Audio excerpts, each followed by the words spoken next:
Usual response from the government that we see is, well, here are my thoughts and prayers. Then no real change in any policy initiative to actually fix the issue, okay? But what's really concerning about these 4 mass shootings is that we haven't even gotten the thoughts and prayers from the government. So they have decided to stop, faking their sympathy, faking their care of these mass shootings, and then in all reality, doing nothing. But we're now at a point where they're not even doing that. They're not saying, here's my thoughts and prayers. They're saying nothing, and they're just completely swiping it under the rug. Folks, this is not politics. This is life or death, okay? Right? It's in disagreement. This should be a bipartisan push to stop the violence and to end the epidemic of mass shootings in this country. And all that I can do is continue to be vocal and outspoken about it, and all that you can do is to remain pissed off about it, and to keep it in the minds and on the heads of our legislators and representatives. Now, some other news. We all know that come November, 42 million Americans are going to lose access to SNAP benefits, food stamps, because of the government shutdown. The Department of Agriculture has no more money to spend on those benefits. And the response of the Trump administration, which could have been, hey, well, we're actually going to allot some emergency funding to pay for those SNAP benefits the same way we're paying ICE to do a mass deportation. But instead, they said, no, we're not going to allot any emergency funding to pay for these benefits. So the second best response would have been, hey, states, if you pick up that bill for now, as soon as the government shutdown is over and the Department of Agriculture has funding again, they'll reimburse you. But the Trump administration said, hell no. They said, states, if you're stuck with that payment, we're not going to reimburse you when we have the ability to, because the Department of Agriculture's reopened as the government shutdown was over. And then after, they basically gave the big middle finger to 12% of the American population that's on food stamps, right? Men, women, and children, 41 million Americans.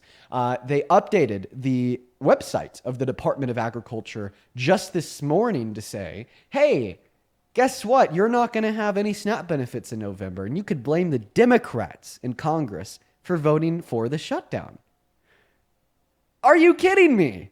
This proves, at least in my mind, hopefully yours too, that the Trump administration does not care about you, does not care about Americans, does not care about this country.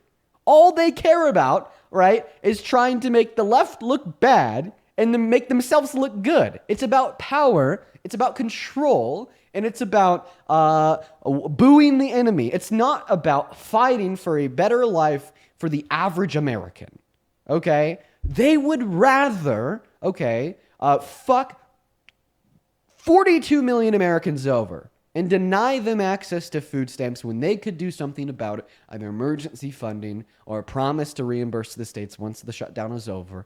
But instead, they want to fuck those citizens over, give them a big middle finger, say, you're not going to eat now. Your children may go without dinner, lunch, or breakfast, just so we can make the Democrats look bad to our base that believes the blatant misinformation that we spew.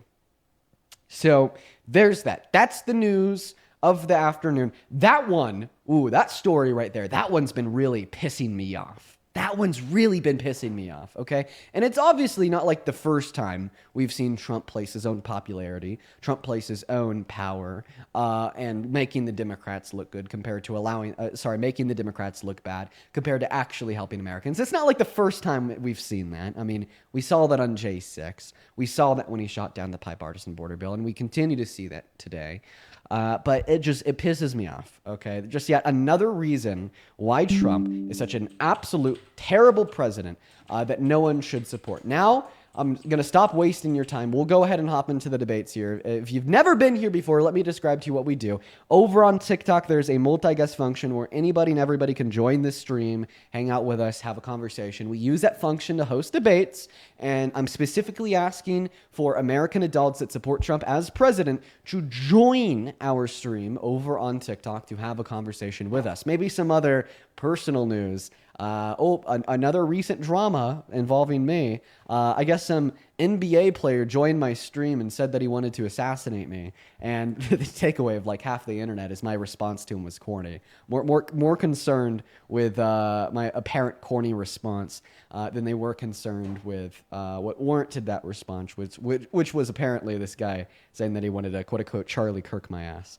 Geez, the internet's a disgusting place sometimes. But let's go ahead and hop into those debates, folks. If you are watching over on TikTok, go ahead and hop in that queue. If you are an American adult that supports Trump as president, we'll happily get you up here. And before we hop into the debates, we already have a couple people to thank. First and foremost, Victoria. Thank you so much for the 100 Canadian dollars over on that YouTube stream. Thank you so much for your kindness. Victoria with $100. That is so kind of you. Let's get 1,000 Victoria W's down below in those chats. Says, hey, Dean, how are you? You know what, Victoria? I'm feeling good today. I'm feeling energized, and I'm feeling ready for some debates. How about you? Thank you so much for the love. Show some love to Queen Victoria for the 100 big ones, as well as Sorry. Thank you so much for the 10 euros over on Super Chat, who says, what are your thoughts on UK gun laws? Overall, like, for the most part, positive. I mean, I think that we see that they generate positive outcomes, right? As well as Anna, thank you so much for the $10 on PayPal. Let's go ahead and load up Anna's message. They say, these last few days have seemed rough for you. Make sure to take care of yourself. Thank you for helping make the world a greater place. Love from Sweden. Thank you so much, Anna. You're right. The last couple days have been a little bit rough. That's why I'm live a little bit later today, because I honestly spent most of the morning taking care of myself, operating at a slower pace, just taking a chill pill real quick, taking a break. But now we are going to go ahead and hop into those debates. Let's get that very first guest up of the day. Before we get that first guest in here, just one last thing here. Do not break the rules. If you find yourself in the queue, make sure it is because you are A, an American, B, at least 18 years old, and C, ready to come up here and have a debate because you are a Trump supporter. If you're breaking those rules, then you are going to be banned unfathomably quick. But let's go and get that very first guest of the day, Real Faith, connected into the stream. If you happen to be one of the 5.5 thousand people joining us on TikTok, make sure you're double tapping on that. With a handful of friends. I mean, he was obviously a Trump supporter, but he was spamming slurs, so, kicked him. But obviously a Trump supporter. That's MAGA. That's MAGA, folks. Let's go to get that next guest loaded up in here. We got Mikey connecting. Welcome in, Mikey. Do you support Trump? Yo, how's it going? It's going all right, Mikey. Are you MAGA? To an extent, kind of. To an extent, kinda. OG, I appreciate you for that money gun on TikTok. You've talked to me before. And I've started leaning independent, but I wanted to talk about some of the stuff I supported, kind of hear your side, How long ago did we talk? A few months ago. Okay, you said I was. Yeah, how you said I was one of the stupidest people that you've talked to, but I've become more open-minded and more independent. You know what? For sure. Let's have a conversation. Let's do it, because if you're telling me a couple months ago I called you one of the stupidest people who I've talked to, I don't support Trump anymore. Let me make that clear. Oh, dude. Sweet. Well, I don't support the Democrats either. I'm more independent. Well, listen, on this live specifically, we are looking to talk to people that support Trump as president. But quickly before I kick you and move on to the next guest, I just can I talk about some of those policies I support, some of the stuff? Because I don't support him as a whole. There's some stuff he's doing that I like. Like what? I like how he's really stopped the border crisis. But the reason I leaned away from him was because he was putting Israel before America.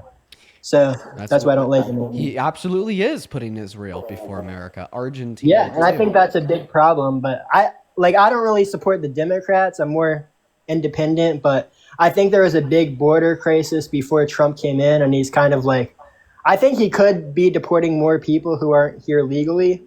But at the same time, I think he's doing a better job on the border than Kamala and Biden were doing. We'll have a short conversation about that before I move on to the next guest. Here's the question. You said he's ended the border crisis. What has Donald Trump done? What is the good policy he's passed in the last 10 months to efficiently and effectively reduce undocumented entry into America? I mean, I can't name a specific policy. I don't really study policies like that. But from what I've seen, the numbers have gone down from people who've crossed illegally. Okay, I'm going to be honest. When I asked you that question, I'm open-minded, so I'll hear you out. I expected your response to be that you can't name a policy that he's implemented to achieve that goal, because the answer is that he hasn't. But you are right to assume, or I guess to say, that undocumented border crossings have fallen, because they have. So if he hasn't implemented any good policy to cause that, then how has he caused that? Well, I would say it's because he's a goddamn fascist. All right? Regardless if you're an immigrant trying to come into this country through the legal means or the illegal means, at the end of the day, it's because you think that you're going to have a higher quality of life in America than you would out of America. Can we agree on that? Can I ask you a question? Can you define your definition of fascism? How about we go into that after? How about we go into that after I finish making my argument here about immigration? Yeah, I didn't mean to cut you off. My apologies, boss. Okay, just shorthand, fascism is like an ultra-nationalist, ultra-authoritarian government regime with like a centered focus around one person or one small body. I like to understand fascism better through like the 14 tenets, which are like typically things that we see fascist regimes do, and I think that Donald Trump fulfills all 14 of them. But before we hop into that conversation, I want to finish out here with our conversation on his immigration policy. Can we agree that if you're an immigrant trying to come into America, regardless if it's legal or illegal, right, you are coming into this country because you think you will have a better quality of life in this country? Uh, yeah, yeah, I gotta agree with that for sure. I think the reason why we've seen undocumented entry fall so far under Donald Trump's second term is because he has convinced immigrants that they would actually have a lower quality of life in this country by violating both the human and constitutional rights of undocumented immigrants and legal immigrants in this country as is. Okay, including but not limited to the illegal removal of Rodrigo Garcia, where he was then beaten, tortured, and starved for 3 months in El Salvador in a center for terrorists, I or don't the know much about him, so like I can't really give an opinion on him just because like I'm not educated on that guy specifically. well, feel free to look it up after a conversation. For Or sure. the illegal detention of Mahmoud Khalil, who was a legal green card holder for 3 months in a detention center. Or the fact that we're having plainclothes Can I mass ask a ICE question about that agents. guy real quick? So For like, sure. why, if he was legal, why was he detained? Mahmoud Khalil? I don't know, but he is Yeah. he's a legal green card holder. I think that they mistaked him for an undocumented immigrant, threw him in the detention center without due process, and made national headlines. Trump has a massive ego, didn't want to back down, and they just held him there for Yeah. months. He does have a big ego, but like, let me ask you, like I said, I don't know who this guy is, but did he happen to overstay his visa by any chance, No, or was he? as far as I'm aware, Mahmoud Khalil is a legal green card holder and still is to this day. Okay. Yeah, so I don't like that. I don't like trying to put people in detention centers who are like legal here. I think everyone should come the legal way, but like I think we should make the process to come here legally a little bit easier. So Right, a bunch right. of Because people. right now it takes like 12 years. But Yeah. anyway, so I guess just in short, that's my theory. You shouldn't support, right, like what Donald Trump has done to reduce undocumented border entry, because the way that he's been able to cause that is by playing fascist and violating the human and constitutional rights of immigrants that are already in this country, scaring that new entry away. It's short term and it's immoral because it's harmful. I mean, I think of fascism like as complete total control, like you're controlling everything, no one else has a say.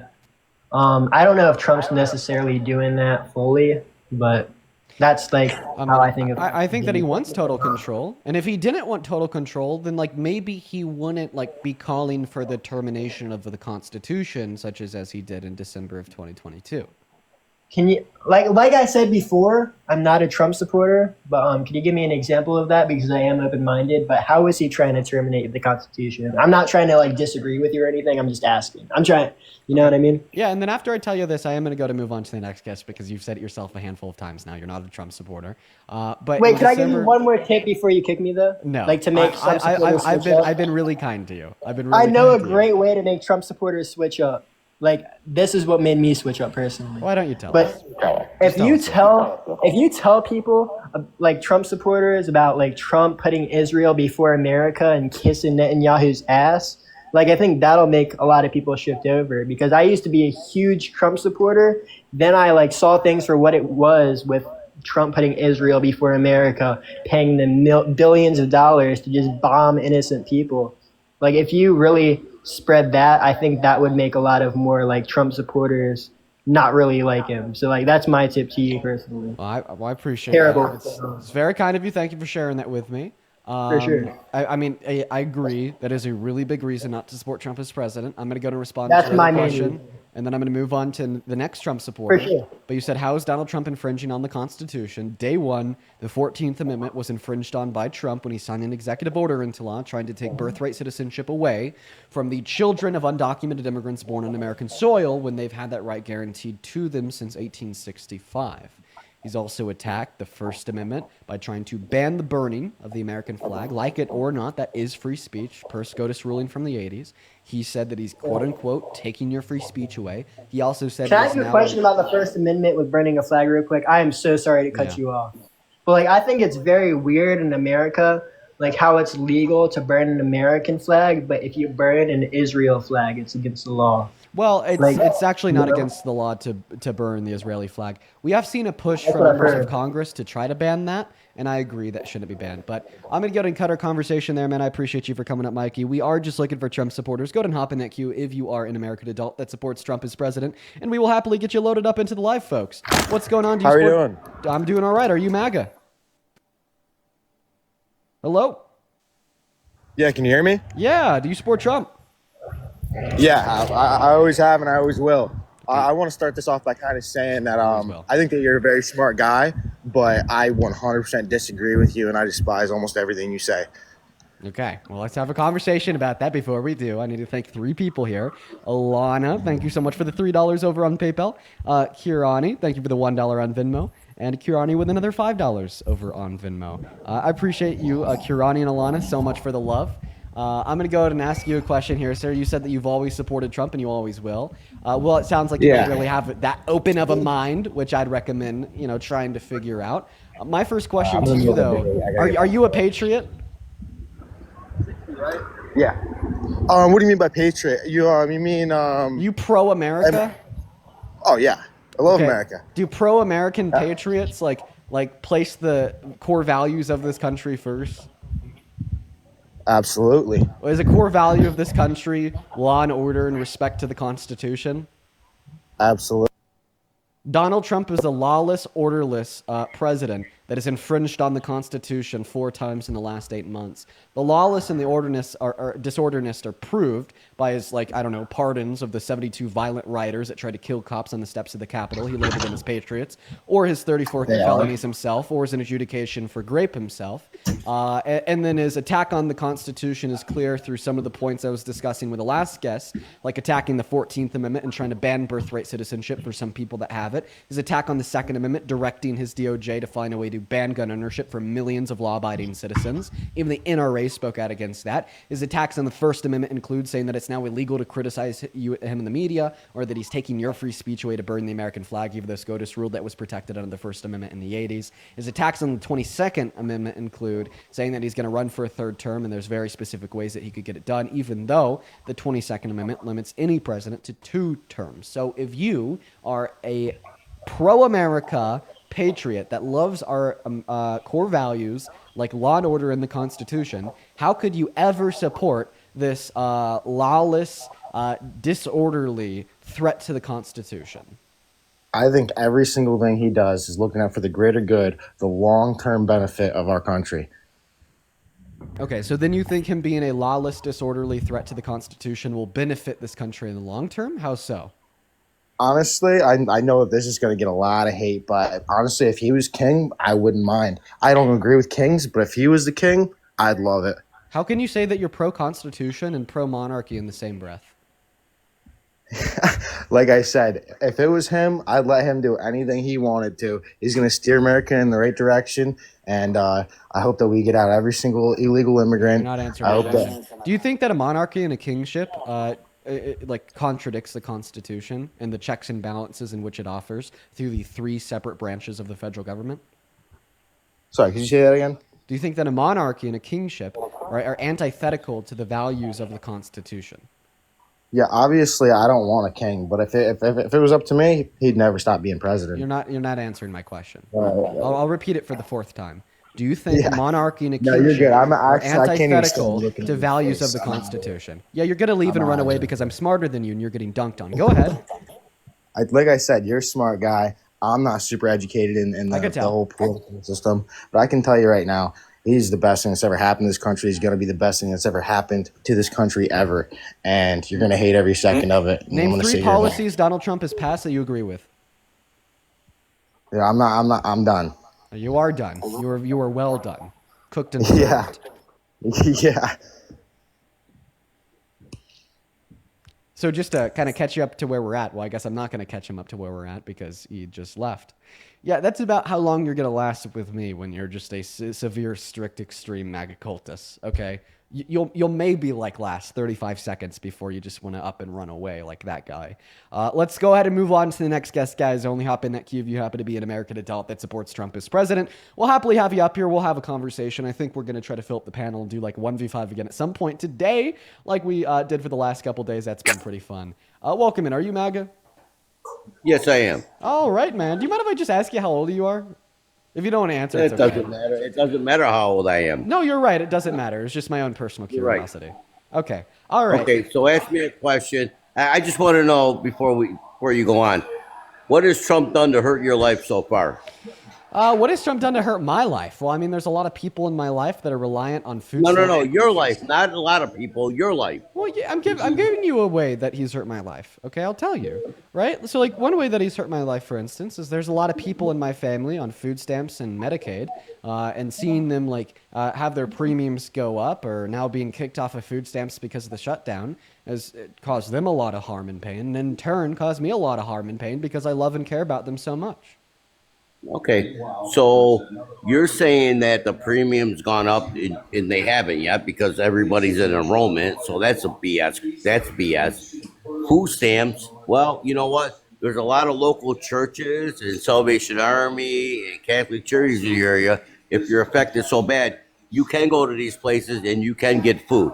So before you Okay. guys go and loot and steal and burn down Walmarts, think of that first. I'm sorry. We're not the violent rioters that smeared shit on the Oh, walls of the well, you Capitol. burning That was down MAGA. cities and destroying dealerships. I mean, I kind of question that. Oh, so you're talking about like rioters on the left. Were they ever pardoned and called patriots by a Democratic president the same way Donald Trump pardoned and called the 72 people that tried to kill cops on the steps of our capitals? No, but Joe patriots? Biden doing a blanket pardon on him and his whole family and friends kind of evens that out, doesn't it? No, I wouldn't say so at all. I mean, if somebody No. was threatening to attack you and your family, would you keep your front door locked at night? Obviously. So when we Obviously.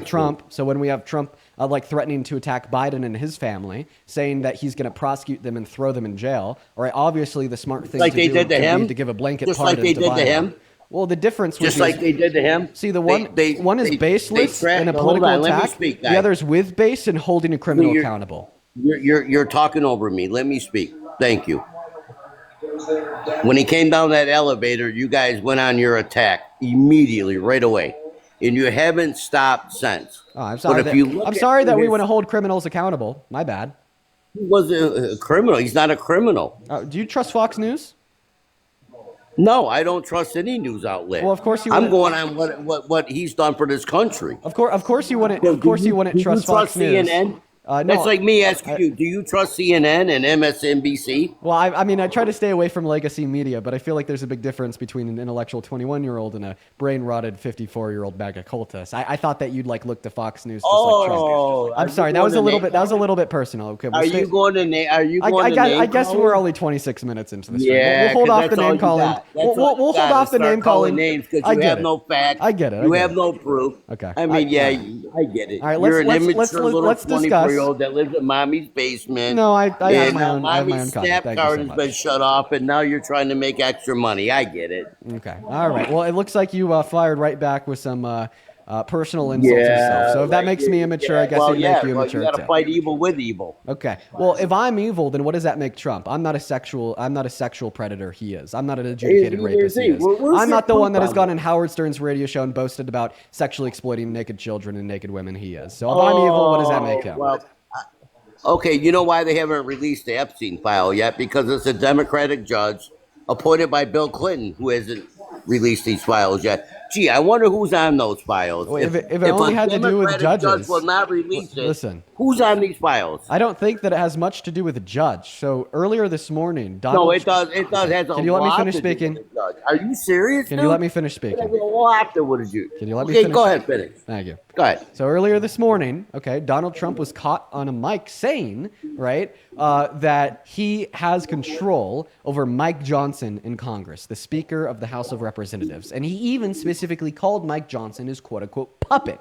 All right? Now, Mike Johnson, for the last month, has been getting a whole lot of flack from both Democrats and Republicans for delaying the swearing in of the 7th District of Arizona's new Congresswoman, Adelita Grajova, right, who pledged to be the final vote to finalize and force the release of the full Epstein files, right? In fact, it has gotten so bad that he's now legally like obstructing her swearing in, thereby giving the constituents of the 7th District of Arizona no representation, now leading to the Attorney General of the state of Arizona, which, by the way, that's a state that Trump won in the last election, to sue Congress and to sue Trump's quote-unquote puppet, self-described Mike Johnson, for delaying her swearing in, not to mention that the White House literally called it an act of hostility against their administration to vote for the release of the Epstein files. So please tell me, sir, right, some random Democratic judge the problem, or is Trump and his White House the problem? Absolutely. You had 4 years to release these files under Joe Biden.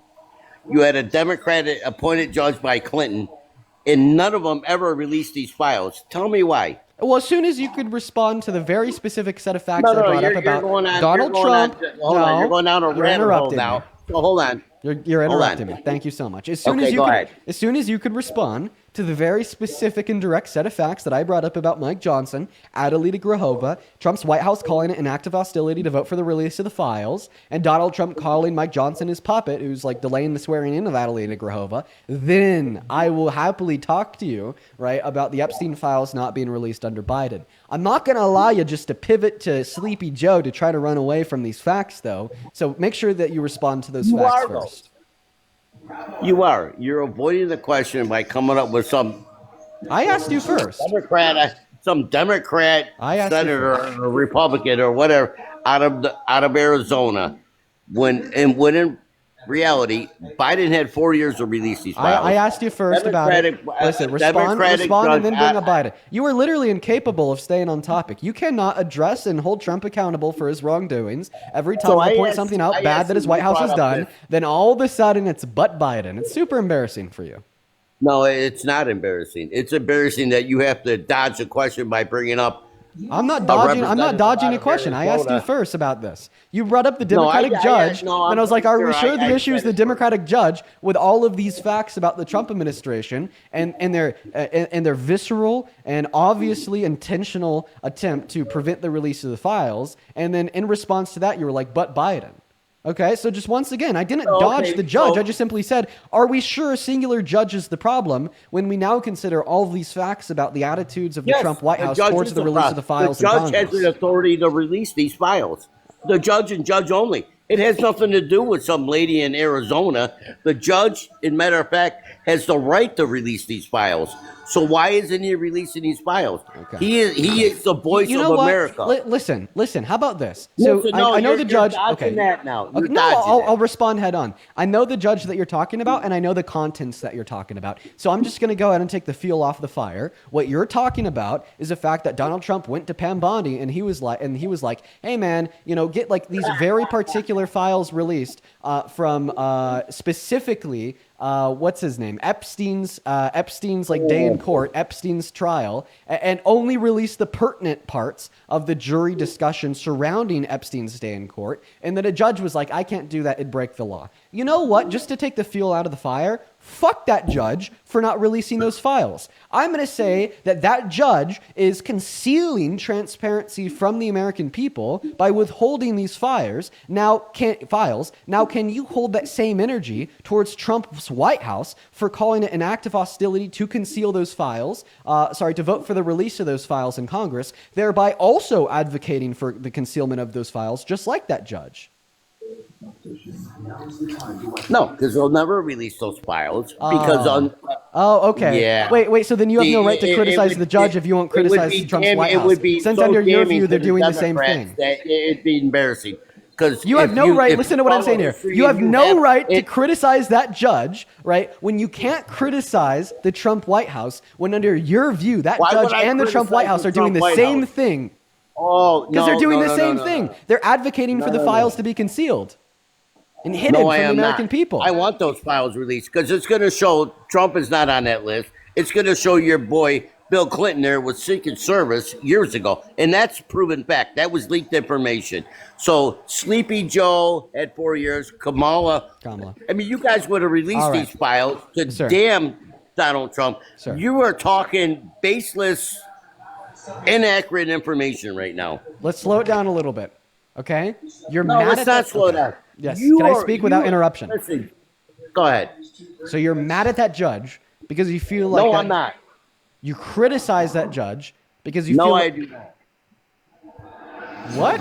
I thought that you said you want the files released, and you said that this judge wasn't releasing them.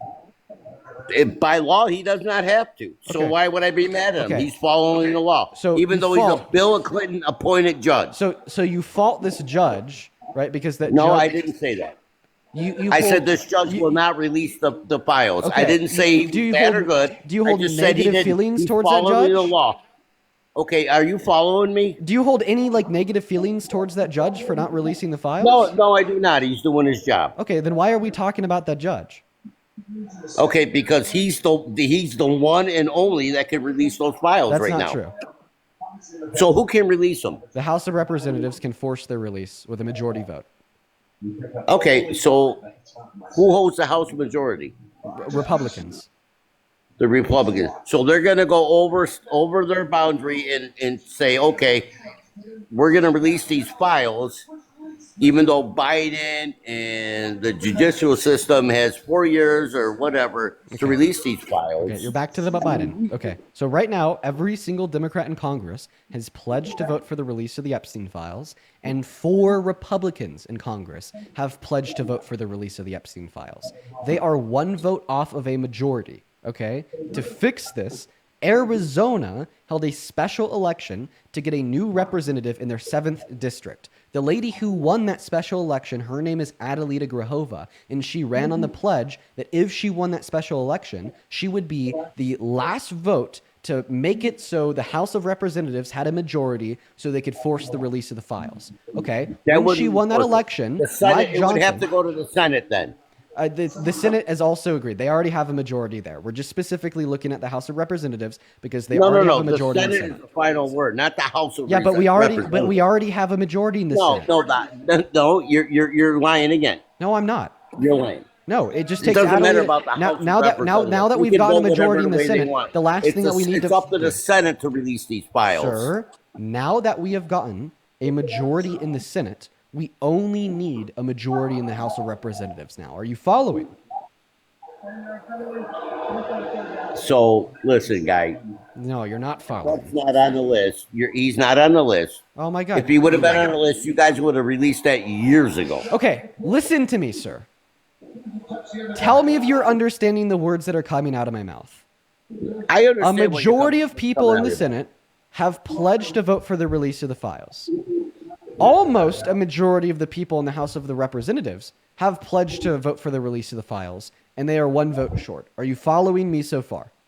I follow all that.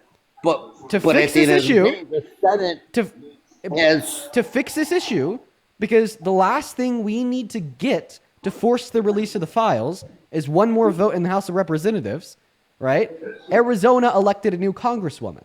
Okay. I understand that, guy. Now, the Speaker of the House, how does that not matter if that's the only thing we need to force the release of the Senate files? is the last say. I already told you, we already have a majority in the Senate. That's not the issue. We do. Yes. If there was a majority in the Senate, it would come out. No, because it has to pass the House, too. It has to pass the House, then go to the Senate. I get that. Right. So one of the chambers already has a majority pledged to vote for their release. The House of Representatives doesn't. Who's the one of the chambers? The Democrats? The Senate. No, the Senate. Oh, my God. You said one. You said one of the...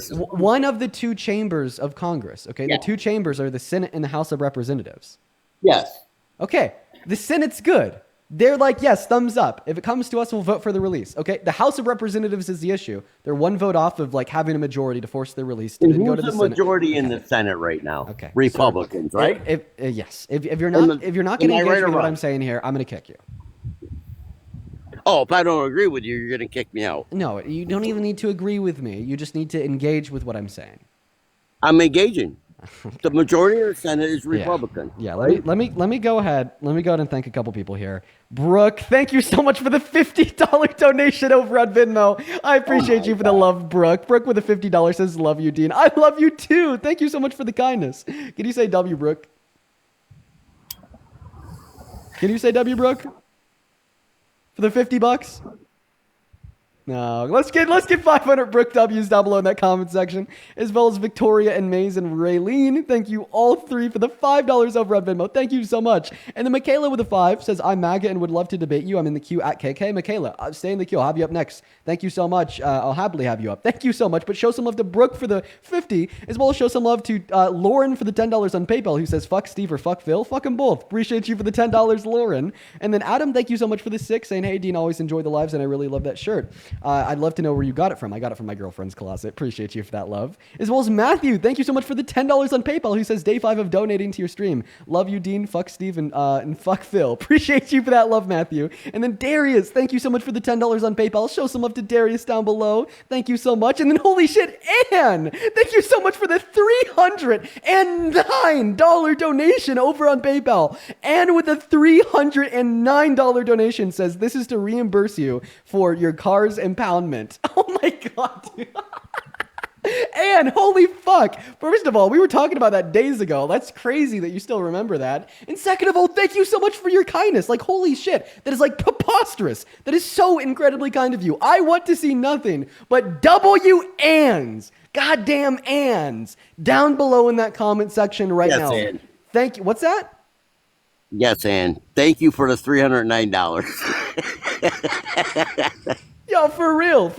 Yeah, good boy. That's a lot of money. That's It is. a lot of money. It's a shit ton of money. That is. Wow. Jesus Christ. That's a shit ton of money. Dude, So when the people are lining up at the food banks, Ann should have helped with the $309. How do you know that Ann doesn't donate some of her income to food banks? I don't know that. I'm just saying that $309 could have went to a food bank. Exactly. And your vote could have went to somebody that's not an adjudicated rapist. You're not one to talk. Oh, wow. Yeah. Well, I have 3 more not people to thank. convicted I'll of keep it anything, short. brother. Yo, A Jar, thank you nice so much for the talking to 20. you. You're a dipshit. Later. Oh, you're getting mad. Take the L, buddy. How about bye? Do you need help Bye. leaving? Do you need me to help Bye. you? Do you need me to help you leave? You could say it. No, bye. Okay, bye. Do you need me to kick you? Like if you don't know how to leave? Okay, figured it out. We're going to move on to the next Trump supporter. Go ahead and hop inside of that queue if you support Trump. Show some love to Ann down below. Show some love to Ann. Holy crap. We're going to go to get that next guest loaded up into the live right now. We are already starting the stream with quite the crazy lineup of guests. I really hope that today doesn't get too fucking crazy. We got that next guest, Hunter, loading into the stream right now. What is up, Hunter? Do you support Trump? I'm moderate. You're a moderate? How old are you? I'm 13. Wow, Hunter. Well, listen, dude, if my one recommendation to you would be don't even worry about politics, man. You're 13. Just enjoy your life, hang out with friends, do your homework, play some video games. If I were you at 13, I wouldn't even be thinking about politics yet. You are so young. You have a lot of life in front of you. Just like hold off even thinking about politics for like another couple years. Oh, moving on to KK. Yes, thank you guys so much for reminding me in the chat. What's up? Do you support Trump? No, but please, before you kick me, give me a second. I'm so sorry, Kendra. We are just looking for MAGA, and I do have to kick you. I'm really sorry. I'm really, really, really sorry. Let's try to find Michaela right now in that chat for the 12.3 thousand people hanging out with us. If you support Trump, go ahead and hop in that queue for me, and make sure that we're double tapping on that phone screen too. I'm looking for Michaela. I'm looking for KK down below in that chat. I'm not seeing them. I'll look for another like 10 seconds here. If you are Michaela, right, you should actually let me know what your profile picture looks like, just so I like more specifically know what I'm looking for. Yeah, I'm not seeing any Michaela in the queue. I just looked through it twice. Michaela, let me know what your profile picture looks like. What's up? Do you support Trump? Hello? John, you got 5 seconds here. Oh. Banned! Moving on to the next guest. We got Ethan loading up in the box. Here we go, folks. Oh, my lordy lord. Thank you so much for the $10 on Super Chat. Sophie saying, I think that you're the only person in the world that's able to keep my attention for more than 10 minutes. I hope you're having a good day. Make sure to take care of yourself and love you, Dean. Love you too, Sophie, and that's awesome. I'm happy that the streams could keep your attention. There's some meaningful knowledge and some truth nukes being dropped, so it's worth it. As well as a Jar. Thank you so much for the $20 on Super Chat. Let's get 200 Jar W's. Hey, Dean, which NBA player went at you. Can you share that? Yeah, I forget his name. I'll have to look back at the video that I saw, or like there's videos posted about it. There's like tweets that are blown up about it. I forget his name, but because I don't watch the NBA, but there's a bunch of people on the internet that are familiar with his name. I'd have to look back at one of those videos. It was like Jeff something. But seriously, Ajar, thank you for the $20 on YouTube Super Chat. He says, you have the patience of a saint. Thank you for actually giving me hope for the future. I actually love your generation. You guys aren't having the bullshit, and I love it. You know, I gotta say, man, I think that, my generation is gonna turn out all right. I just saw a pretty recent poll that for young Americans, if like the 2028 election were held today and it was JD Vance versus Newsom, 80% would vote Newsom, 20% would vote JD Vance. Maybe there's not as strong as of a red wave within the American youth as people on the right would like to think, right? What's going on, Cheech? Do you support Trump? Cheech isn't here. Unknown. Do you support Trump? Yes. And how old are you? 19. What year were you born in? 6/30, 2000. Okay. All right. Well, goodbye, because you cannot be 19, born in 2000. We're going to go to get that next guest up in here, guys. Just follow the goddamn rules if you want to join. Thank you so much for the motorcycle, May. That is very kind of you. Follow the rules if you join, guys. They are simple. They are very, very simple. I swear to God. What is up? Do you support Trump? Yeah. Okay. Yo, I would slap the shit out of you. You are breaking the rules, buddy. You were like 12, okay? Before you slap the shit out of me, finish your times tables, okay? All right, there you go. What's up? Do you support Trump, Dave? Yes, to an extent, I kind of did. Oh, are you American? No, I'm not American. No, I'm British. All right, man. Well, I mean, I guess I didn't repeat that rule, but you do got to be American if you're in that queue. I might put the rules up on screen here shortly, but just make sure that you're American, 18 plus MAGA, and ready and willing to debate if you find yourself in the guest request. What's up? Do you support Trump? Yeah. And how old are you? 18. What year were you born in? 2007. Okay. All right. Let me thank 4 people, then I'll pass you the mic here. First and foremost, Elizabeth, thank you so much for the $5 on PayPal. I just read your message there. I'm happy that you like the streams. Thank you for the $5. As well as Maya, thank you for the $15 over at PayPal, who says, just came to say nice shirt. Also, fuck Steve. Thank you, Maya. Show some love to Maya. And then Darius with another $10 who says, thank you for making doing dishes tolerable. Yes. Put me on the AirBuds, on the AirPods or whatever the hell, and your chores will fly by. Thank you for the love, Darius. And then Brittany, Lori, and Andreas, appreciate all 3 of you for the $5 over on Vimeo. Very much so appreciated. And then Michaela, still looking for you. Let me know what your profile picture looks like. As well as Wilson with the $5 over on Super Chat. Appreciate you guys so much for the love. Go ahead and take it away, man. Tell us why you support Trump. Cause like his immigration policy. Okay, so like what specific immigration policy of the Trump administrations makes you support the administration as a whole? Let's hear it. Which one? It's like if you deport the Jew. All right, we're going to move on to the next guest here, guys. We got Dean loading up in. I think it's going to be Dean versus Evil Dean. Hello, Evil Dean. Do you support Trump? I do. Okay, Evil Dean. How old are you? I am 29. Okay, all right, man. McKenna, thank you so much for the $5 over at Vimeo, saying thank you for what you do. Thank you so much, McKenna. As well as Amber, thank you so much for the $15 on PayPal, who says, Dean, if you don't mind, please remind Virginians who are listening to get out a week from Tuesday and vote Spanberger for governor. Yes, guys, go vote Spanberger for governor if you're in Virginia a week from Tuesday. All right, guys, it is so important. The lady who she is running against literally doesn't think it's discrimination to fire somebody because they're gay. All right, vote fucking Spanberger. It's not? You really are Evil Dean. What's just definitionally speaking, what's discrimination? Discrimination, being condescending, like specifically because of somebody's beliefs or way of thinking or whatever. Okay. All right. So it is the unjust treatment of different categories of individuals, especially on the grounds of like ethnicity, age, sex, disability, sexual orientation, so on and so forth, right? So you're treating them differently because one of these immutable characteristics or attributes. So obviously, it would be discrimination to fire somebody from a job if they're gay, because considering that you wouldn't fire them from that same position if they weren't gay means that you're treating them differently predicated on their sexual orientation. It's very common sense and easy to conclude that, yes, it is discriminatory to fire somebody from a job because of their sexual orientation. Why do you disagree? No, I don't. I was rage baiting a little bit there, but Okay. All right. We're going to get that next guest loaded up into the box. Here we go, guys. Go ahead and hop in that queue of your MAGA. We'll happily get you loaded in. We got MAGA for life connecting to the stream. Here we go, folks. Hop inside of that queue if you happen to support Trump. If you're watching and you want to support me, you can find my Venmo, my PayPal, and the link tree in my bio. You could even attach a message. I'm trying to read off as many of them on stream as possible. I really appreciate everyone for this support. Buzz, appreciate you for that money again. What is up, Levi? Do you support Trump? Dean, I love you. Well, I really appreciate you for your kindness, but you are very obviously way too young to be on this stream, so I got to very quickly kick you. All right, folks, we're still looking for that next Trump supporter. It is proving to be a little bit difficult. A little bit difficult. Oh, appreciate that, Cooper. That is very kind of you, Cooper. Very kind. It's proving a little bit difficult. A little bit difficult indeed, quite frankly. Quite frankly. Okay, we got James, quote-unquote, the broken connecting. Okay, we got James, quote-unquote, the broken connecting. Okay, we got James, quote-unquote, the broken connecting. Okay. Hello, James. Do you support Trump? You got 5 seconds before you're banned. Wow, that's a hell of an echo. Yeah, I do support Trump. But one thing that does kind of make me sick on this app is the fact that I feel like you are the 1% because you are collecting more in one live stream than 99% of blue collar workers, and I think you should feel ashamed of that. Okay, so I should feel ashamed because people donate to me.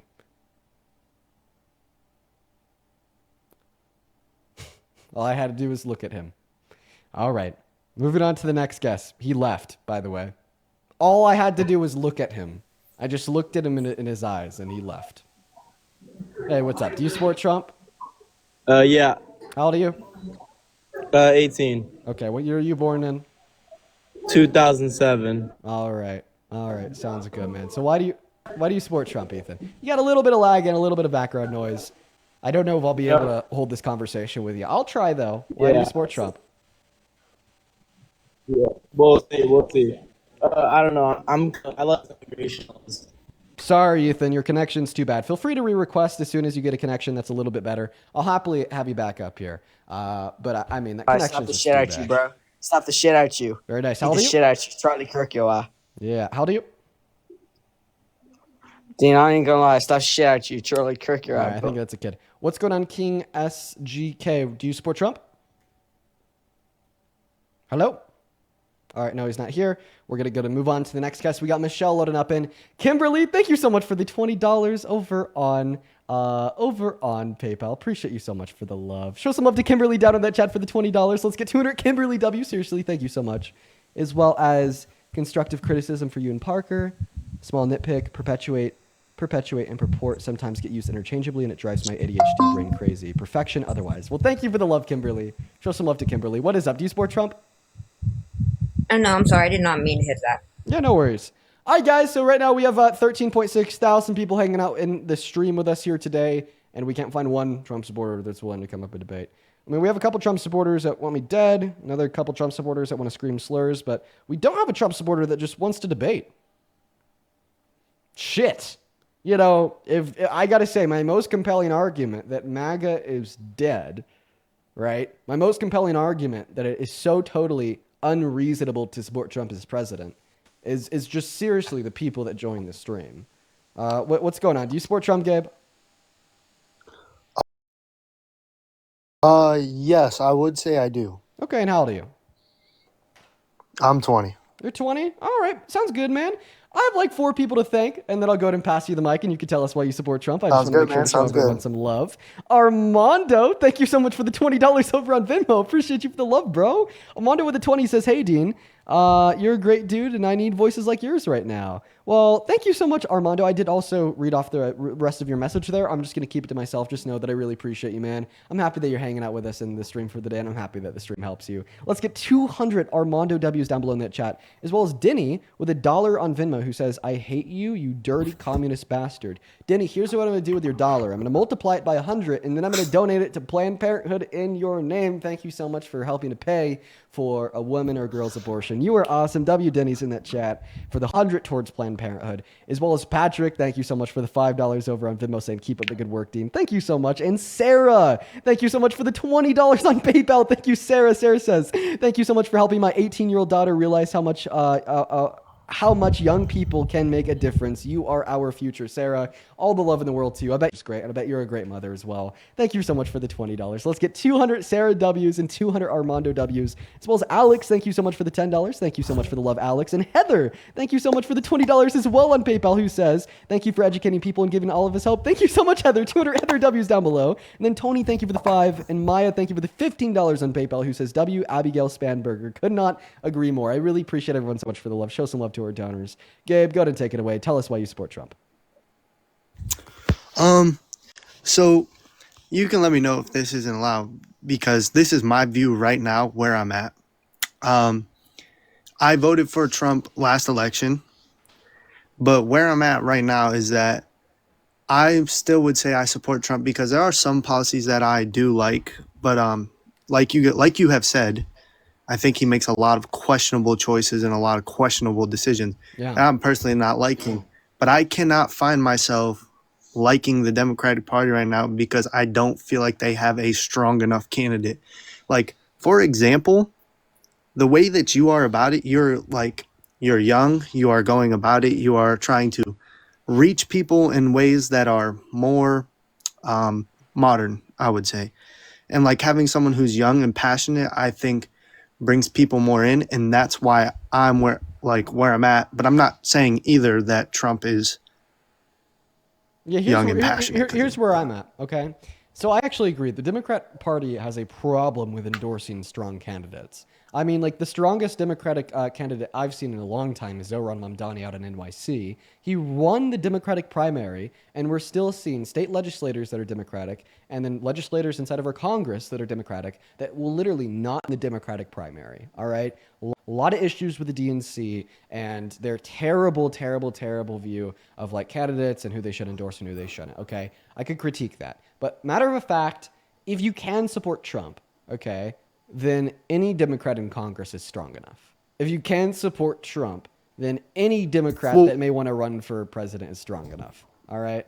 And then also, just here real quick, what year were you born in? 2005. Okay, go ahead. But I mean, let me just clarify here, right? Knowing everything that you do now, if you were teleported back to last November, who'd you vote for? Who did I vote for, or who would I? Knowing everything that you do now, if you were teleported back to last November, who'd you vote for? I can't answer either one confidently right now, truthfully, and that's where I'm at. I'm very on the fence. All right, sorry, Gabe. I do have to kick you. I wish that we could continue having that conversation, but somebody did bring it to my attention that you are still in high school, so I don't think that you could be 20 years old. And then you had like posts from like, you know, high school and whatnot. Unfortunately, I'm gonna have to kick you. Let's go to move on to that next Trump supporter. My apologies, man. I did look at his profile. Listen, if he's not actually in high school, my apologies, Gabe. You know, just want to play it safe. And it looked like from that it was a high school photo. Hey, what's up? Do you support Trump? Okay. Well, everybody in the chat was spamming he's in high school. I checked his page. I was inclined to agree. Now everybody in the chat is spamming he's in college. All right. Well, we'll leave it up to a coin toss. I mean, will of the people, if you guys think he's in college, then Gabe, feel free to hop back in that queue. Like, if your answer to that last question was you would still vote for Trump if you were teleported back to November, knowing everything that you know now. Okay? I'll leave it up to the will of the people. The people think you're in college. So be it. Let's go to move on to the next guest, can you hear me? Sure can. Do you support Trump? You froze up. Hey, can you hear me now? Yeah, I can. Do you support Trump? I do. Oh, Jesus. How old are you? Just curious. I'm 46. 46. Do you consider yourself to be a pro-America patriot? Yeah. I'm going to ask you the same question I asked the first guest of the day. Do pro-American patriots care about core American values like law, order, and respect to the Constitution? I do. So if we had somebody run for president that was lawless, disorderly, and didn't respect the Constitution, wanted to infringe on it, would you ever support them? Well, it depends what it is. I'd actually called because you'd mentioned Planned Parenthood. I was wanting to talk about that with you. Do you right. support Planned Parenthood? Yeah, for the most part. There's a lot that Planned Parenthood does that's just objectively and quantifiably good for this world. Okay, and a few minutes ago, you said that you were going to take that person's dollar, multiply it by 100, and give it to Planned Parenthood, correct? Yeah, there's a lot of things that Planned Parenthood does today that are good. Are you going to bring up Margaret Sanger? I am. Yeah, I am. I I'm mean, familiar. So you're gonna say the typical argument. Margaret Sanger, the founder of Planned Parenthood, was a raging racist, which I'm pretty sure is true. She actually died before any and all abortions were legal in this country. And when I'm saying that Planned Parenthood is good today, I'm not saying that its roots were good, but I am saying what it does today is good. Just objectively, I mean, they provide medical health care for moms, not just through abortion, but also birth control and other parental needs. And I think that they generate positive outcomes in society at large. So, okay, and so you're aware of what theory Margaret Sanger had with Planned Parenthood? Well, I'm not sure if it was like with Planned Parenthood, but she supported eugenics, right? Yes, and population control of the African American community. Yeah, yeah, she did support that. Super bad person. Okay, I don't support what Planned Parenthood does today because I support Margaret Sanger. I support Planned Parenthood today because of the positive outcomes that they generate for women and girls in this country. In fact, I would argue, right, that Planned Parenthood disproportionately helps black women compared to white women in this country because of the socioeconomic status and the difference between the average socioeconomic status of the average black American compared to that of the average white American onset by slavery, its aftermath, and systemic racism, right? There are more black women under particular financial stresses to a higher degree than white women because of those factors. And that is a main motivating reason insofar as why women get abortions. And there's a disproportionate amount of women that are get abortions that are black women for that reason. So if we were to just criminalize access to abortion and say Planned Parenthood can operate in any state, we'd be disproportionately disenfranchising and harming black women. Okay, and that's where we probably disagree at.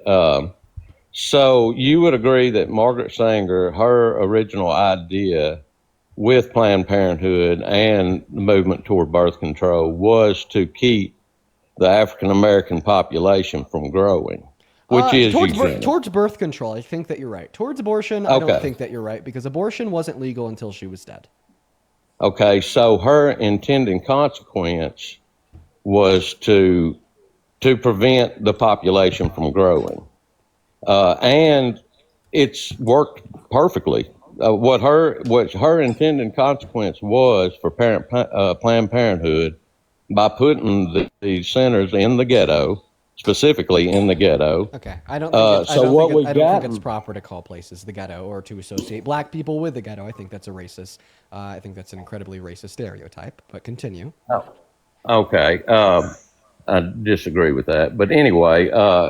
So like, if you look in Mississippi, for instance, 78% of the abortions that are performed in Mississippi are on black women. So 34% of all abortions in this country are for black women. 34 nationwide.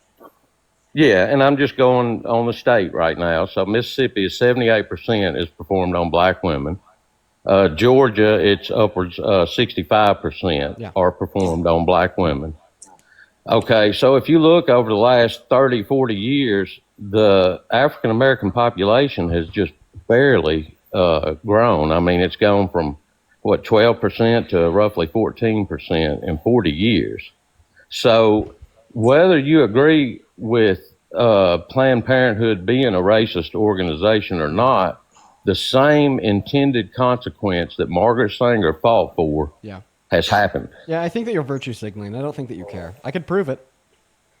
You can prove it. Yeah, the reason why a disproportionate amount of black women access and get abortions compared to white women is the reason that I already told you. And it is the fact that they struggle from financial instability to a higher degree than white women because of systemic racism, slavery, and its aftermath, leading to a lack of generational wealth, leading to lower socioeconomic standards because of less opportunity, more stigmatization within particular work fields, and a lower per student funding on average for the average black student in school in America compared to the average white student in school in America. Not to mention the over-policings of disproportionately black neighborhoods, so on and so forth. Okay, it leads to more financial stability amongst black women when compared to white women. And financial instability is the main reason why women access abortion. But two and two together, all of a sudden, you will come to the conclusion that a disproportionate amount of black women access abortion compared to white women because they experience financial instability to a higher extent. So are you saying that you would support, right, reparations specifically for black women to focus and hone in on this fact that they're more likely to experience financial stability, to fix that fact so then there's not a disproportionate amount of black women accessing abortion,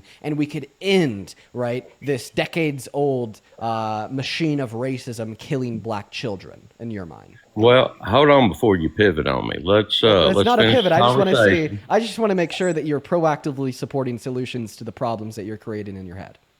And we'll discuss that. We'll discuss your pivot in just a second. It But doesn't what sound I'm like you saying do, is, right? You just want to call it racist to stigmatize women's So- health care, so then you could try to make the women feel bad, right? Blame the No. fact that a disproportionate amount of black women access abortion because of financial instability onset by systemic racism when compared to white women on the No, black no. women, and then make them So feel you're like not gonna they're let me doing something speak. racist compared to pointing you're out the not for racist civil systems that are in discourse. place that cause this issue to exist to begin with. so you're not really for civil discourse on the matter. You're not going to let me speak. I'm for civil discourse on the matter, but I'm also for passionate discourse on the matter. And I'm, sir, very passionate about this topic. And I am too. I think that if you go through history of Planned Parenthood and look at what Margaret Sanger was trying to do, it's been accomplished. And another Sir, you've thing already that said she that, and I've already did- responded to that. You are not willing to further the conversation, Okay. because if we do, then So you'll be you proven do wrong. support Planned Parenthood. You support Margaret Sanger's theory, correct? I don't support eugenics, but I do support Planned Parenthood because I support women's access Okay, to but healthcare. it's the same intended consequence that she planned so many years ago. It's exactly what she wanted has come true. Okay, so Margaret Sanger wanted women to access abortion, and she thought that she wanted women to access abortion because it'd help her in furthering her racist agenda.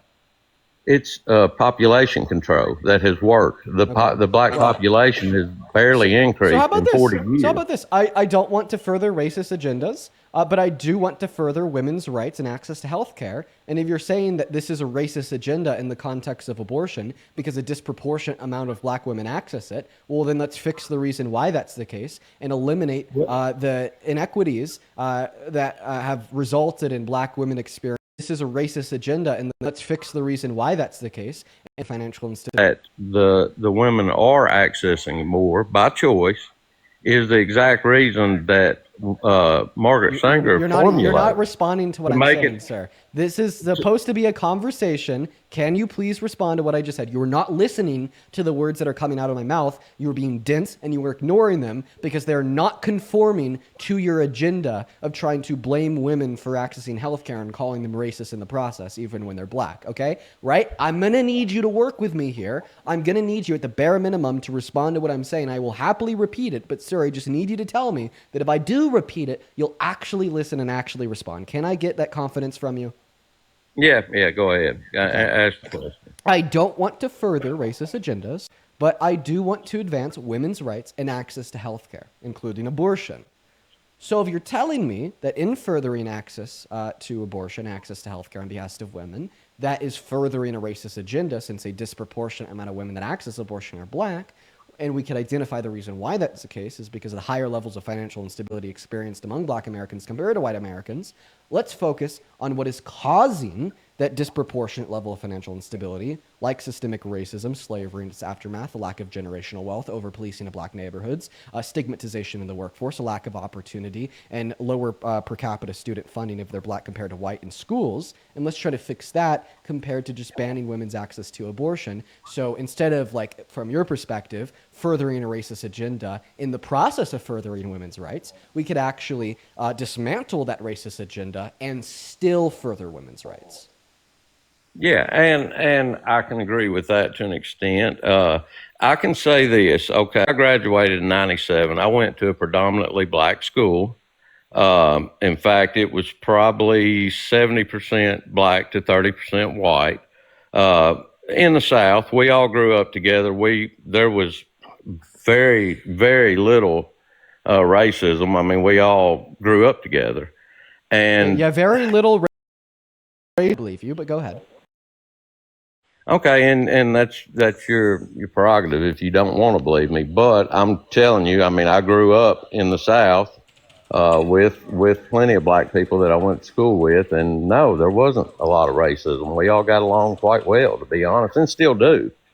But the thing is so there is a lot of people in my class who went on, a lot of black women and black men who went on to do way better than a lot of the people in our class. Yeah. The color So you said that holds there them wasn't a back. lot. You said that there wasn't a lot of racism in the 80s or 90s in the South. So in the 80s, right, the KKK publicly lynched a black man in mob style. Okay, I'm talking about the specific school I went to. Nobody was lynched. Everybody got Just along. more like the literal public lynching done by the KKK. No, I'm not necessarily ignoring that. I'm With the just white telling you my hoods, personal right? The experience. fire, the cross, and everything. So tell me this: why was there some black people that went on to do way better than the white people in our class? I mean, what you're saying is inherently racist So by I can- saying that they can't do that. So I didn't. I mean, So I think that you're strawmanning my position. My position was that there is particular systemic limiters in which would lead to less opportunity for the average black individual compared to that of the average white individual, not no opportunity for any black individual and only opportunity for white individuals. And B, you are shifting the goalpost because of instead of responding to my position to debunk your very terrible argument that's pro-banning abortion, you are instead now just asking me to help explain racism to you, which I'm happy to do, but I'm not happy to do that when it is being used as a pivot. well, no, I'm just hearing that you're saying that there's when I know very successful people who would argue with you and say, no, we haven't been held back at all. So then why do you think the average socioeconomic standard is higher for a white American compared to that of a black American? What's the cause of that? Well, I think a lot of it's population. No, that's per capita. Okay, and I would say that there's a certain amount of disadvantage to the black community. Okay, so now you're agreeing. Thank you so much. financially. Do you want to explain to me why 86% of the exonerations in the criminal justice system are for black Americans who only account for 14% of the population? I'm not educated. Because you'd have to say, well, that's systemic racism. Do you want to explain to me why only 5% of Fortune 500 company CEOs are black, meanwhile they account for 15% of the population at large? Oh, well, you can't, because you'd have to invoke like systemic racism there too. See, these are the facts that prove systemic racism, and you can't engage with them if you deny systemic racism. I'm sorry. So to circle back, your answer is to send them to Planned Parenthood and have them abort their kids so that their population can't grow anymore. Well, I mean, actually, the reason why I think women should be able to access abortion has nothing to do with race and all to do with advancing women's rights. Because I believe that a woman would be acting upon her basic human right of bodily autonomy, a morally invaluable life form. Right? And, but actually, I would argue here for a ban on abortion is racist because in doing so, you are disproportionately negatively affecting black women. So you do agree that that the black population should stay stagnant, sort of like what Margaret Sanger planned when she started Planned Parenthood? Okay, I'll repeat it for the last time. I think that women should be able to access health care. So, but you're okay with the population staying stagnant in the black community? Yes or no? I mean, if that's the outcome of if that's the outcome of women accessing healthcare, then I would say like I'm still okay with women accessing healthcare. Maybe what we can do is address the reason why there's a disproportionate amount of black women accessing abortion and try to fix that instead. So you're for which we've already gone population over. control, which is a Nazi philosophy. I'm not a Nazi because I think women should be able to access healthcare. Like, you're never going to be able to convince me that I'm a Nazi because I think that women have bodily autonomy. You're never going to be able to convince me that I'm a Nazi because I think that women should have a right to make decisions over their own body with their medical health professionals instead of having racist white men like Donald Trump run our country that have been calling all black people lazy since the 90s being able to make that decision for them. You're not going to be able to convince me that I'm a Nazi because I think it is wrong that every single day in America there are 60 pregnant rape victims per per day denied access to abortion in 10 of our states. You're not going to be able to convince me that I'm a Nazi because women like Adriana Smith, okay, had their bodies used as literal incubators, right, for these fetuses to then have them carved out of their dead bodies while they're still connected to life support. You're not going to be able to convince me that I'm a Nazi because I hold these benevolent, true values close to my heart, all right? And honestly, dude, if anything, once again, the only person with racist ideals and beliefs here is you. Why? Because in advocating for a ban on abortion, you are disproportionately negatively disenfranchising black women. The main cause of poverty within women in this country today is motherhood. And when we look at areas with pro-life legislation compared to areas with pro-choice legislation, they have lower levels of income, they have lower qualities of life, so they have higher levels of poverty, higher levels of crime, and lower levels of employment. Okay, and all of these outcomes and more will be disproportionately experienced by black women in banning abortion, since they account for a disproportionate amount of the women that are getting it while it maintains its legality. Okay?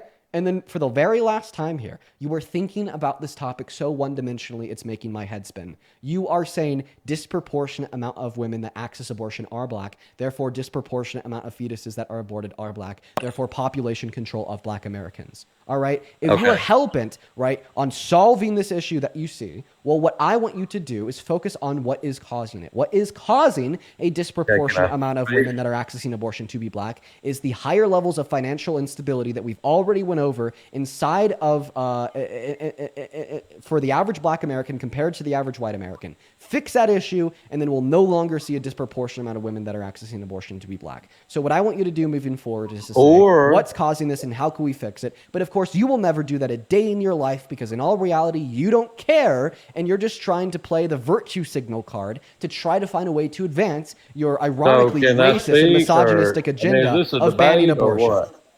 So this was not a debate. It's just let's hear Dean speak, I guess, because you're not letting your guest speak. Yeah, if you can't handle the nuance, you're not in the right live. I'm not going to do the 5 words on paper with Cran. Okay, well, and to go back in history, since you say you're not a Nazi and you don't support Nazi... Yes, run away to history. Don't respond to Dean's argument. Awesome. Okay, well, you're not responding to what I said. I've responded to every single thing that you've said. So in the Nuremberg trials, when they brought the Nazi eugenist up on trial in the United States, what defense did they use to avoid the death penalty?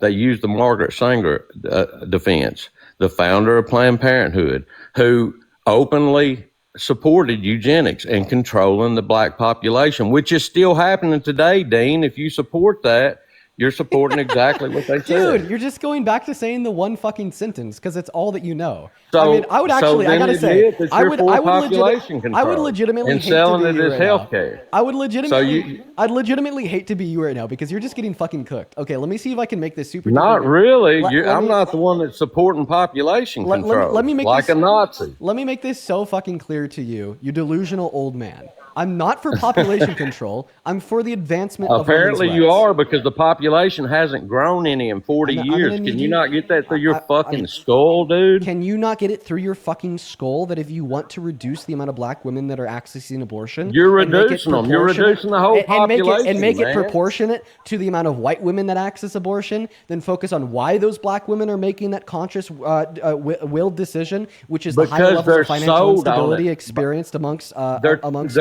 told that it's health care by people like you. They're told it's health care by people like you. Exactly what Margaret Sanger intended is to sell it as health care. So that doesn't explain why more black women access abortion disproportionately compared to white women, because I'm not just telling black women that abortion is health care. I'm telling everybody that. Well, and possibly because by design, all the Planned Parenthoods was put in the black neighborhoods. Oh, okay. Easy access. All right. Sell it as health care. It's women's rights. Although, if you look at the consequences of what happened, yeah. So how many times are you going to repeat this? Like, this is your 5th time repeating this, dude. 5th time. 5th fucking time. Insane. So okay, how about we try a fill in the blank game to try to get through your fucking skull here. Well, right? it's a Most women, it's- let's try to fill in the blank game. Most women that access abortion do so for this reason. okay. And What is if that you reason? support Answer my controlling no, population, answer. yeah. You can't even answer my question. Most women that access abortion do so for what reason? I guess I'm assuming financial. Would we reduce the amount of women that are accessing abortion if we were to reduce financial instability in young women and girls? Yes, and I'll tell you one way you can do that. Oh, By letting are their you saying? Are you population saying? grow to Listen, where they listen, have an listen, equal listen, listen. chance. Are you saying? Are you saying that we could reduce the amount of black women that are accessing abortion, not by infringing on their human rights and taking that right away, but rather by focusing on proactive solutions to reduce the financial insecurity that we see to disproportionately higher levels within black Americans compared to white Americans because of racism, slavery, and its aftermath? Yes or no? I don't necessarily believe it's from that. Oh, but I you believe a actually you lot just said of it was from that. You just said that we could reduce not the amount of from women not that are from accessing abortion, right? If we were to focus on fixing, right, the issue of financial instability in women and girls, right? You agreed to that already. So obviously the logical implication there would be, well, right, maybe the reason why there's a disproportionate amount of black women that are accessing abortion compared to white women is because they experience higher levels of financial instability for the reasons that I've already gone over. So if you want to fix that disproportionate statistic, instead of infringing on their human rights by banning their access to abortion, let's actually help them and focus on systems to eliminate the racist difference between the average socioeconomic standard of of black Americans compared to white Americans. or we could help their population grow to where their population is equal to the white population. What's wrong with that? I mean, wouldn't it be Instead, you would rather keep it the same, obviously. Wouldn't it like reducing Hey. the amount of black women that want to get abortions because of racist financial instability and the differences compared to that of like the average white American be like increasing the black population in this country? So, Dean, He can't answer that. He can't answer that. Welcome in, Santana. He got absolutely fucking gagged right there. He can't answer that goddamn question. Go ahead. Also, he's been gaslighting me this entire time. Literally since the 2000, the black population has grown, right? The actual black population has grown, going from, let me make sure I have this number right, from, it has grown by 31%. There's an additional 45.4 million black people. The multiple categories within the country have grown, including multiracial people. The category that has not stop talking. The category that has not grown is non-Hispanic white people. It's down from 63.8% to 59.3%. So when you talk about the abortion in the black community, yes, abortion is higher in the black community relative to the points that Dean actually already mentioned. But when you talk about the growth of the black community, you can just leave your racist talking point at home because you're wrong. Like literally the black Okay, community is growing. so And one reason why the abortion is so high is because black women specifically are the most educated group in the country. And so when they have to make a decision as far as whether they want to go about, progressing their life and their career and those types of things versus just, having a baby if it's unintentional, they opt to actually take care of themselves and do the things. That's okay, why they have such a higher rate of actually being pregnant and having kids at an older age. So again, and your if they're point is absolutely educated, if they're wrong. the most educated women in the United States, Dean's saying that they're not. I mean, he's saying that they're held back because of systemic racism. But yet you're saying they're the most educated women in the United States. So which is it? Are they being held back, or are they the smartest people in the country? It's both. It's both. While black It's women both. are Okay. while black women are the most educated group in the country, they're also under this Trump administration the group that has been impacted the most by the spike in unemployment. Like disproportionately, black women have been targeted for unemployment. So it's both. Yeah. And Okay. if anything, what? this should just prove racism more to you because it's Okay. crazy that it's both. The average And socioeconomic what standing of policy a did black Trump American is pass? lower than that to the average white American. And what policy And did Trump one moment, and do at that? that same time, black women are still the most educated demographic in this country. It makes it even worse. And now, before we move on and shift the goalposts here, I actually want you to respond to Santana's comments about how the black population in America has been growing, but yet the white population in America has actually been disproportionately slimming. So now are you going to flip the argument? It's longer racist to black women? Well, the black population was roughly 13%. It's 14% now. So you're talking about it's come up 1% in 25 years. And how many percentage? Yes, it's gone up percentage wise. Okay. Like white individuals in America. Well, I think any form of population control. No, an answer. You now think that abortion is racist to white women and white individuals in this country. I think control, and that's exactly what it's accomplished. You're not answering the question here, though, because this was the crux of your argument as it related to black individuals in the country. So now I'm just curious, now that we've learned empirically speaking, the opposite is true. The white population has grown. Meanwhile, the black population has grown percentage-wise, and the white population has shrunken percentage-wise, right? Is the real issue with access to abortion, right? Not with black individuals, with white individuals?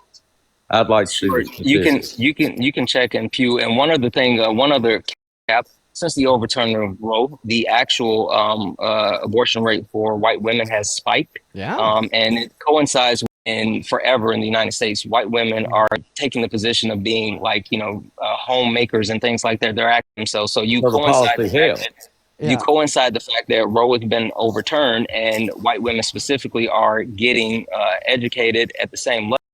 And you see that actual things to grow. So you're agreeing that Roe being overturned was good for the population. And just one other thing here. One other thing that I also like to point out is that when I was asking you my question, would you now say it's like racist towards like white individuals? Because give me some examples. Yeah. How much is the white? Yeah, in the last 25 years, how much is Santana, in the last, hope you got it. Go ahead. In the last 15 years, it dropped from 63.8% to 59.3%.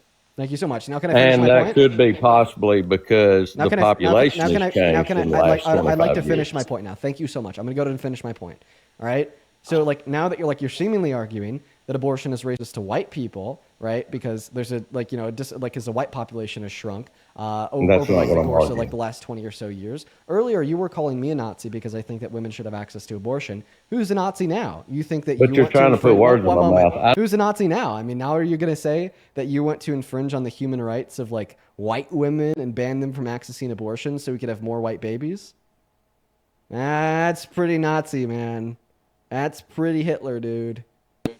Yeah, so you're going to keep muting me. Okay. Well, no, I was making the point that exactly what founder of the Planned Parenthood intended on happening, happened. And I would encourage all of your viewers to look up Margaret Sanger on TikTok and research her theories, and see if that's not exactly what's going on today. Anybody with a half a brain will research her and figure out what Planned Parenthood is about. How long was Margaret Sanger dead before they actually started to do the first abortions? That's irrelevant. No. The consequence is the same. Answer the question. How long was she dead before people started to have normal access to abortions? I'm not positive about that, but I am positive that it was a massive gap. Okay. The intended consequence by Margaret Sanger has. Sorry, I muted you because I don't really care about you repeating yourself for the 25th time. So I just want to clarify here. I think that it's a human rights violation to infringe on a woman's access to abortion. So are you saying that we should disproportionately infringe on the human rights of black women to stop racism? So you're saying that it's a human right to kill your offspring? Yeah, I think that it's a human right to access abortion. Well, I mean, I could give an argument for that. I disagree with that. I could give an argument for that. Okay. Listen, here's my argument for that. I think that it's a human rights violation to infringe on somebody's bodily autonomy without any good reason. A good example of infringing on somebody's bodily autonomy without good reason would be like kidnapping. Okay, like obviously you're infringing on their human rights. And I'd say in the context of like limiting a woman's access to bodily autonomy, that's just what she can and can't do with her body. So then the question would be, do you have good reason to make that infringement? And obviously, because I don't think that there's any identifiable characteristics of a fetus that make that fetus morally valuable, there thereby be no good reason, right, to like limit a woman's autonomy over her own body and stopping her access to abortion. Thereby, we would conclude here that it is a human rights violation. So then, once again, the question is: are you saying in order to like end racism in America, we need to disproportionately infringe on the human rights of black people? I'm saying that we should not infringe on the human rights of unborn babies. So I don't think they're humans too. So I don't think that fetus has the human right to life. Why do you think that? Because it's got its own DNA. That's not the mother's DNA. That is a separate human. Why does age determine whether it's human or not? No, not at all. It's a human. So any human that's biologically alive has the human right to life?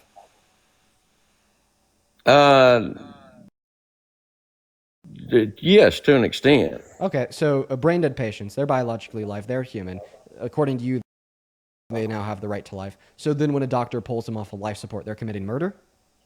Okay, if the doctor determines that they're brain dead and there's no potential for any brain activity, Yeah. but that's the difference. A fetus has potential for brain activity. Wait, but even though a brain dead patient doesn't have potential for future brain activity, they're still human and alive, meaning under your view, they still have the right to life. No, under medical, Hey, under the hold on one medical second. view. Sorry, Hold sorry. on, I'm One second. Hold talking. on one second, really quick, Dean. Now that he's moved off the racist talking point, I'll drop and you can continue the dog walking because like he's cooked. Well, He's cooked, bud. I appreciate Not you for at coming all. up. I appreciate you for I coming up with the facts, stated the Santana. You're facts, awesome. man.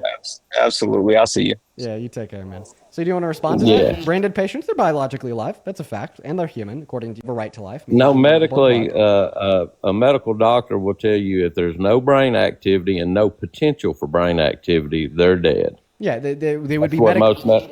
So they're medically That's dead. what most medical technicians will tell you. So they're medically dead the moment they're brain dead, because there's just like no utility in saying that they're medically No alive. potential. However, they're still No biologically potential. alive. They're not biologically dead. Medical death and biological death aren't identical. Okay, but if the brain activity is dead, the soul, the human is dead. Okay, no. But So biologically speaking, that's not true. Because like I already said, medical death and biological death are two separate things. The reason why they rule medical death at like brain death is because there's no were alive, and in fact more utility in treating them as if they were dead, like prepping for like pulling the plug, prepping for like organ transfer, preparing for the funeral, so on and so forth. That's why we consider brain dead patients to be medically dead. Okay, but once again, it only has to do with the utility of that declaration and nothing to do with if they're biologically alive or not. So biological death is separate and non-identical to medical death. And a brain dead patient, although they are still biologically alive. So in fact, they are still biologically alive human beings. So in accordance with your position, they would have the human right to life, meaning that when you pull the plug on them, it's murder. And I know what you're about to say. Well, but the difference is they don't have any future potential. And a fetus does have future potential. You're right, sir. That is a difference. But that is an irrelevant difference to your position. No, it's not irrelevant. It is not irrelevant at all. Listen to what I have to say here. That is an irrelevant difference. And the reason that is an irrelevant difference is because you did not say the fetus has a right to life because of its future. You said the fetus has a right to life because it's biologically alive and human now. Okay, and if it has potential to live, it's got potential to life, which means that we shouldn't kill it. It should have human rights like the rest of us. Oh, okay, so now you're shifting your perspective from all humans that are biologically alive to possessing the human right to life to just saying that merely humans with a future possess the right to life, right? No, that's not what I'm saying. Oh, well, then everyone's confused and you're making no sense. Okay, and I'm saying that if human life inside the womb, that baby's got its own DNA. That is a separate human from the mother. All right, so does a brain dead patient. Share the same. What's that? So does a brain dead patient. All of a sudden, we're not looking at a difference. Okay, but the brain dead patient has no future because it's the brain dead is completely brain dead. Right, you're right. The brain dead patient doesn't have a future. But I thought that you just told me the reason why the fetus has a right to life isn't because of the fetus's future, but is rather because the fetus is a biologically alive human. It's both. Oh, so it does have to do the future. So when I asked you if that fetus has the right to life because it's a human with a future, and you said no, you meant to say yes, and you're just confused. Maybe so. Maybe that's what it is. Oh, okay. All right. So what is in the future of that fetus that gives it the right to life now? Life. Life, like experiences, subjective experience, conscious experiences? Okay, well, let me ask you this. Let's go to the old... I guess we'll pivot, whatever. The old status quo. I'm following you. I'm following you. Same subject, same status quo. If somebody murders a pregnant woman, do they get charged with 2 murders? Yes, and they should. And they should. That is completely compatible with the pro-choice view. That is completely compatible. That is completely compatible with a pro-choice view, by the way. Well, I thought that it was just a clump of cells. So it's a human It's just not unjustified to kill it. Okay, there you go. It's a human. Right, but Okay, so I don't think it's unjustified to kill that human, and I would define murder as the unjust termination of human life, okay? I'd say when a woman is accessing abortion, it's justified, not only because a fetus lacks moral value, but also because she's enacting upon her right to bodily autonomy, and she's cutting off the supply of her bodily resources to that fetus with her consent and will. When a non-consenting third party walks up to a pregnant woman, kills that pregnant woman and the fetus, even if that woman doesn't consent to that fetus dying, well, all of a sudden it is unjustified to kill that fetus, not because that fetus has moral value, but rather because you don't have the consent of the woman. Okay, but right? Which would technically fulfill the father- definition of murder, which is the unjust termination of human life, thereby making the view that it's double homicide to kill a pregnant woman completely compatible with a pro-choice worldview. Okay, because the reason that we're saying it's like still unjustified to kill that fetus, thereby murder, is not because the fetus is morally valuable, but for the last time, because I'm going to repeat myself, unjustified because you're infringing upon the woman's desires. And what if the father feels like it's unjustified for the mother to kill his offspring? Oh yeah, well then that father's wrong and he could cope and cry and whine. I don't know what to tell you, man. Well, why? It's his body too. He's going to pay child support for 18 years if she decides to have it and he don't want it. Wait, I thought that you said the fetus is unique and separate from the body of the woman. Now you're saying it's not unique nor separate from the body of the man? I didn't say that at all. No, it's still a life and it's still separate. But it's Wait, which one is it? Is it separate or is it part of their body? It's separate. Okay, all right. So if Yeah, I was it's not a part of their body. Okay, It's so then why separate did you say it was a DNA part from of the his mother. body? Because he's going to work for 18 years to make sure that that child's taken care of. Okay, so so if without I was choice, that's by law. if I was a part of my dad's body when I was a fetus, am I still a part of my dad's body today? I didn't say you were a part of your dad or your mom's Yes, you body. did. You said quote unquote his body too. No, I said it's his body that's going to be working. So the dad shouldn't have a choice. The dad should have a choice in if the woman aborts a fetus or not. No.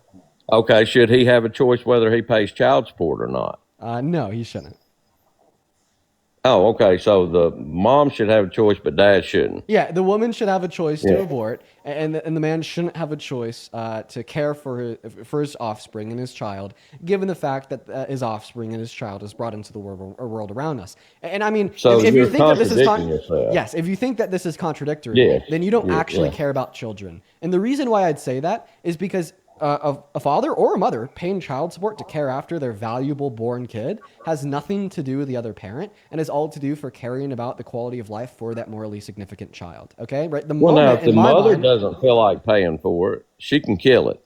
But if the father doesn't feel like paying for it, the state makes him pay for it anyway. yeah. So if the fetus dies before it's morally so you're significant, contradicting yourself. well, I mean, yeah, sure. you're It seems like a contradiction if you only let me say one word. No, it is a contradiction. Well, it's not a Dean. contradiction. I'll happily seems like explain you it. why It's as soon as you let me 100%. speak. Do I? I mean, it's not a contradiction. I can tell you how as soon as you let me speak, and you seem to be having an issue with that.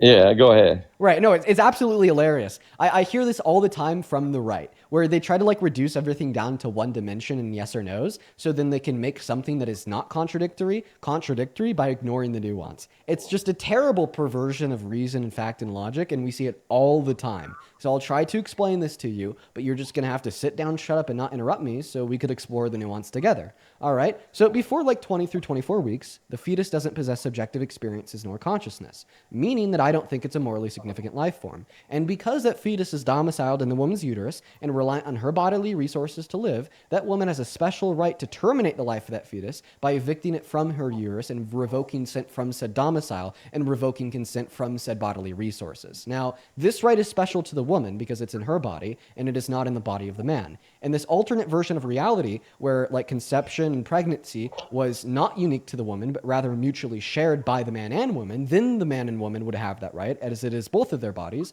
But in this reality, shit's unfair, right? It is only growing in the body of the woman and not growing in the body of the man. So therefore, before 20 to 24 weeks, right, in my mind, a woman is doing absolutely nothing wrong by accessing elective lethal abortion. Now, after that point, that child is morally significant, and there is a duty of care and a parental obligation that would fall on both the mother and the father. After that point, if that child is born and brought into this world, right, the mother has that duty of care and so does the father. Meaning that there's absolutely nothing contradictory of saying before that duty of care exists, before that child is morally significant, a woman is doing nothing wrong by accessing abortion. Yet after that child's morally significant, after that duty of care exists, then the father absolutely does have an obligation to look after his child. Rather, it's raising that child or paying or like paying money to the mother if he decides to up and leave.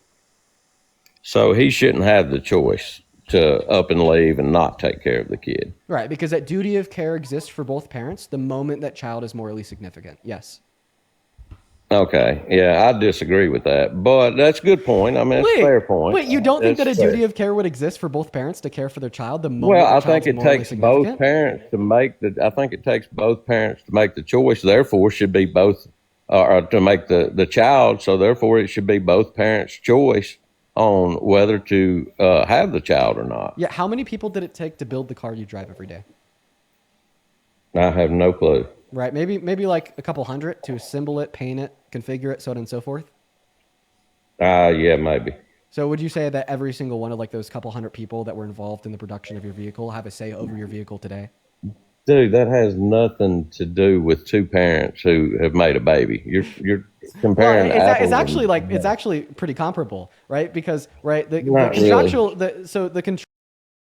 so the contractual obligation was for them to build it, they own it, then they sell it to you. Very similarly, right? The moment a man's sperm leaves his penis and goes into the body of a woman, well, all of a sudden, right, that contract for sex is over, and what happens next only falls on the woman insofar if she wants to get an abortion or not. And if she doesn't want to get an abortion, well, then that father's going to have to pick up that duty of care for his child if his child is brought into this world, just like the mother would. And that's where I disagree. I think Okay, that well then, if anything, you don't think that both parents have a duty of care to their children? What? Well, I actually think that both parents do have a duty of care to their children, and Okay, that's so then if why a man up I'm and leaves, for- yes, he has to pay child support.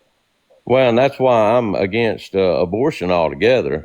Not to mention the population control issues. Oh, the because you think eugenics that part. duty, because you think that that duty of care would exist from the moment of conception. But I've already given you a compelling argument to believe otherwise, right? That compelling argument to believe otherwise would be the fact is I don't think it's our DNA that makes us morally valuable. I don't think it's our species classification that makes us morally valuable. I think it's a unique ability to subjectively interact in the world around us that makes us morally valuable. And that ability doesn't exist inside of the fetus until 20 through 24 weeks with the thymocortical connections, allowing for low levels of sentience. So it is only at that point that I believe a duty of care would exist, making that fetus morally significant, thereby, in my mind, deeming elective lethal abortions as morally wrong.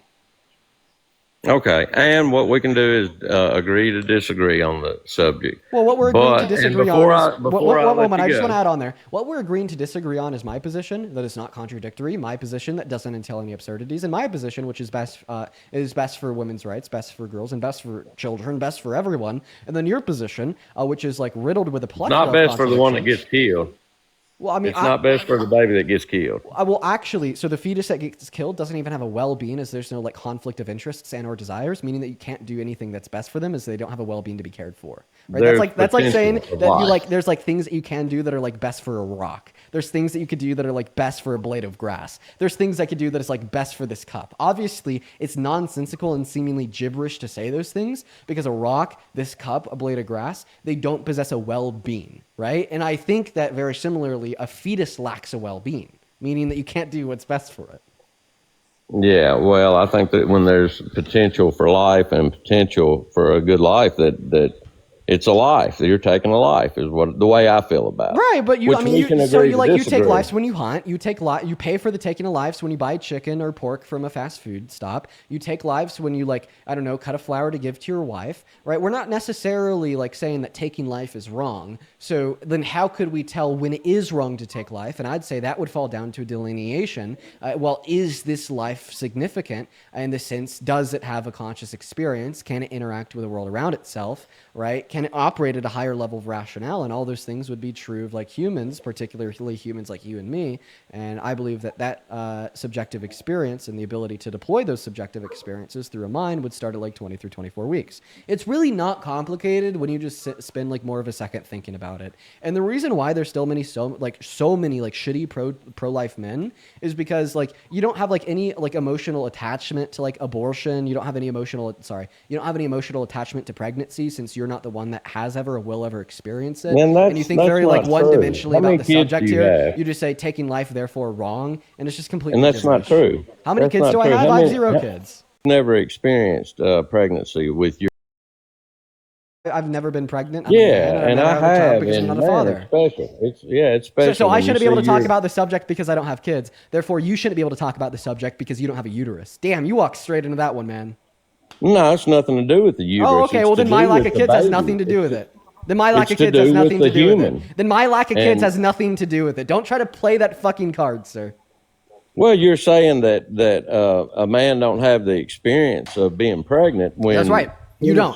extent they do. You don't. No, you don't. Absolutely, you don't.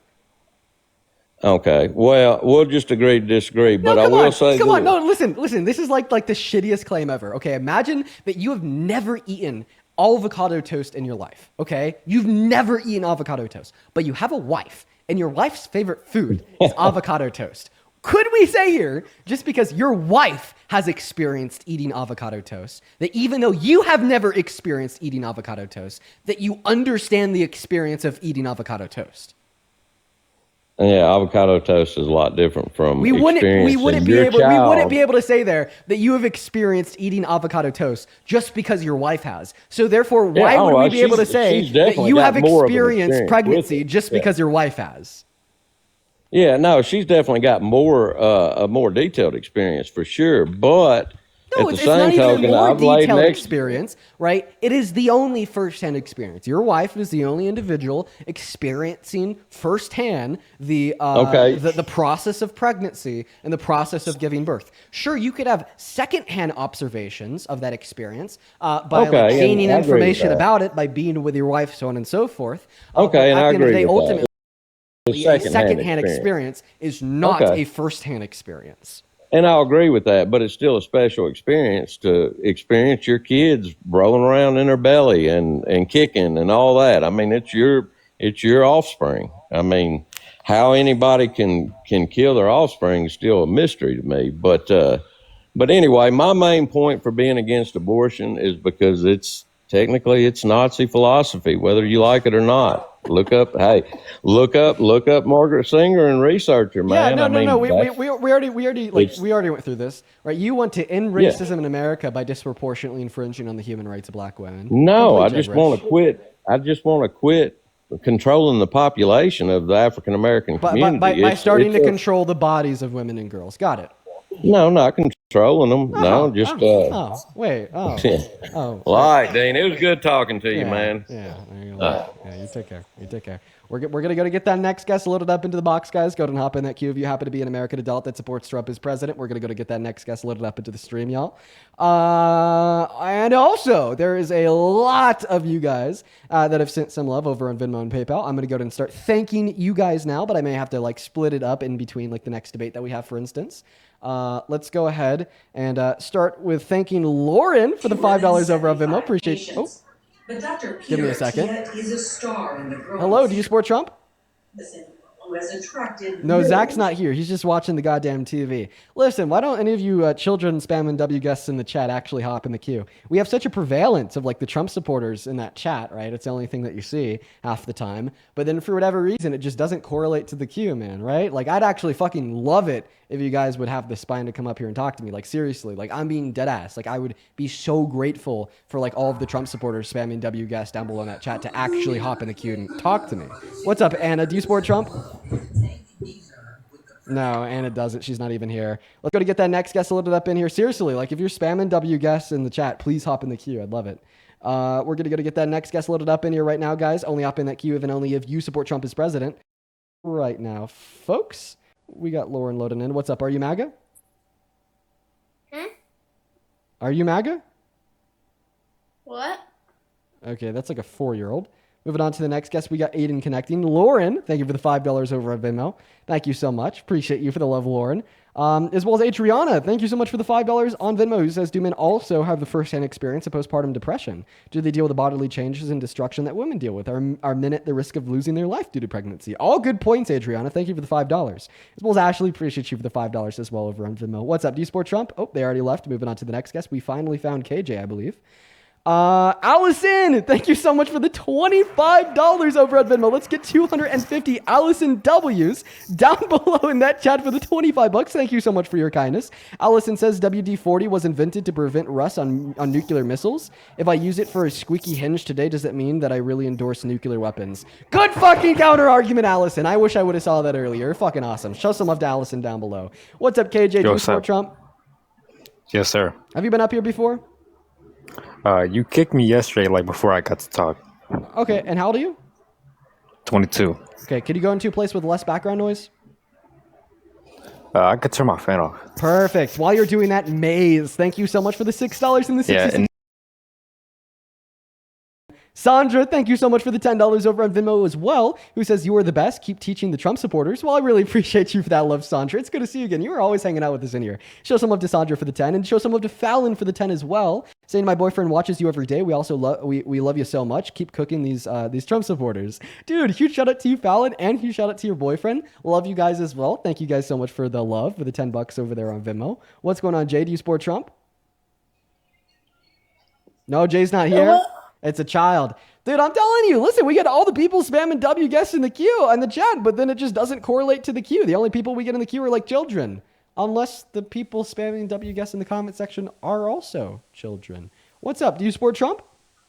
Don't kick me yet. Dude, I'm telling you. I haven't seen a MAGA extinction, and the only demographic of people keeping this guy kicking with electoral power like 14-year-old white boys. What's up, Aiden? Are you a 14-year-old white boy? I am not a 14-year-old white boy. How old are you? I'm 17. Moving on to the next guest, guys. We're gonna get that next guest, Thomas, loaded up into the box. Oh, that one was fucking funny. Okay. I would also like to thank. What's up? Before I thank the next person, Thomas. What's up? Do you No, yeah, Trump? you can go. You can go, dude. How old are you? I'm 20. I was born in 2005. Do you support Trump? Yes, in some ways I do. And before we go first, can I just say the argument on the brain dead dude and the fetus doesn't really seem comparable to me, just based on the fact that it's more of a moral issue, correct? Because no fetus or baby would want to die, but a brain dead person would be comfortable with dying based on their uncomfortability and all that. You know what I mean? I don't know what you mean. I mean, there's like clearly individuals that like if they were to go brain dead have asserted the desire that like maybe they don't want to die. And then building off of that, I think it's like crazy for you to assume the potential non-existence desires and or wants of like entities that don't have and couldn't have desires and or wants. You know, that's like that's like saying if like this steak that I'm about to cook for dinner, you know, if this steak was hypothetically conscious, would it want me to cook it for dinner? Like probably not, right? Does that yeah, okay, so but also before I do my counter argument, no, listen to that. Like okay, have you ever seen that movie of like the conscious like things in like grocery stores? It's called like Sausage Party or something like that. Sausage Party, yeah, dude. Right. So like hypothetically, right, if the bun's in the grocery store, if the patties in the grocery store, if the lettuce in the grocery store, just suddenly all had a mind, we're all conscious, would they want to die? Probably not. Therefore, is it wrong for me to cook a burger and like cut some lettuce to put on top of it?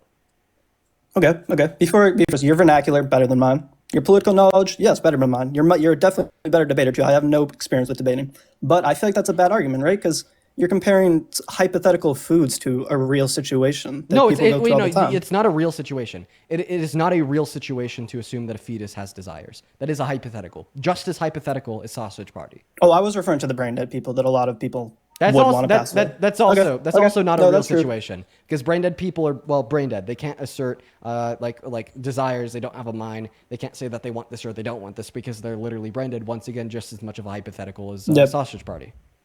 Okay. I want to go back to the original topic too. We can talk about Trump because you guys did go off topic for a while there. It's about like that's like Planned Parenthood and all that. We could talk about that. Let me finish thanking some people here. Thank you so much, Sasha. That is STA, thank you for the $25 over on Venmo. Sashta says, damn, Dean, you don't have to cook him so hard. Lol, bro is well done at this point. Much love to you. Much love to you as well, Sashta. Appreciate you for the $25. Show some love to Shasta down below. I would also like to thank Donica for the $7 on Venmo, who says, did you catch the Colorado versus Utah game yesterday? No, I didn't, unfortunately. As well as Nova, thank you for the $10 on Venmo, who says, hey, Dean, it's my birthday. 26 on the 26th, and you've taught me so much. Name is Lewis. Happy fucking birthday, Lewis. Dude, I want to see everybody watching on TikTok, everybody watching on YouTube. Show some love to Lewis for their birthday down below in that chat. As well as Samantha, thank you for the $5 over on Venmo. I'll try to bring you up. And Nicholas, thank you so much for the $5 on Venmo. And I just read your message there. Thank you so much for your kindness. As well as Matthew and Monique with the $5 over on Venmo as well. Thank you guys so much. I'd also like to thank Matthew with the $15 on PayPal, who says, where is Phil? Who the hell knows? Appreciate you for the $15, though, Matthew. And let's get 500 Kimberly W's in that chat for the $50 on PayPal. Holy fuck, Kimberly. That is so incredibly kind of you. Kimberly, I just read your message there. If you want to share that argument with me, you can find my email in the link tree in my bio. Please do. I really appreciate you for the $50, and I'll keep my eye out for an email from Kimberly. As well as Herb, thank you for the $5 on PayPal. Bernie with a 4, Nicole with a 2, and Alexander with a 5. As well as F, thank you so much for the $10 over on PayPal. Appreciate you so much for the love, F. Kaylin with a 5, Lynn with a 5, and Tanya, thank you so much for the $25 on PayPal. Let's get 250 Tanya W's. Tanya says, thank you so much for the love once again.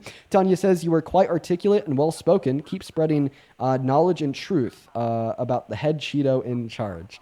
There we go. We're all cut up over on Venmo and PayPal. I seriously really do appreciate everyone for all the love over there, as well as Zach. That is ZAK. Thank you so much for the $20 on Super Chat. Let's get 200. Zach W's. Good to see you again, my friend. Zach says, by the same logic, anybody who drives a Volkswagen is a Nazi, since the person that started the organization was a Nazi as well. Yeah, good point. And then Unreality, thank you for the 20 Australian dollars over on Super Chat. Show some love to Unreality. Thank you so much for the love. Who says, as somebody who's given birth, it's not an experience I wish on my greatest enemy. It's painful and traumatic. I needed stitches and it took weeks to recover. My body will never really be the same again. Yeah, Unreality, it is crazy that like so many women go through birth and it's like a normal thing. Just like considering like how absolutely insane it is, right? On like the body, the mental state, the mind, of women. It's just fucking nuts. But listen, man, go ahead and take it away. Tell us why you support Trump as president. I appreciate everyone so much for the love. If you want to support me, you can find my Venmo and my PayPal in the link tree in my TikTok and in the pin message over on that YouTube stream. Okay, so like I said, first of all, I am 20 years old, so I'm relatively new to politics. I wasn't very into it when I was much younger. I do not support Donald Trump as a person based on like his past. I do think he's uncomfortably weird around women. Definitely somewhat misogynistic, but I really do think from what I've seen, he is better than all the other Democratic candidates I've seen. Like, so first comment, it's not just uncomfortably weird around women. He's predatory and dangerous around women. And then second of all, besides E. Jean Carroll, is that her name? Correct. I want to be correct. Yeah. Besides the woman he raped. Yeah. He was held civilly liable, correct? Yes. And what is the difference between that and actually being convicted? One's in a civil court, one's in a criminal court. One determines criminal responsibility and throws people in jail. The other determines financial responsibility and leads to lawsuits. Okay, thank you. Yeah, one operates off a jury of 9, one operates off a jury of 12, one operates off a standard of evidence beyond a reasonable shadow of a doubt. The other operates on the standard of evidence, preponderance of evidence more likely than not. Those are the differences. All right, and I've heard the arguments from a lot of the right here saying that there's not enough evidence on the case, but I'm not going to start with that because I haven't done enough research on that specific topic to really like give my opinion on that. Okay. But besides him being uncomfortable around women, from what I've seen, yeah, I take issue with that language. Like, rape isn't just uncomfortable. Rape is violent. Rape is like, no, yeah. But I'm not talking about that case. Obviously, that is obviously way past anything. You know, we're both on the same topic with that. And hold on, one more thing. Yeah. If you actually support Trump and you're coming in here spamming the N-word, that is not just a bad look for the party itself. It's a bad look for you, your parents, and basically everyone else. That's just pathetic. And I honestly, Dean, I don't think a lot of them are Trump supporters. I think they're mostly kids who I'm hearing saying this. They do all sound pretty young, but yeah, you can go. Yep. Pretty much everyone who come on the internet and spam slurs loves Trump. Do you mind if I ask you a question? Yeah, no, Dean, I'm here just to, go. So, like, if you knew that, like, the outcome of that civil court that held Trump liable for raping Eugene Carroll was accurate and true and correct, would you still support Trump as president?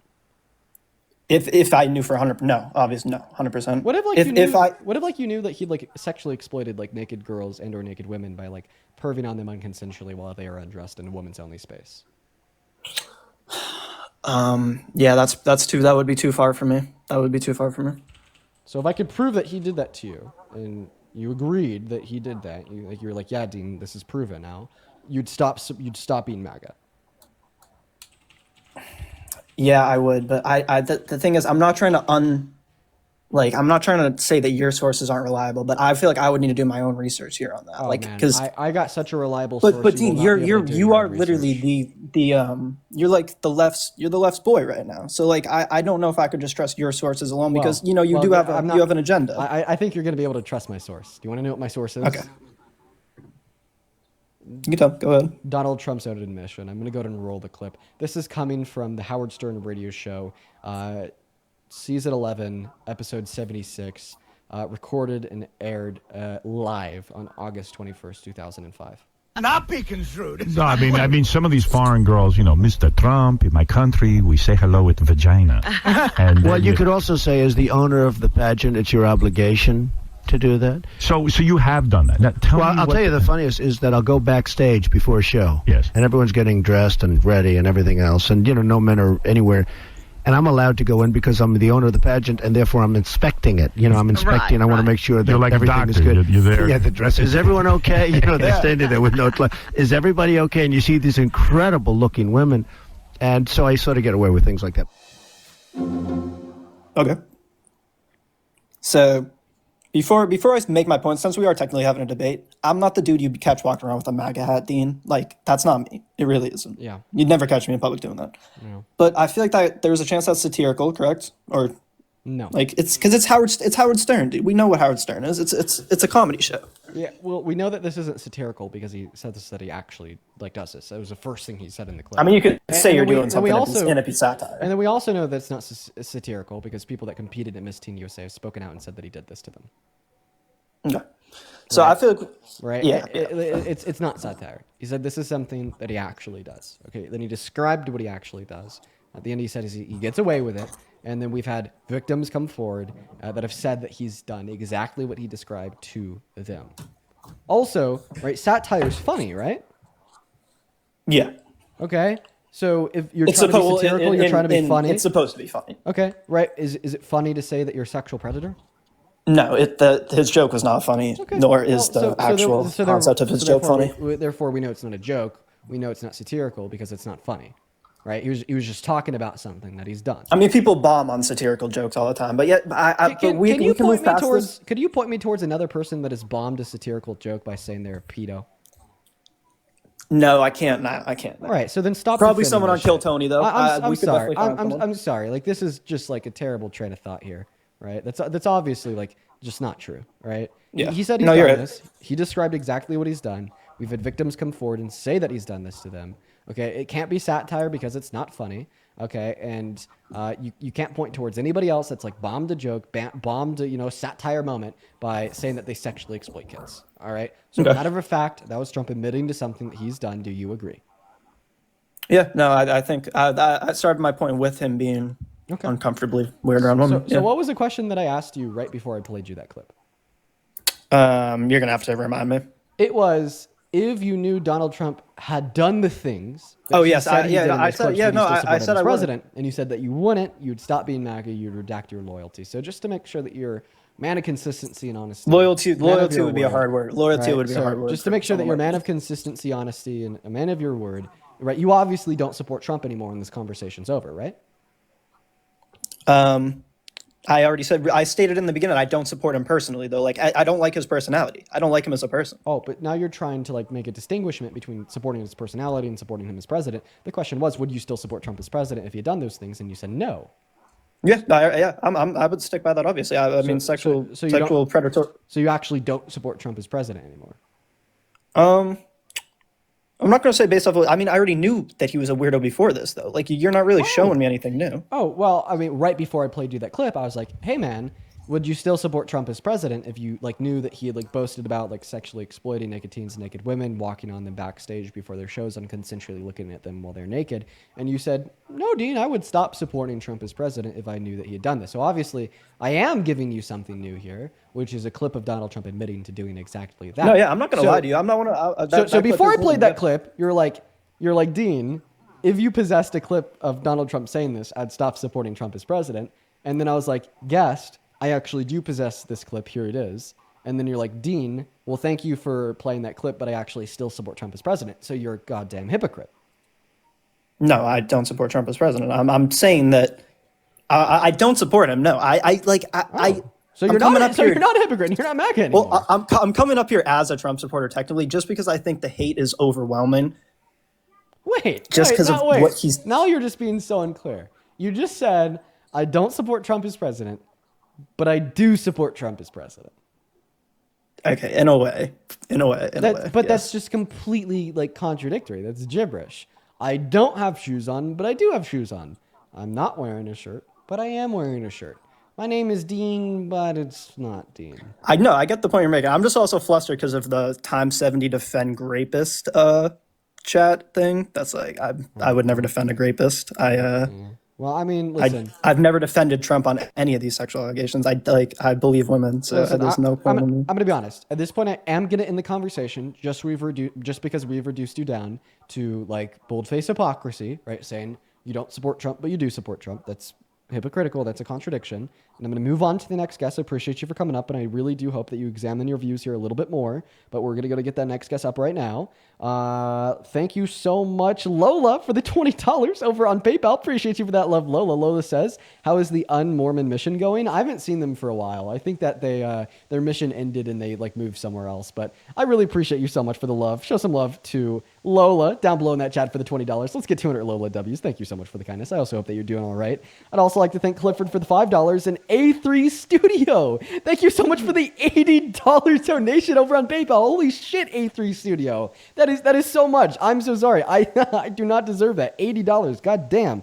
A3 Studio with the $80 says, you are amazing. I'm glad I found you and have been loving your content and your roastings. Well, I really appreciate you so much for the 80 big ones, A3 Studio. I want to see 1,000 A Studio W's in both the live chat on TikTok and the live chat over on YouTube. Guys, thank you so much for the love. Show some fucking love to A3 Studios, as well as Morpo. Thank you so much for the 5, and Alex with the 1, as well as Izzy. Thank you for the $10 on Venmo. Let's get 100 Izzy W's, who says, I am always on all of your lives. Well, I appreciate you for that love, Izzy. And then Patsy, thank you so much for the $25, who says, keep on doing what you do. Thank you, Patsy. All the love in the world to you. Let's get 250 Patsy W's. Thank you so much, as well as Taylor. Appreciate you for the 5. Thank you guys so much for your kindness. Seriously. What is going on? Collier. How do I pronounce her name? Collier. Collier. Okay. And how old are you? 18. What year were you born in? 06.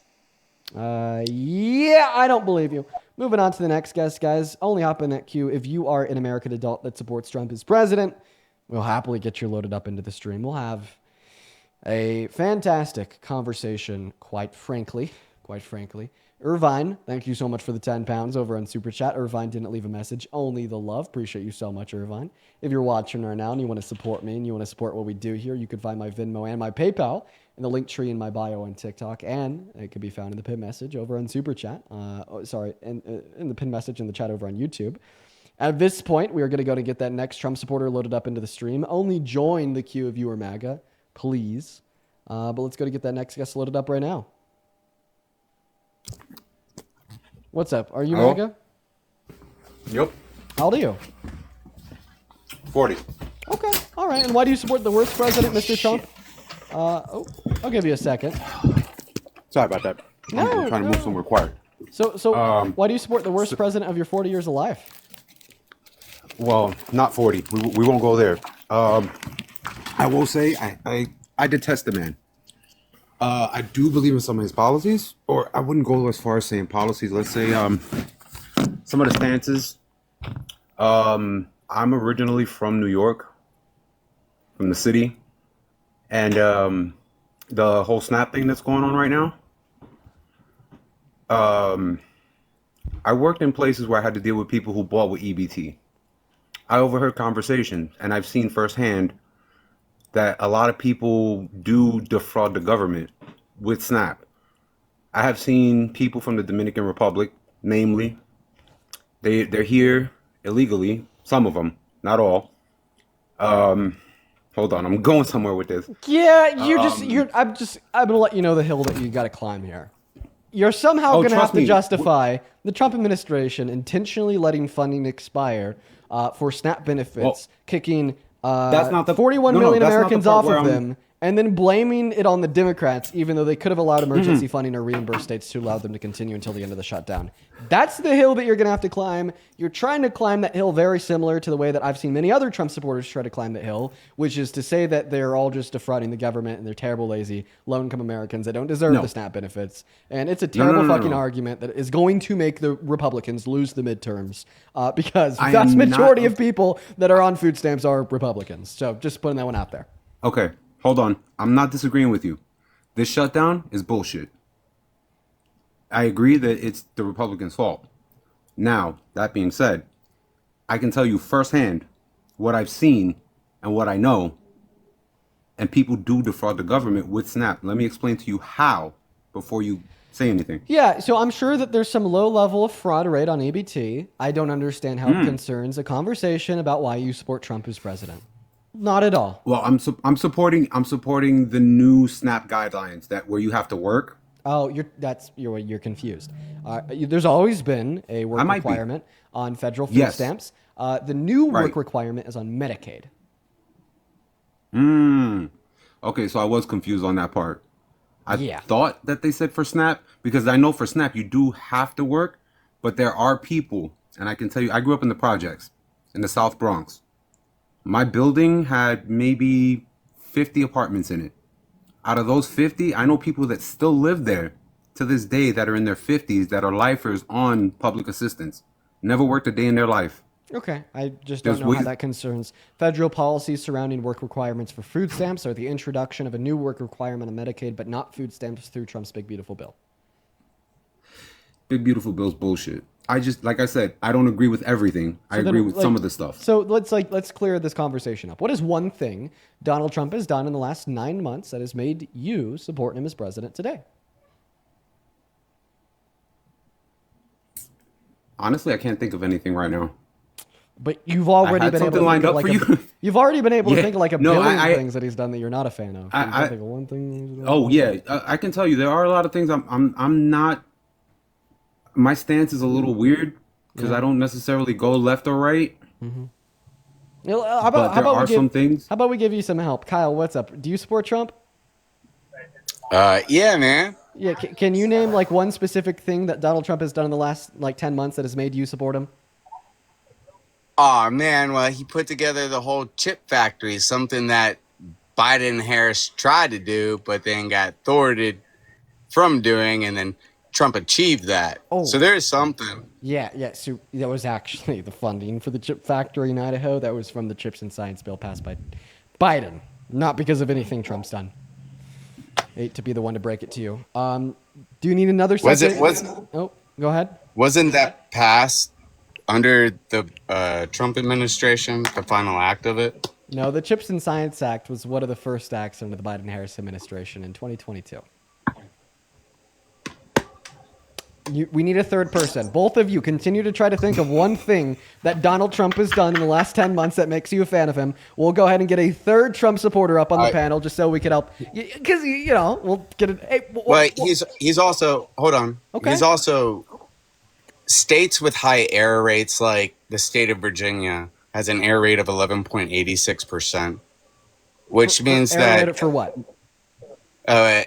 Individuals that are on EBT. So there's a lot of administrative costs, and the state of Virginia has a lot of errors due to these costs, which means if the error rate's not fixed, that means the federal funding will no longer come, and 85 to 90% of federal funding comes from the federal government. So that means the state has to fix and figure out a solution to those error rate problems, making it more sustainable for everybody instead of depleting tax dollars all the time. Yeah. Yeah. So first and foremost, you said that 85% of federal funding comes from the federal government. No, 100% of federal funding comes from the federal government.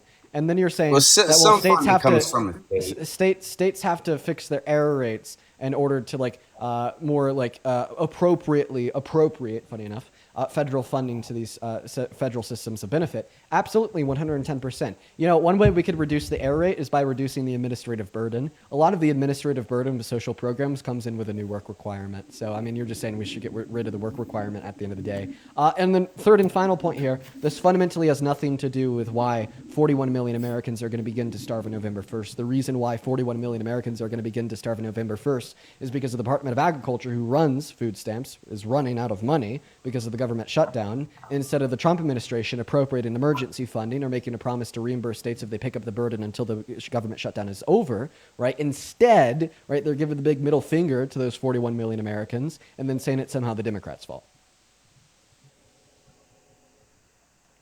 Right. Yeah. Do we need a third Trump supporter? I could bring up a third Trump supporter if you guys would like. You brought up. I mean, you brought up a whole take your there's time. little Just branches digest that it. come off of everything you just said. Digest it. Caden, what's up? Do you support Trump? I goddamn love Trump. Okay, you're a troll. Bye, Caden. Okay. What the fuck was that? No. Feel free to start responding whenever, but I am going to try to find a third Trump supporter. Just come up here. Feel free to respond to that, though. Wait, I mean, you said a lot, so it's hard to. All right, we'll just try to go from the beginning. Of if states, that does mean that there would be new work requirements, which there has to be. You have a large amount of people living on these social benefits, such as myself. I live on food stamps. I also live on $600 a month, thanks to taxpayers. Okay, so you're getting personally screwed by Trump. I would be the. So you're personally getting screwed by Trump. I don't know what your religious beliefs are, but there's a passage in there, 2 Thessalonians 3:10, that says, "A man who is unwilling to work shall not eat." So I am willing to work, and I think that's what he's trying to bring out in us, is trying to bring out the ones that can work. But there's not jobs for all of us. I have a question. Does that make sense? So, the 500 people that Jesus fed during the Sermon on the Mount with bread and fish, were they working? Yeah. There was a work requirement on the bread and fish at the Sermon on the Mount? No, of course not, man. But again, that's the church's responsibility. There's over 400,000 and then for churches. all of the Christian and Catholic food banks worldwide, because they follow the Bible. Is there a work requirement on all the Christian and Catholic food banks worldwide? Is there a work requirement for Christian and Catholic food banks? No, most of it's donation. Oh fuck! So I don't know if the church really agrees with these work requirements on food, man. What do you mean? Most of their food comes from donations or monies from their congregants. Right, and then they're given to make donations. And they're given to people that need the food, and they'll even give food to people that need it, even if that person's not working. Yeah, but they only give them a percentage while they collect $100,000 a year salaries. And the church builds their houses. We're given there's over 400,000 churches. So you're saying that not all the funding that if we wanted to solve. You're saying that not all the funding that goes to churches is going to these food programs. Not all the money that's going to the federal government goes to food programs. The average American taxpayer pays $36 in taxes per year for food stamps.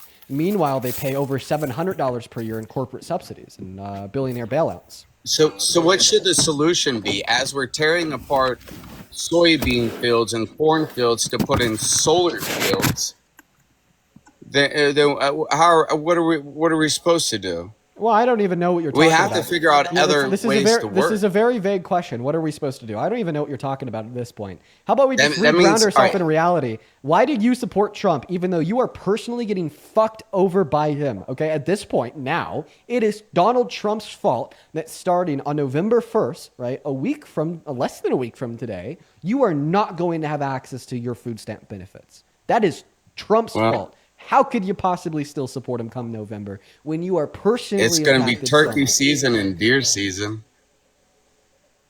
Magic 8 Ball, please respond directly to the question I asked you. Look, we got 3.5 years left of this guy, and if his goal is to collapse our government or to collapse our dollar to create a digital currency, then he's doing what he has to do. And obviously, the Democrats and Republicans are in cahoots with it because they're both in the Epstein. Yeah, I'm kicking him. He started talking about crypto and Epstein when I was asking him why he still supports Trump, even though Trump is personally fucking him over so much. Ace, I'm going to move on from you as well, man. I appreciate you for coming up. Thank you so much, man. Yo, Riley, thank you so much for the $20 over on Super Chat. While we're looking for that next Trump supporter, go ahead and show some love to Riley down below. That is Reilly. Appreciate you so much for that kindness. Riley with the $20 says, why don't you ask these people if they would vote for another Republican candidate if they were neck and neck with Trump in primaries? That would probably weed out a lot of the people who like his policies but hate his character. Yeah, sure. I mean, I could see some like use in asking that question. That's a good one. Appreciate you for the love, Riley. Thank you for the $20. Show some love to Riley down I just there in love the you chat. so much. Oh, yeah, I appreciate you I so have much to for that leave, love, but I guys. love you so much. Yeah, you take care, man. Moving on to the next Trump supporter, guys. I would love to get like a panel going here of like 5 Trump supporters. Let's see if we could do it. But seriously, show some love to Riley down below, as well as show some love to Izzy for the $10 over on Venmo, saying, I'm always on all of your lives. Actually, I thanked you earlier, Izzy. Thank you so much once again. I'd also like to thank, let's see here, Sicily. Thank you so much for the $5 on PayPal. And happy birthday, Brecken, if you're watching. Happy birthday to you. I'd also like to thank Morgan for the $10 over on Venmo, who says, and then Jesus said unto the hungry, my taxes better not be buying this bread and fish, right? I appreciate you for the $10, as well as Jennifer. Appreciate you for the 10, who says, I would love for you to ask MAGA how they can support the president, but not the man who is president. It always entails some contradiction. And then Antony and Paige, I appreciate you guys for the $5 and the $1. What's going on, Bam? Do you support Trump? Yes, I do. Okay, and how old are you? I'm 18. Okay, what year were you born in? 2007. Okay. You know what, Bam? How about we try to do like a 1v multiple people? Could I get you like a panel of like multiple people? Is that fine? Sure. Okay. All right. Let's do that. We're going to go to get that next Trump supporter up here, guys. Go ahead and hop in that queue if you are an American adult that supports Trump as president. We're going to go ahead and change it from how do you support Trump to Trump is terrible for America, just to, make the topic a little bit more broad. Let me know down below if you do want to come up. Okay. Ilias is loading in. Okay. We got Ash connecting to the stream. Okay. What is up, Ash? Do you support Trump? I said I love Trump. You took my goddamn First Amendment right by kicking me. You're a good ass troll. Good job. That's my First Amendment. Good job. Hey, Ryan, what's up? Do you support Trump? 1 second. Ryan, hello?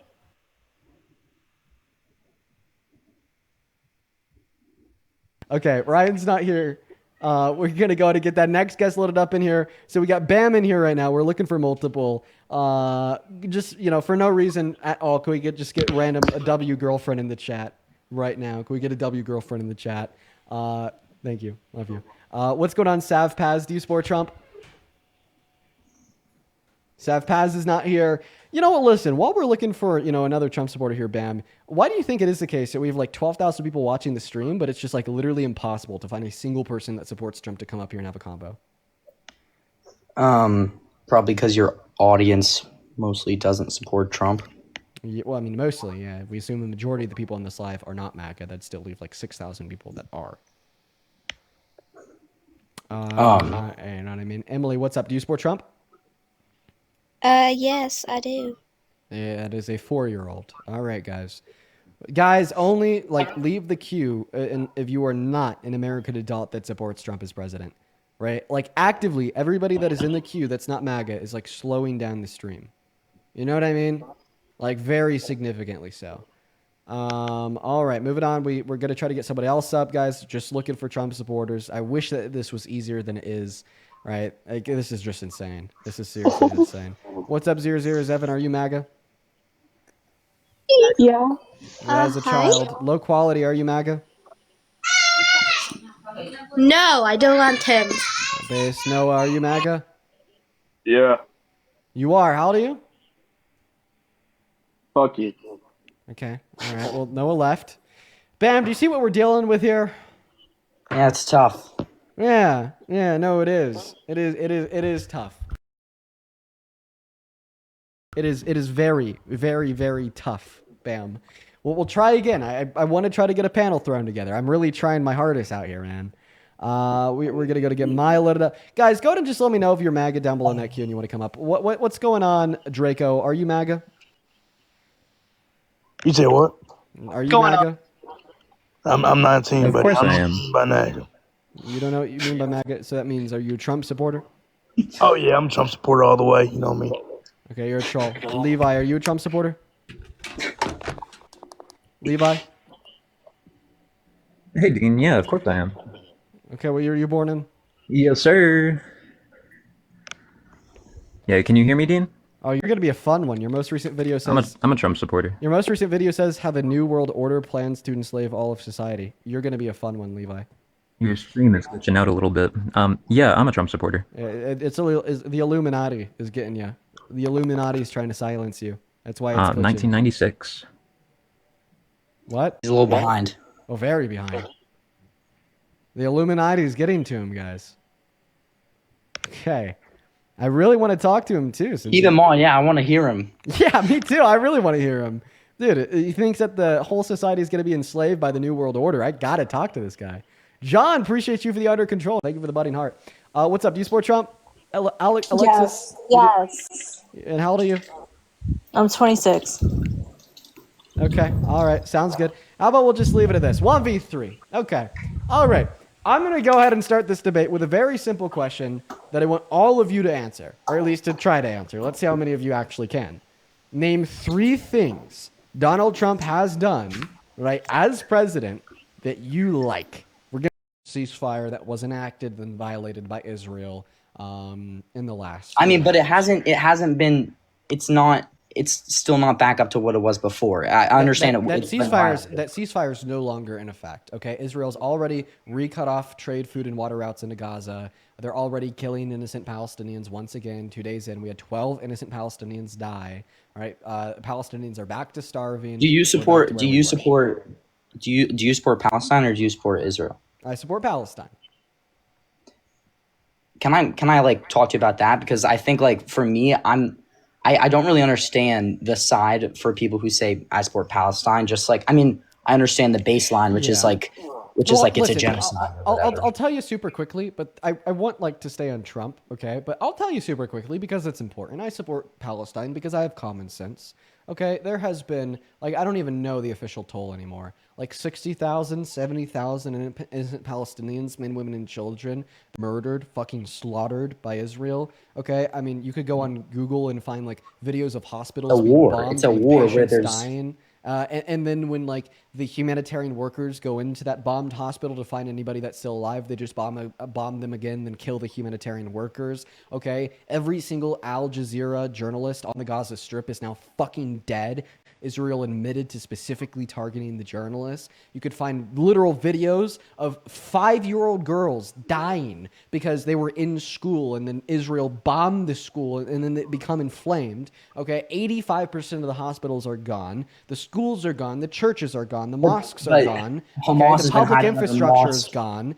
Israel's cut off the food trade and water routes into the city. People are starving every single day. A newborn's been starving in Gaza. Not to mention the fact that Israel has been perpetually violating international law since goddamn day one. They passed legislation through their parliament to illegally annex, ethnically cleanse, and steal the rest of the Gaza Strip 2 months ago. And then yesterday they passed legislation through their parliament to illegally annex, ethnically cleanse, and steal the West Bank. There's currently like 3 arrest warrants out from the ICJ for Netanyahu. Israel human rights experts say they have reasonable cause to determine that a genocide is taking place. And just knowing the definition of ethnic cleansing proves that, and has for the last year or 2 or 3 or maybe since the 1960s, right? So that's why I support Palestine, and that's why I definitely do not support the state of Israel. So my response to that, first of all, is during October 7th, when 1,000 Israelis were slaughtered and killed in cold blood, half as many people that were killed in 9/11 directly from another country, of course you're going to have Israel declare war. And I don't agree with everything that Netanyahu did. I think that he's done terrible things. But I think if you try to think of an example where a similar thing happened to the U.S. and you think about what would happen what the U.S. would do if something similar happened where 1,000 people were killed. Like, it's just that country would not, if a country did something to the US, that country would be completely destroyed right now. And I think that the reason that people just seem to forget about that and seem to like forget that it's a war and that it's of course Israel is winning and is killing lots of people, but it's not a one-sided thing. Thousands of Israelis have died. Even more have died now. And additionally, Hamas has killed their own people. You could see, like you were talking about videos. You can pull up videos yourself. During the ceasefire, when they stopped bombing, Hamas came out of their holes underneath hospitals and mosques and started killing their own people because they seemingly helped Israel. And I think that it just shows, like, why would you be against Israel when you can be against Hamas that's killing civilians? Yeah, right now you're trying to make the deaths of innocent newborns negotiable. Right now you're arguing there were deaths of innocent 5-year-old girls. You're making the deaths of right now innocent Israelis. Go ahead, interrupt me. Okay. No, you can No, go. no, interrupt me. You have something to say. Get it off your chest. I mean, no, you can go. It's fine. Sorry. That's what I thought.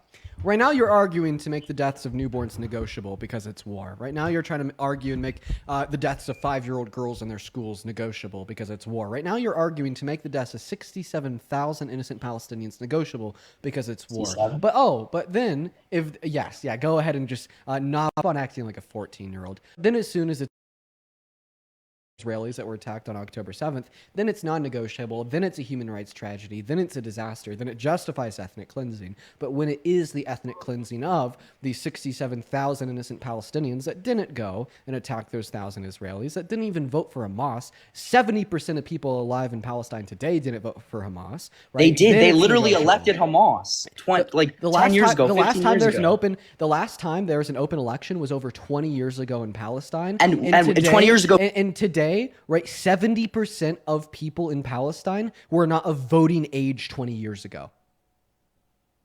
Yeah. Oh, and by the way, even if they did vote for Hamas, that still wouldn't justify their death. All right? That still wouldn't justify the slaughter of the innocent men, women, and children. Yes, that pro-Hamas radical newborn just deserves to be starved, right?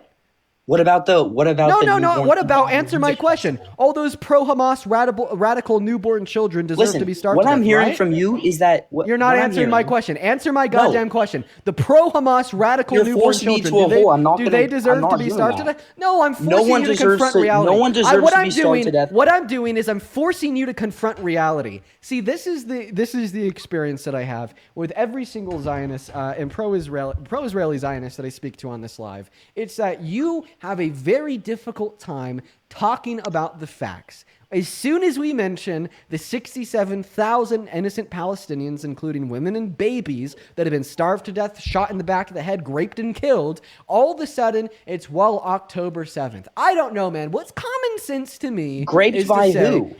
By IDF soldiers, then caught on camera by Hamas. Hamas. By them. Thank you so much. And what's common sense to me? Oh yeah. So the IDF soldiers that got caught on camera raping that woman, they were actually just members of Hamas with IDF uniforms on. You're fucking delusional. No, Hamas bribed. Can I tell you what's common sense to me? Can I tell you what's common sense to me? Condemn Hamas and be against the deaths of innocent individuals. Personally, I'm against the death of everyone. Personally, I'm not pro-Palestine because I'm pro-Hamas. Personally, You're pro-Hamas? No, oh my God, you're not even listening to me. Personally, I'm not pro-Palestine because I'm pro-Hamas. I'm pro-Palestine because I'm against the ethnic cleansing and murder of hundreds of thousands of individuals. So if you're against Hamas and you're against Israel, then and one of them is literally trying to go against Hamas, why not just help Israel help get rid of Hamas? I don't understand that. Hamas is. I appreciate you for the $1 because what they're an hides under hospitals. They're an expansionist ethno-state. Let me get this straight. Israel is an evil expansionist ethno-state. Okay, with what is that? Colonialism. Can you define that? Yeah, I don't know. What that so means. An ethno-state is a state that's like built out of like a majority like ethnic group, right? And then they have like a hierarchy of like classes predicated on one's ethnicity, right? So like Israel is a Jewish ethno-state. At, can I appreciate you for the $1? Not for the $1, for the under control. And they're expansionists in the sense that they want to grow and create the greater Israel, right? And that would include the annexation and ethnic cleansing of the West Bank and Gaza. Do you disagree? I don't know if I disagree. I don't think I have an opinion on that. So you don't have an opinion of their expansionist ethno-state? I'm not sure. I don't know. Sure, I agree. Sure, I agree. I'll say I agree. I agree. Wait, so you defend expansionist ethno-states? Dean, What? I don't really understand that. I don't understand that. Okay, once again, ethno-state, a state that's like a majority ethnicity that kind of has like a caste or class system predicated on said ethnicity, right? That's like the purpose of the state is to be legalized and claim the land around them to create the greater Israel. Do you disagree with that? Well, you're saying that like, oh my God. Like if you look at America, you could say half the people are racist towards you could say all of America is racist towards Mexican immigrants because you have someone who's racist towards Mexican immigrants in power. Someone could make that argument. However, you can't make that argument because that's like what 55% of the population that agrees with that. So I'm talking about the state of Israel, the ethno-state, the expansionist ethno-state, right? Like right now, the state of America is incredibly racist and bigoted towards, right? Like maybe like Mexican individuals, for instance, because Donald. So Trump you're saying that the people all in charge. undocumented immigrants are Mexican, and that he likes to say that undocumented immigrants are from escaped mental asylums, prisons, so on and so forth. And I'm not just talking about the people in charge. I'm talking about the state as a whole, right? I think that the state as anyone a whole is an issue. You're pivoting. Anyone can legally be a citizen of Israel. You're Israel. pivoting because I asked you a very specific question, and you're now not answering. So I'll ask it again. Do you? To my knowledge, I know that anyone can. State. I don't. I mean, I can't. Okay, you just gave me a definition. Ask me to define the terms, and I'll happily do it for you. I'll define the terms of what? Define the terms of what? If you like expansionist or ethno-state. If you don't know what those things are, I'll tell you. Well, I know expansionist is expansionist. Ethno-state is a state defined by ethnicity. But that the reason it's not a state defined by ethnicity is because anyone can legally be a citizen of Israel. You don't have to be Jewish. You don't get legal advantages by being Jewish. Anyone could be a citizen of Israel. Of course, there's things you have to do, but anyone can be. Okay, so even Israel doesn't deny that they're an ethno-state. So why do you? Well, you're saying ethno-state in this negative connotation. You're saying that. Can you let me respond to that? All like the pro-Israel like senators and congressmen and women, they don't deny that Israel's an ethno-state. Israel doesn't deny that they're an ethno-state. Israelis don't deny that they're an ethno-state. Can I respond? I'll respond to that. Israel respond to that. Well, my response to that is you're saying ethno-state in this negative connotation where only people of a certain ethnicity can be a citizen of this state. But I'm not 100% sure the quote unquote ethno-state, but I know for a fact that of course Israeli is the Jewish state, and I also know for a fact that you don't have to be Jewish to be a citizen of that state. That's just, and I agree with that. I think there's no harm. You can have a state that is majority Jewish, and anyone of any religion can be a member of it. I don't understand. I mean, my base point is that I think during October 7th, did you know that the Constitution, the constitutional law of Israel, explicitly declares that, quote unquote, the right to national self-determination in the state of Israel is unique to the Jewish people? No, you didn't. I didn't know that. Did you know that before you just Googled it just now? Like, what? I was looking up the specific wording so I could give you a quote.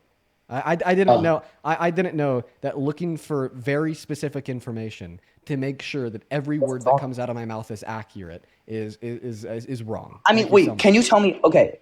So we're getting caught up on this part on if it's an ethno-state. So once again, Israel says they're an ethno-state, right? Okay. We say that they're an ethno-state, even the pro-Israeli congressmen and women. So I don't want to say for a fact that constitutional law says they're an ethno-state. So can we agree they're an ethno-state? Sure.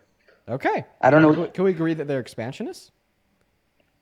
I mean, getting a recent. They passed I mean, legislation years that ago, violates international law to annex the West Bank and Gaza.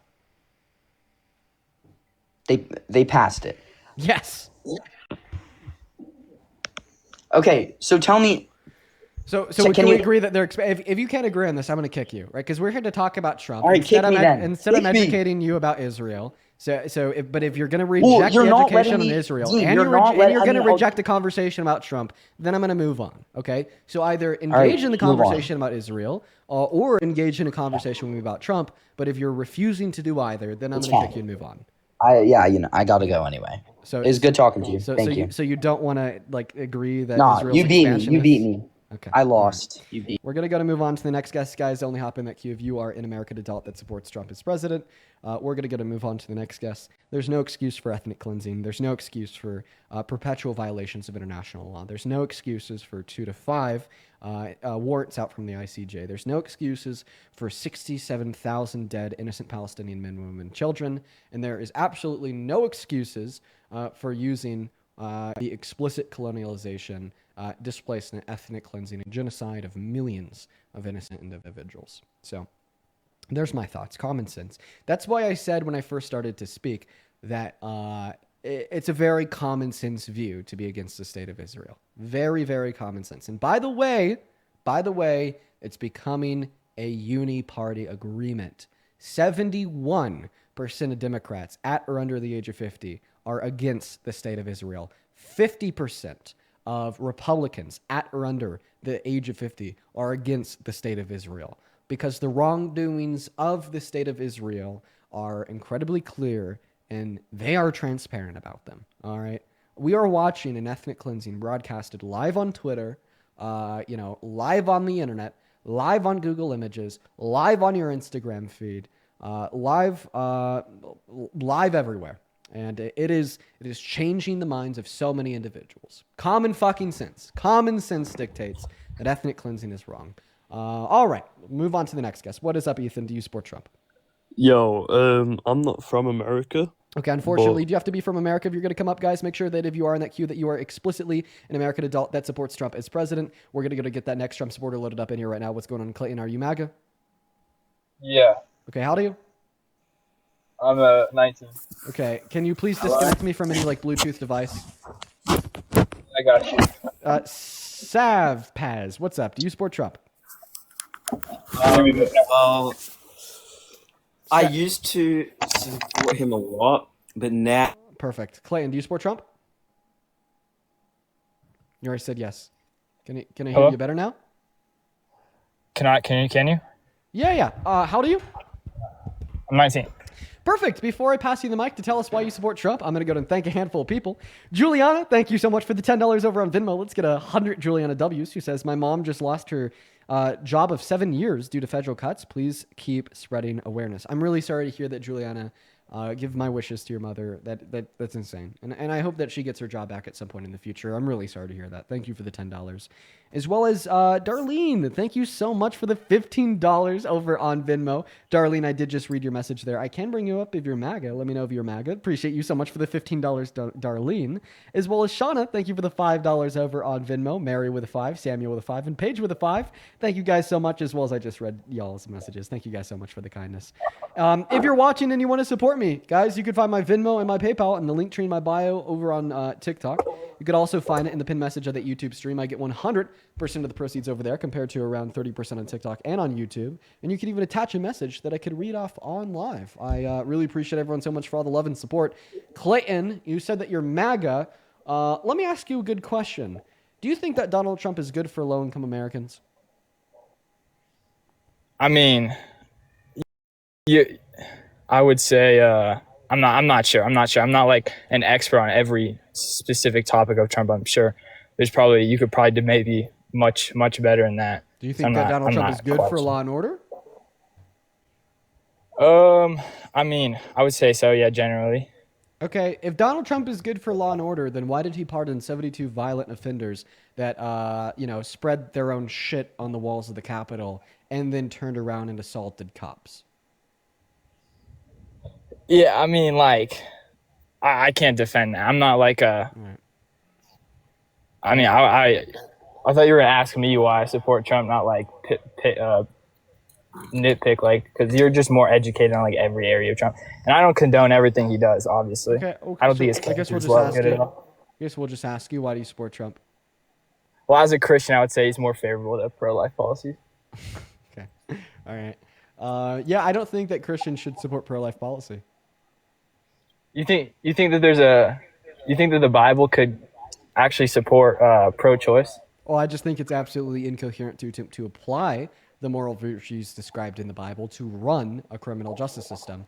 We'll start off with a very simple question. What branch of Christianity are you?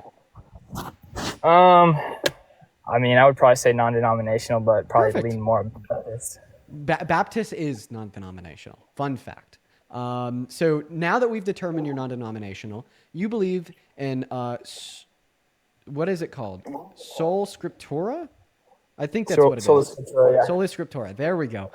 Where it is a personal relationship between you and God, and when you want to learn about God, Jesus, and his teachings, you look towards the Bible. You don't look towards any church authority or body of authority. That's not true. That's not necessarily true. I say that we still hold it to is true authority. in the sense that like the authority only has the authority because they're echoing the Scripture. Well, yeah, I would just say that Scripture is our only infallible authority. We still should look to our pastors and to our leaders as they uphold the sola scriptura. So I mean, I'd still right. But you look towards people to echo the Scripture, right? But inevitably speaking, the Scripture is the only infallible authority, as you just agreed to. All right. So here's the next question: does it describe anywhere in the Bible that like clearly some sins are worse than others outside of blasphemy? Say that again. Is there a clear description anywhere in the Bible that describes how some sins are worse than others outside of blasphemy? Or like, do we assume that all sins fall short of the glory of God? They're all kind of identical in the eyes of God outside of blasphemy. Well, I'd say they're all identical in the eyes of God as sin, but that doesn't mean that they should be all identical in like policy and in our world today. Boom! Actually, it kind of does. All right, because there's our problem. Because you just told me that in the eyes of your perfect divine moral standard, all sins are identical. So if they're identical in the eyes of the perfect divine, right? They obviously should be identical in your eyes too, right? And they should be identical in the eyes of the law for that reason. So therefore, if you want to ban abortion because you think it's a sin, do you also think that we should criminalize like telling your children that Santa Claus exists? Because that's technically a sin, as it's bearing false witness or lying. No, I don't think. I think all sin separates us from God, but I don't. So you're treating these two identical sins non-identically. Isn't that a contradiction? I don't think so. I think, you know. How could you treat two identical things non-identically without yielding a contradiction? What is your argument from the Scripture to justify that we should legislate and ban abortion, but we shouldn't legislate and ban like lies, like telling your children that Santa Claus exists? Well, first of all, because I think that there should be a separation of church and state. I'm talking about my personal Why do you only beliefs. uphold that for the sin of lying and not the sin of abortion? Well, because you say, but this is talking about personal beliefs now. Like, why would I do that? It doesn't really matter. Oh, okay. So your personal belief that abortion should be banned isn't rooted within the moral virtues described in the Bible. So you have a secular argument to justify its wrongness. I mean, probably generally. Oh, okay. So the Christianity has nothing to do with why you support pro. No, it has something. It has something to do with it. Yeah, well, then we're back to that same contradiction of you treating identical sins non-identically and upholding that we should have a separation between the church and the state as it would relate to like legislating on some sins, like telling your children that Santa Claus exists. But then we shouldn't have a separation between the church and the state when it comes to legislating on other sins, like a woman or a girl accessing abortion. Can you explain to me, like, again, why you think that you're saying that the Bible, if all sins separate us from God, that means that they're all judged equally, and that we should, that if I believe in that, then we should echo that in our government? So the argument is, if all sins are identical, right, in the eyes. Well, they're not. I don't think they are. Oh, okay. So then, could you point me in Scripture where it says that abortion is worse than lying? No, I think that is a belief that murder is one of the Ten Commandments. Oh well, I mean, it also says thou shalt not bear false witness. Yeah, but it's encompassing all sins. Just because they're all next to each other doesn't mean that they're equal. They should be equal in like. So then what is the argument from the scripture to justify that the sin of abortion is worse than the sin of lying? Or is that an argument that's not coming from the scripture, an argument that's not coming from your God, an argument that's merely coming from you and your emotions, which you then try to superimpose onto your scripture, superimpose onto your God? So then when you want to infringe upon a woman's access to healthcare, right, you could shift blame to an immortal being that merely exists in the context of your own mind. It's a lot of big words there. I mean, so you think that if you are a Christian, then you have to, then if you were to be intellectually honest with your religion, then you have to treat all sins equally in civil law, or that's what you should push for? Well, I'm saying it's just incoherent to apply the Bible to a criminal justice system, because obviously we shouldn't treat all sins equally. We shouldn't throw somebody in jail just as long as for murder as like for like lying to a cop or something. Therefore, the conclusion is we should not run a criminal justice system off of the Bible. And instead, we should run the criminal justice system based upon some secular standards, secular reasoning. This is a really strong argument. He went on pause. I don't know what he's doing. What's that? Where in the Bible do you see that the Bible the Bible says that you should treat all sin equally in like a civil, like like a law sense? Oh, well, we're talking about the moral wrongness of these things. And in Romans, we read that all sins fall short of the glory of God. And in the totality of the scripture, we read that there's no clear description that one sin is worse than any other. Just because it doesn't say it like dot cross an I in scripture doesn't mean that they should be treated all same in public law. I don't understand. So then what is your justification coming from your religion that they should be treated differently in accordance with your religion? Because I mean, I don't know, it's like murder is worse than lying. Okay. Like according to your scripture? I couldn't point you to a specific passage. Honestly, the only thing I could give you is because like you're going to be only pointing towards your own intuitions. But then who's to say that I would say the Holy Spirit. Who's to say that your own intuitions are any more reliable than my intuitions that say abortion's not wrong at all? Because I'm led by the Spirit. Oh, and how do you know that I'm not? Because you don't believe in God. Oh, okay. So like a pro-choice Christian that says abortion's not wrong at all, how would you be able to determine their intuitions are less reliable than your own? I would say that you're not a Christian if you believe in pro-choice. You don't have the Holy Spirit. Okay, so then you just say that they're not a Christian if they believe in the pro-choice view. Yeah, I don't think it's possible for the Holy Spirit to live inside you and to condone murder. Okay. All right. So then you're just saying that your intuitions are reliable because your intuitions are reliable. Not because yes. Wait. If the Holy Spirit, wait. So if you condone abortion in any sense ever, then you're not Christian. The Holy Spirit doesn't lie within you. Well, I'm sorry. Our flesh. So did you know that in accordance with this view that God's not Christian? No, our flesh can still contradict the Spirit inside. Listen. No, if you think that allowing abortion means that you're not Christian, then Jesus isn't Christian. God's not Christian because He explicitly allows and condones abortion in Numbers 5. Yeah, I think you could go into like a really specific argument, but I think if let's go ahead and we'll just go ahead and read it. So in Numbers 5, it literally describes that if your wife cheats on you, right, well then you are to go to a priest and you are to get given this liquid, which will force a miscarriage amongst the fetus within the woman's womb that is conceived through the wife cheating on the husband. So you just said if you think that abortion is permissible in any circumstance, then you're not Christian. Well, I mean, you just said that A, the Bible is infallible, since the Bible teaches things that aren't truly Christian, and B, that God's not Christian, because God is the one that is giving this moral judgment. Could you quote that scripture, please? Yeah, for sure. It's a little bit lengthy, but let's go ahead and do it. All right. If a man's wife goes astray and is unfaithful to him, so that another man has sexual relations with her, and this is hidden from her husband and her impurity is undetected, if feelings of jealousy come over the husband and he suspects his wife and she is impure, or if he is jealous and suspects her even though she is not impure, then he is to take his wife to the priest. He must also take an offering of the tenth of an ephah of barley flour on her behalf. He must not pour olive oil on it or put incense on it, because it is a grain offering for jealousy, a reminder offering to draw attention to wrongdoing. The priest shall bring her and have her stand before the Lord. Then he shall take some holy water in a clay jar and put some dust from the tabernacle floor into the water. After the priest has had the woman stand before the Lord, he shall loosen her hair and place her hands in the remainder offering, the grain offering for jealousy, while he himself holds the bitter water that brings a curse. Then the priest shall put the woman under oath and say to her, quote unquote, if no other man has had sexual relations with you and you have not gone astray and have become impure while married to your husband, may this bitter water bring about you a curse not to harm you.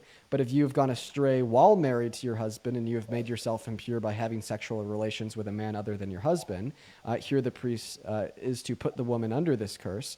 May the Lord cause you to become a curse among you and your people when he makes your womb miscarry and your abdomen swell. May this water that brings a curse enter your body so that your abdomen swells or your womb miscarries. I mean, yeah, I would just have to go deeper into the scripture there. I don't know if that's like it's like symbolizing like a curse that would happen after marriage or like miscarriage. It's I don't know how those were very specific. Those were very specific. Okay, if your wife cheats on you and she gets pregnant, you take your wife to a priest, and the priest gives her quote unquote bitter waters that makes her miscarry. That's an abortion. Yeah, I mean, even I don't understand. Like, does every translation translate that word to miscarry? Yep. Are you sure about that? Yes. Because I don't know if that would be true, and I don't. Yes. And also that is like Old Testament law, so it doesn't like apply to like today. Oh, okay. So abortion was okay back then, but it's not now. Aren't the wait? Aren't the 10 Commandments in the Old Testament? Yeah, I mean, there's some law that applies today. Oh, so the 10 Commandments don't apply today? There's different types of law. Yeah, there's different types of law. Okay. So you'd say that God's moral commandment changes. So like one day he's like abortion is chill. The other day he's like abortion's not chill. Well, I know that. Yeah. That because God does something, it is good. But like why? Yeah. What do you believe in if you don't believe in God? Like how do you believe? This is a huge fucking pivot. Okay, we're gonna stay on topic. No, I know. If you think abortion is permissible in every circumstance, in any circumstance ever, then you're not Christian. Well, you just said that the Bible is fallible and wasn't inspired by the Holy Spirit because it says abortion is permissible, and you think that God is evil because he thinks that there's specific scenarios where abortion is permissible. So seemingly, right, you just like are becoming a massive heretic in your defense of the view that abortion is murder. I mean, there's literally like 2 billion Christians on the planet, and there's been scholar after scholar after scholar after scholar. I think if the Bible actually condemned abortion, there's actually many Christian scholars that reject abortion as murder because of the assignment of non-personhood to fetuses in the Old Testament.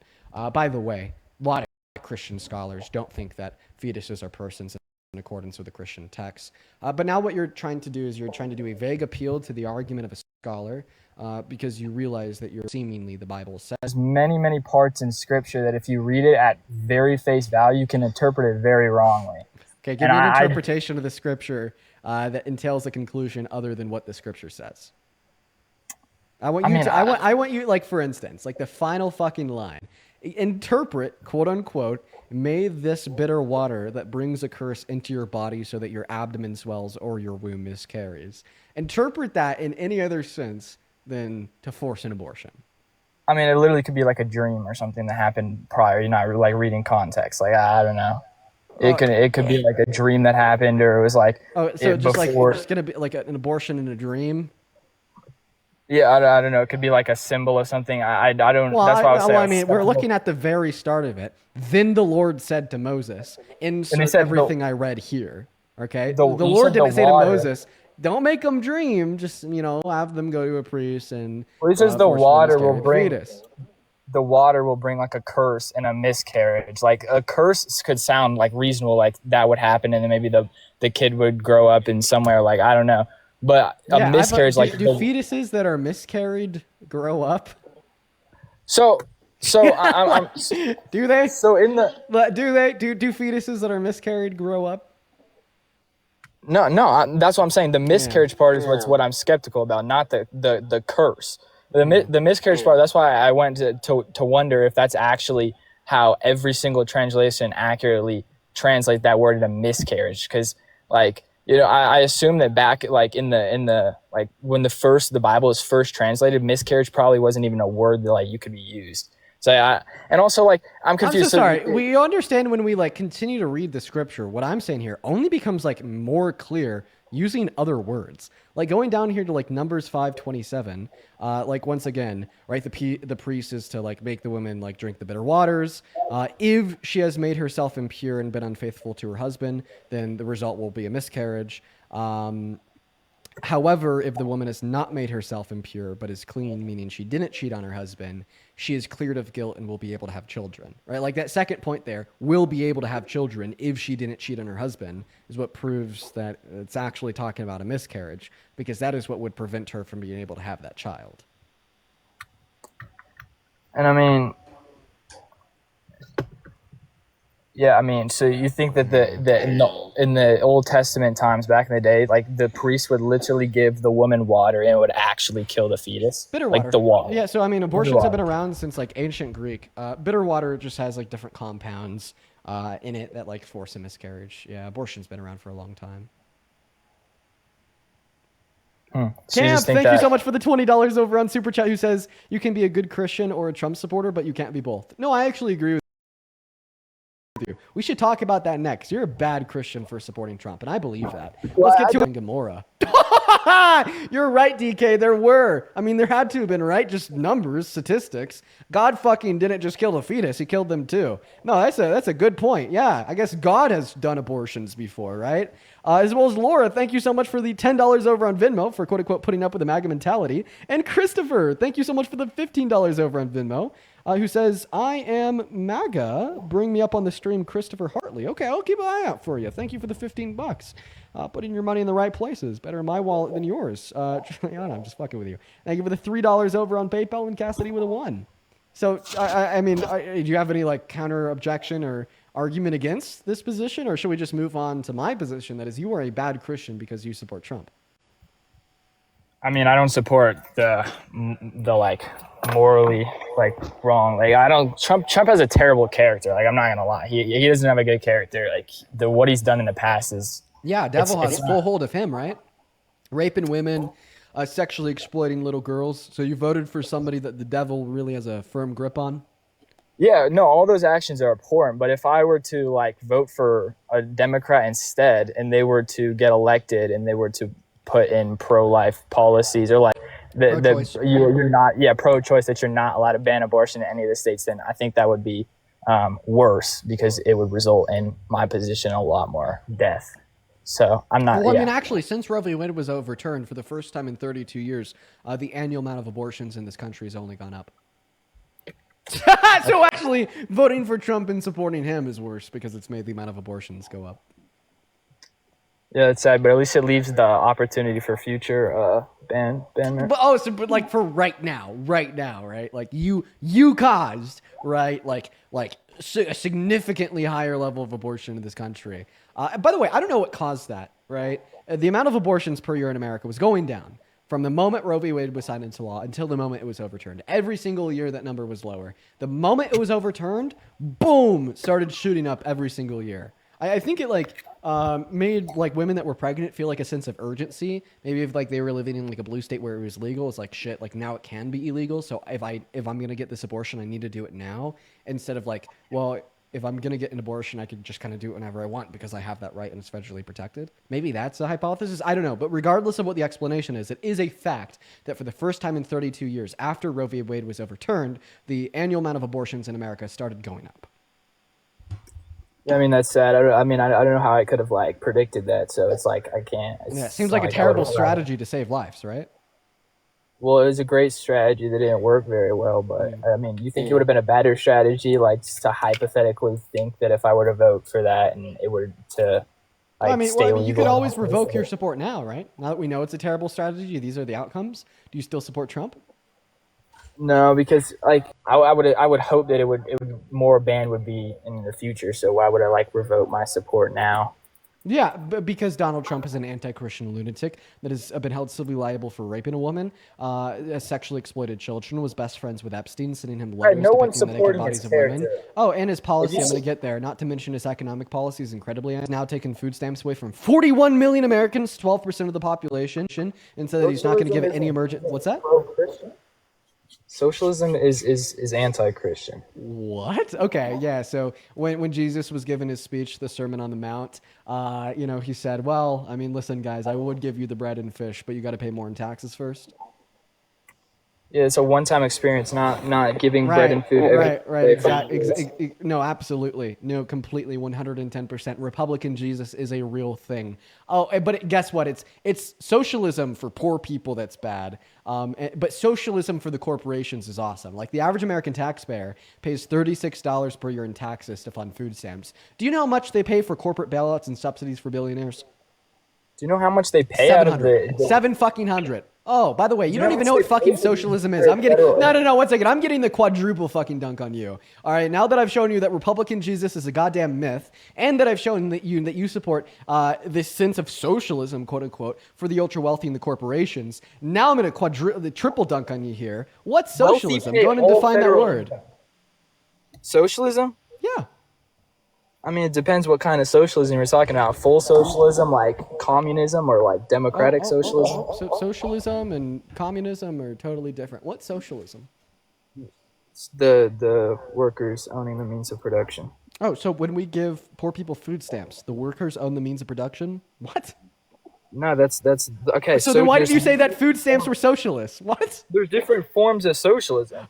There's another definition of socialism. Okay. So No, what's the other definition of socialism? It's taking taxpayer dollars and spending it in areas that they don't support. So it's taking taxpayers' dollars and spending it where? On things that they don't like want. Like it's like. I don't understand. Wait. I don't want my taxpayer dollars to go to fund like missiles being dropped on Palestine. Therefore, could I say that Donald Trump giving Israel money to drop missiles on Palestine is socialist? I'm saying completely incoherent definition. Try again. What's socialism? It is the workers owning the means of production. That is what socialism is. Okay. Well, then why did you say it was socialist to give low-income Americans food stamps? Because it's like there's different forms of socialism. Okay, so then what's the definition of the form of socialism that makes it socialist to give low-income Americans food stamps? It's taking unreasonable. I mean, I don't know. I don't know the definition. I could give you like a practical thing that happens with socialism. Of course, you don't know the definition because you're just spewing shit out of your ass. When you don't like something, you just call it socialist. You call it communist. You call it Muslim. Okay, right? You just have these words that you use to apply to things that you don't like, so you don't have to engage in like reasonable discourse surrounding the facts of that thing. You just throw these keywords on it, then turn your blind eye and shake your fist in the air angrily. I'm not a dictionary. I don't know what the definition of social, like the actual like so Oxford then don't just definition. be calling random shit socialist to try to I know what stigmatize socialism it to a looks populace like of this in country that thinks they don't like socialism because I of know the what Red Scare in socialism the looks 70s. like in practice. I know what socialism looks like in practice. I don't know the definition of it. Okay, so what does socialism look like in practice? It looks like taking too much taxes, taking too much taxes to get to bring in more federal income, and then the government spending that federal income in areas that like in any area that they choose, and not necessarily your like what you want. Okay, and you think that they're doing that with food stamps? Well, food stamps is a form of that. Okay, so therefore you think that they're doing that with everything, okay? Everything that they pay for. Everything that they pay for is therefore something that you're not choosing, since you're ignoring like the function of like a representative democracy and electing your representatives to serve your best interests as one of their constituents on like the district level, the state level, or the federal level. So therefore, if you think it is socialist for the government to spend money on food stamps, then it's socialist for the government to spend money, period. No, it's not. So it's. I'm not. So how is it socialist? How is it socialist for the government to spend money on food stamps, but like not socialist for the government to spend money on corporate bailouts? Not socialist for the government to spend money on it on all the military. is. Oh, so it all is. So the government spending the taxpayers' dollars, socialist. Period. So in all reality, right, what you're saying here isn't necessarily that you don't support the government spending money on food stamps. It's that you don't support the government spending money, period. Well, Donald Trump has already spent $5 trillion over the course of the last 10 months. He passed a big, beautiful bill that was the most expensive bill in American history. And the price of his policy compared to the projected price of Kamala Harris's was night and day, literally comparing $10 to $15 trillion to $48 trillion. Therefore, in accordance with your own values, Kamala Harris was the better pick of the two, as she was less quote-unquote socialist under your view. I mean, I don't know. I don't have all the facts on that. I think that Republicans tend to be less socialist. Like that's a fact. In accordance with your definition of socialist, you're wrong, because they tend to spend more money. Donald Trump in his first term, he spent $8.4 trillion. Biden and Harris in their term, $4.6 trillion. Spend more money than it's Donald due. Trump so far in his second term, $5 trillion, and we're only 10 months in. If they spend more money than it's due to just like them spending more money, like based off like loans and stuff, not based off of taxpayer dollars. Like, they're not. We're talking about new millions debt signed of into dollars. law that's covered by the taxpayer. Yes. Yeah. Okay. So in a broader, like, I guess if you keep going down, like, sure, but. No, all of a sudden, but I mean, Republicans are more socialist than Democrats, right? Yes, they are. No, they're not. What? I don't even know what the hell you're saying, bro. What are we doing? You think that Republicans are more socialist than Democrats? Yeah, in accordance with what your definition of socialism is. I mean, like, your definition of socialism is just bullshit. But yes, in accordance with how you defined it, absolutely. How did I define it? I don't even know how I defined it. I'm not. Government spending money. No, I mean, yeah, that. How do you define it? How do you define it then? Workers owning the means of production. Yeah, that's what I said. Okay, then how are food stamps socialists? Well, because food stamps have nothing to do with the workers owning the means of production. And it's a practical application to social. So where are we applying the workers owning the means of production in EBT? Where are we applying that? Where can we see that practical application? It's democratic socialism. What's democratic socialism? It's high taxes. High taxes. Okay. Well, then you'd say that like bailouts for corporations are more democratically socialist under your view than food stamps, since food stamps cost the average taxpayer $36 and corporate bailouts cost the average taxpayer $700. Yeah, I mean, I'm not against food stamps. Well, what I don't understand. I'm fine with democratic socialism, like at a very small scale. If they take 10%, 20% of our income, even though I think that's too much. I don't understand, like, when it gets higher than that, it's wrong. It's theft. Right, but just like, by the way, democratic socialism is not just high taxes. Where are you getting these definitions from? Telegram, Facebook, and practical in the democratic socialism is high taxes is what is the means of how you get democratic socialism. Like, so it's a means of how you get it. So it's not what it is.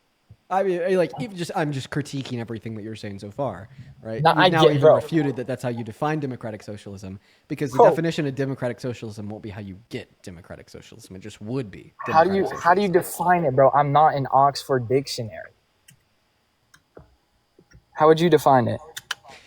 I take it to be like an economy that is managed by the people and includes like a variety of methods, such as like worker-owned cooperatives, decentralized planning, and like maybe like some state ownership of key industries. Yeah. And that'd be my loose understanding of it, which probably isn't that good of an understanding of it, but significantly better than yours. Yeah, that's what it is. I'm not debating it, but that is anti-Christian. How so? Because it's theft. You take people's money and you spend it on all the stuff that So you don't just think really that vote for. taxation is anti-Christian? It is. I mean, not. Oh my god! Oh my god! High taxation is. I mean, 10% is fine. Wait. Listen. Even low taxation is still like theft under your view. It's just like a lower level of theft. No, it's not theft if you do it equally to everybody. Okay. What does it mean to equally tax everyone? Oh wait. So if people voted for democratic socialism, then it wouldn't be anti-Christian? Well, not everybody would vote for it. Okay, but if they did, I mean, if they did vote for it, then it would be anti-biblical for them to vote for it, so it would still be anti-Christian. Wait, what's like anti-Bible about supporting that system? It's theft. Wait, so you're saying that you could consent to yourself being like stolen from? Then it's not theft. Yeah, I mean, okay, but you're basically saying if everyone agreed, right, to pay like this amount of taxes to support a system that is democratically socialist, well, then at that point it wouldn't be theft since everyone is consenting to it. Yeah, I mean, I guess that just would never happen, so I don't know what the point of bringing that up is. Okay, I have a question. Does everybody in America agree to every single place where tax dollars are spent? No. So then according to you, everywhere tax dollars are spent would include some level of theft, quote unquote? I mean, not every dollar, because there's some dollars that go to places that everyone supports. Like what? The fire department. No, not everyone supports that. One group of people that don't support that would be anarcho-libertarians. Anarcho-libertarians don't support taxation, period. Therefore, they don't even support their taxation being spent on police or fire departments. Better yet, they'd say that like non-monopolized, like private industries for like police departments and fire departments would work significantly better. Therefore, not even everybody agrees to firefighters. So therefore, every place where your tax dollars are spent in America today includes some level of theft. Okay, we're talking let's just talk about the realistic. No, answer my question. Every place where the tax dollars are spent in America today includes some level of theft, according to you, right? Dean, why are we talking about the hypothetical? We can talk about what actually happened. This isn't hypothetical to you. Like, it's actually like really the case that every place where tax dollars are spent would include some level of theft, according to your view. Like, that's actually true. Sure. Okay, but let's talk about. So you just said that American taxation is anti-Christian? Yeah. Our tax. Right. We're gonna move on to the next guest. I gotta get roiled. All right. Sorry, we're gonna get back on topic here with Trump. We definitely got a little bit off topic there. I was just like kind of like seeing like where his view like was naturally leading us, and then I just kind of like kept going and I kept going and I kept going and I kept going. Kind of my fault there. Kind of my fault. All right, guys, hop inside of that queue. If you are an American adult that supports Trump as president, I will happily get you loaded up into the live to have a conversation with me. If you want to support me, you can find my Venmo and my PayPal in the link tree in my bio and TikTok, as well as right there. You could also find it in the pinned message over on the YouTube stream. But for now, we're going to go ahead and get our next guest loaded up in here. I got a couple people to thank. I really appreciate everyone so much for your love. Today's been okay, I fear. I feel like today's been okay. We're going to go to get that next guest loaded up here right now. We got Nova Visuals loading in. Let's see. Hey, A3 Studio, thank you so much for the $50 over on PayPal. Thank you so much for the love, A3 Studio. Dude, thank you. A3 Studio with a $50 says the roast on this current dude. Holy fuck, he's confused as hell. Yeah, I was being a little bit too mean to him. I just think that he doesn't like really understand those like concepts, which is like okay. Like I don't expect everybody to like understand what like socialism, communism, or democratic socialism are. I know that I don't even have a perfect understanding of them, but it's definitely like one thing to lack an understanding and not really talk about them. But it's a completely other thing to like lack an understanding than like talk about them with conviction, right? What's going on, Toast? Do you support Trump? No, Toast doesn't support Trump. Age? I'm not trusting you're good. No way. Yeah, what time is it, Lewis? Okay. Oh, please don't kick me. Bye. Moving on to Thomas. Here we go, guys. I got Lewis up here, but he wasn't from America. But guys, let's seriously get 500 A3 Studio W's down below in that comment section, literally right now. Thank you so much once again. As well as, oh my God, yo, Kenneth, Jesus Christ. Thank you so much for the $100 over on PayPal. Dude, thank you so much for the love, Kenneth. All the love in the world to you, man. I want everybody watching right now to drop 1,000 big W's for Kenneth for the $100 donation over on PayPal. Thank you so much for the love, my man. I've said this to a handful of people now, but I want to say it again. I seriously do not deserve that. That is way too much love, and you were so incredibly kind and generous. As well as I just read your message. I'm going to keep that one to myself, Kenneth. But you know what? I agree with you. Good point. Thank you so much for the $100, man. Show some fucking love to the GOATs, A3 Studio and Kenneth, down below in that comment section. While we are still actively looking for our very next Trump supporter to come up on the live to have a conversation. I would also like to thank Salvador. Thank you so much for the $1 over on PayPal. Mary, thank you so much for the 5. Samuel with a 5. Juliana, thank you so much for the 3. Thank you, you guys. And then Sophia, thank you so much for the $12 on PayPal, who says, sending you so much love from the UK. Grateful for people like you using their platform to preach common sense. Thank you so much for the love, Sophia. Show some love to Sophia while we're looking for that next Trump supporter. Thank you so much. As well as over on Venmo, I'd like to quickly thank, let me get it loaded up here. By the way, we are still actively looking for the next Trump supporter. Okay, that person left. Moving on to the next. All right, we got Gleb loading up. And guys, just make sure if you're in that queue. Yo, what up? Hey, what's up? Do you support Trump?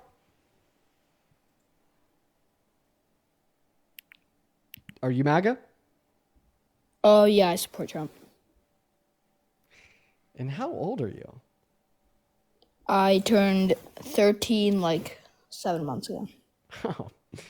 You know what? You got to be 18 to be on this live. But before I kick you, I'm going to make you one big recommendation.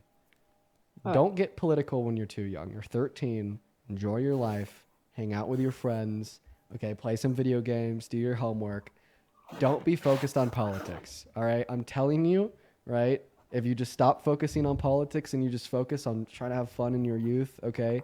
Building a good future, focusing on homework, so on and so forth, right? You will not regret it when you are my age, okay? Just wait until you're a little bit older to get involved in those things. But you have a good rest of your day. Young man, we are going to go ahead and move on to the next guest here. All right. Be a kid. Be a kid. Let's go to get that next Trump supporter loaded up into the box right now, everyone. I'm actually very against younger let's go to get that next Trump supporter loaded up into the box right now, everyone. Oh, echo. Oh, the echo's gone. Hey, what's up? Do you support Trump? I don't. I just wanted to say I really appreciate you and I love everything you do. Thank you so much, Mandy. That's very kind of you. Shout out to you. I'm going to finish what I was just saying right there. I'm actually very against young children being involved in politics. I'm very against it. I think that young children like that don't focus on politics. I mean, I know that. Oh, you're a nice guy. Hey, what's up, Nick? Do you support Trump? Hello? Hello? Hey, do you support Trump? Oh, yeah. Okay. How old are you? 19. Okay. Perfect. I'm going to go ahead and pass you the mic so you could tell us why you support Trump here in a second. I just want to finish off that last statement and thank a handful of people. Very against younger children being politically active. I understand that politics can unfortunately influence the lives of younger children, but I feel like it's the burden of the parent, not of the child, to fight that cause. I'd also like to thank Thumb. Thank you so much for the $25 over on PayPal. Thank you so much for the love, Thumb. Thumb with the $25 says Baja Blast Fund. Bro, I fucking love these things, man. This is keeping me going. Dude, I'm energized. I love it. Thank you so much for the kindness, my man. It's good to see you. Let's get 250 Thumb W's down below in that comment section. Let's also get 100 Shannon W's for the $10, who says, for being amazingly patient, trying to educate so many hateful and willfully ignorant. Anthony, thank you so much for the $20 over on Venmo, who says you are the GOAT. Your words to respectfully debate. All right, hurry up, dude. I got all day. Okay. I'm going to finish thanking my donors. I will. All right, you're a nice guy, but I don't got all day. Okay. All right. I'm going to pick up exactly where You're a I good left kid. off. It's fine. I'm going to pick You're up a good kid, I exactly get where it. I left off, and I'm not going to hurry up. In fact, I was before you made that very, very snarky comment. I understand your attention span is short because it has been absolutely because your attention span has been absolutely. Sky. Okay. I'm going to finish thanking Anthony now. Anthony with a $20 try to bring up how quote unquote great Trump is and other tough subjects to talk about. Anthony, appreciate you for the $20. On Venmo, appreciate you for that love, Brooke. Brooke says MAGAs can't be Christian. I'd say there's definitely a lot of contradictions there to be a good Christian, 110%. But listen, I appreciate you so much for the $30, Brooke. Let's get 300 Brooke W's. Thank you so much for the love. And then Shelby, thank you so much for the 10. Taylor with a 5. Jameson with a 5. And then Taylor with a 5. Caleb with a 1, Cassidy with a 1, and then Laura, thank you so much for the $10 who says, putting up with the MAGA mentality. Appreciate you so much for the love. And we've actually just had a handful of other donations come through. Rachel, thank you so much for the $5 over on PayPal. Thank you so much. Jacqueline, thank you for the $10 on PayPal, who says, thank you for taking time out of your day to educate these hateful people. Appreciate you for that love, Jacqueline. Leanne, thank you so much for the $20 over on Vin. Let's get 200 Leanne W's. Leanne with the 20 bucks says, here's $20 just to make you spend time reading it out. Are you in like so a donation generator? Just to make this dude wait because the world doesn't revolve around him? No, I'm just reading off the donations that people are sending to me. Thank you so much for the $20. So like, do you Leanne. use like a website for that, or just making up names, or? They're sending in. Oh, you're a good kid, dude. You're a nice guy. You're a weird guy. Really weird guy. What? Kayla, thank you for the $3 over on Venmo as well. All right, you're a good kid. It's fine. You're a weird guy. All right, we are all caught up at this point. If you want to support me over on Venmo or PayPal, you can actually find them right there alongside the bio over on TikTok and the pin message on You're YouTube. a good kid. Okay, Anthony. Why do you support Trump? First off, he's a great guy. No, he's not. He's a rapist. He's got a pair of balls, right? I like that. He gets shit done. Did he get the new trade deal with Canada done? Did he get the new ever. trade deal with China done? Did he get the release of the Epstein files done? Did he get the wall done? Did he get the infrastructure bill done? Did he get All the right, first off, did you're a he good end- kid, so chill out. This guy's fucking We weird. don't need to. What do you mean? Why am I weird? Because you're a good kid? Stop calling me a good You're a nice kid. guy. It's fine. Look, not everybody's an asshole. You're a nice guy. How about this? That's all. How about Look, this? Thank you. I appreciate You're you. a nice guy, that's all. I appreciate you for your kindness. Now you could stop repeating it. Just debate me. Okay, you can chill out. It's fine. I'm just saying. Well, I But heard. you got to think he's the greatest president probably ever. Okay, so name one policy that he's passed that makes him better than the guy that freed the slaves. He's freeing America from poverty. I mean, So because of his administration, 41 million And the low-income woke Americans left, are going to get right? going to get kicked off of food stamps. The purchasing power of over half of America is going to go down because of the big beautiful bill, and then his tariffs are going to be serving as a regressive tax that disproportionately impacts. wait, restart. Your bio says class of 2027. You're in high school, huh? No. So is that when College. you're graduating from college? Yeah. Well, actually, Do I sound like I'm in high school? You're a nice guy, but that I don't could want to be. insult you. That would You're a line good up. kid, but I don't want to insult you. That would line up with college. It could be. Yeah. Like you're graduating. I mean, at do you hear my 21. voice? Do I sound like a high school student? So what are you graduating at 21? No. I mean, that's possible. Yep. I don't know, guys. Chat. What do we want to do here? Because like it's Well, if possible. you're afraid that to class debate of me, you can 2020 just say it. How about this? What It's university fine. do you go to? You're a nice guy. What university do you go to? Arkansas. Okay. And how many are you working on a bachelor's? Yes. Yeah. Why do you have to have somebody whisper that in your ear? What? I heard somebody in the background go, yes. I think you're tripping balls, buddy. Why did somebody have to tell you that you're working on a bachelor's? Can I just You're hearing talk? shit, Can I just talk to your handler? You guys think I'm younger than 19? Like, who think you actually gonna listen to my voice and say this is a kid Listen, younger than 19 We're years gonna old? we're gonna prove it with one question. Approximately, how many credit hours do you need per year to be on track for a 4-year degree? Credit hours? I need 12 credits per semester right now. I heard the guy in the background say 12. What are you even talking about? You have somebody in the background. I can hear him. Okay, but I was the one that said 12 credits. He hasn't said a word. He's just listening. No, he went Look, you're a good kid. He went- It's he went- fine. I understand. You're a nice guy. What is your major in? My major, business. So what is it? Wait, What is a business major business. called? Business administration. That's my major. Is that what the person whispered? Oh my, bro. Do you want to talk to him? Yes. You're a good kid. You want me to Yes, get the phone to him? yes, I do. I do. You're a want to nice talk to guy, him. dude. Hey, what's up, buddy? So now we're talking to the handler directly. Now you don't have to whisper in his ear The anymore. handler. Yeah. Oh God. Yeah, you know, you're like talking about like, oh, Biden's the puppet of the Projecting. elite. Yeah, he's I mean, that guy's the puppet of you.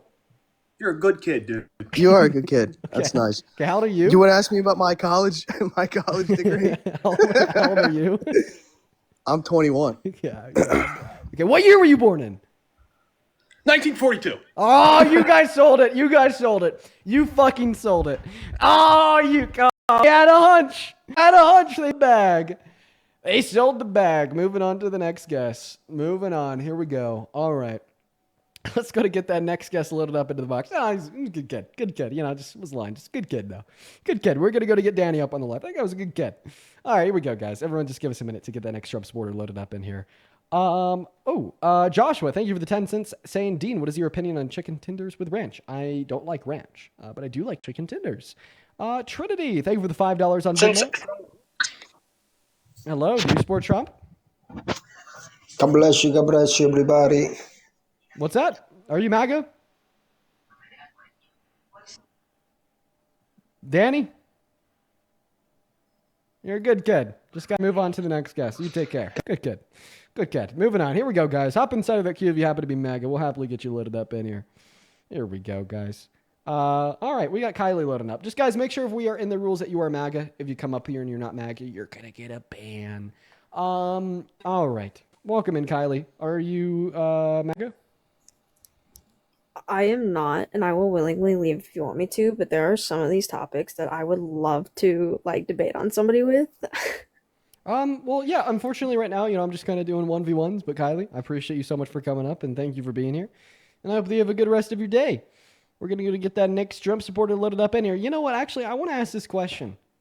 Is there a woman watching the live that supports Trump as president? Okay. All day. All of yesterday. All of the day before that. We've only been talking to men. All right. Hey, Colin, fish emoji, eagle emoji, American flag emoji. Don't be saying me in the chat. Come on. What are we doing? What the fuck? All right, we're gonna, okay.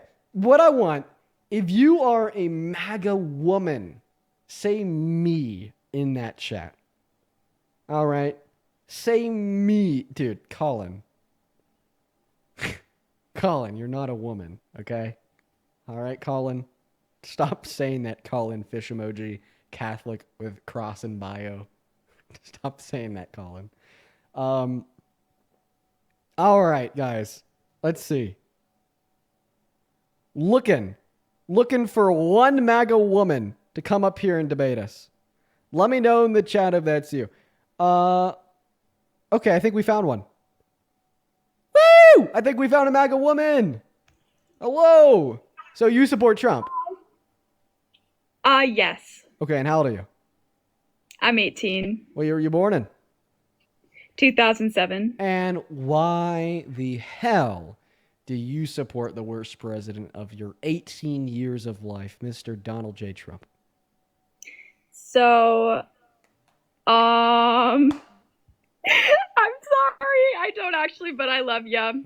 And you've really helped me out. I apologize for wasting your time, but fuck the MAGA kids. You're gonna get banned.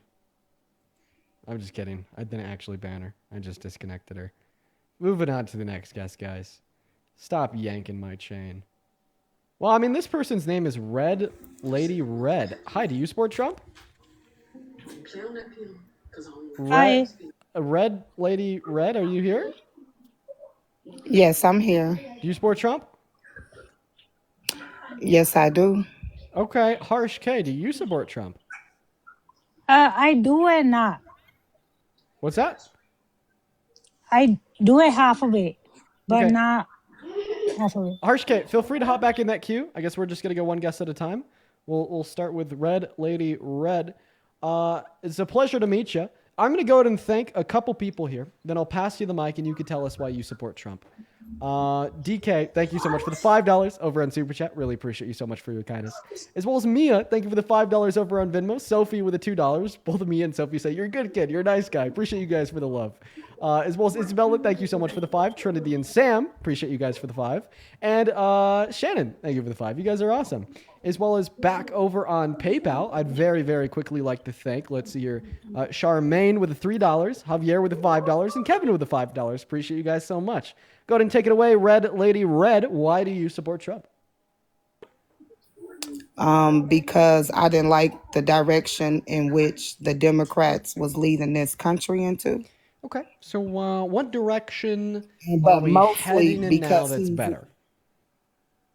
You said what directions that we're headed into? Yeah, now that's better. Oh, you said that's better. Well, for one, our kids don't have to be subjected to live in delusion with people who want the world to live in delusions with them, nor do they have to be forced to think something's wrong with them because they might wake up and feel a little bit different. If I had to guess, are you anti-trans and that's why you support Trump? Are you talking about? That's the thing. Why do talking about y'all? I'm not. trans I don't. I could care less about what a person want to do in their individual lives. That part I don't have a problem with. If a person want to be trans or whatever they want to identify as, that's them. What do that have to do with me? Why should it be forced on me? I'm not forcing. I'm not forcing my life choices on you. Ma'am, are you saying that Joe Biden was trying to force you into being trans? No, I didn't say that. What the fuck I'm are you saying talking meaning they're trying to, just like you see how you just called me anti-trans because I said what I didn't want my children to be forced or things forced on me. See, that's what I mean by that. You can't sit here and try to call me something because I don't agree with your lifestyle, because I'm not calling you anything. But if you want to live in a delusion, I shouldn't be forced to have to live in that delusion with you. Okay. Well, nor am I willing to be called a cis woman when I'm a biological woman. Oh no, man. I'm gonna be honest. I'm not the makeup. I'm the real thing. I'm gonna be honest with you. Okay. The only party that says men are women, right, are the right. Okay. How did the right treat Michelle Obama? She's a man. She's a man. She's a man. How is the right treating the wife of President Macron in France? She's a man. She's a man. She's a man. Okay? Right? So when it comes to trans individuals, trans women are women, trans men are men. Okay? It's not saying that men are women. It's saying that women are women. And the only party that says men are women would be the right, with the 2 examples that I just gave you and many, many more. That's not no example. An example of trans is if I could physically look at you and you look like a man in a dress, and then you get offended because I call you a man because you physically look like one to me. How can you be offended because you are a man in a dress? Okay. All right. Well, now seemingly like you're shifting the goalposts away from are trans women women, are trans men men, into if you misgender, trans women if you are accidentally, men. Okay. All right. A trans woman is a man. Can I speak? Can I speak? Okay. Go ahead. I completely disagree with you. We just have to be very careful about this debate because it gets flagged by TikTok TOS. The last time I allowed this debate to unfold, I got banned, okay? And I lost access to my multi-guest for 3 days. Let's see if there's a workaround. First, are you Christian?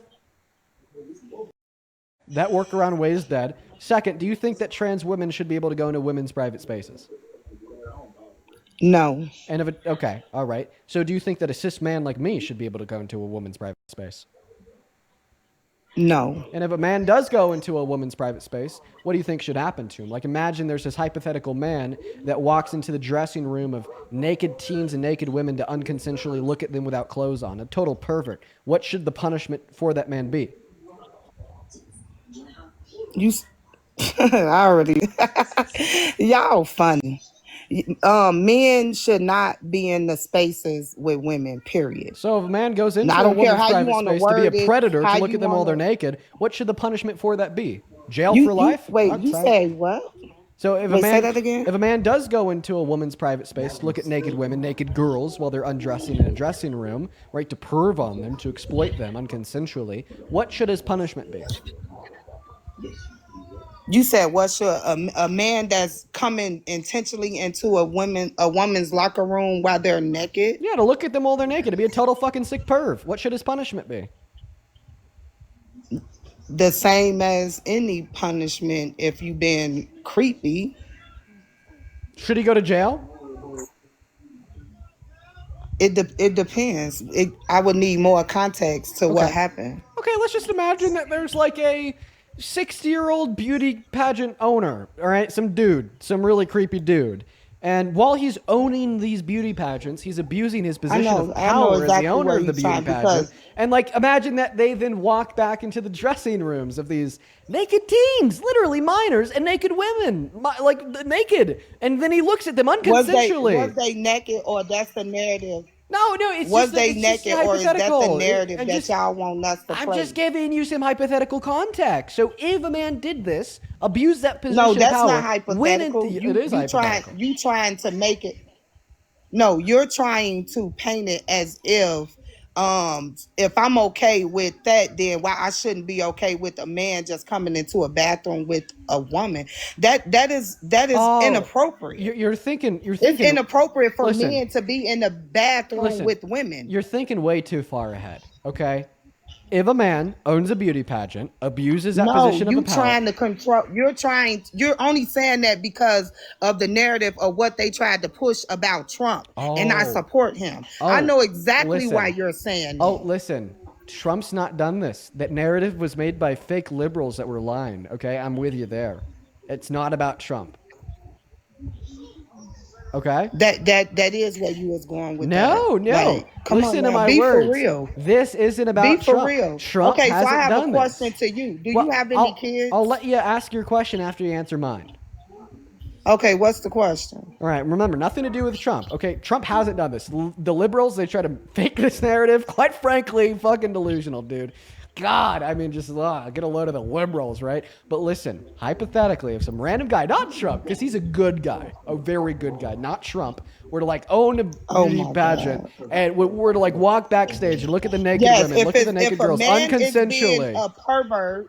If a man is being a pervert and he's coming in on women and he know that they is naked, yes, something should be done to him. Would you ever? Can we move along? Okay, now that you've answered that question, something should be done. He should face the consequences, punishment for his actions.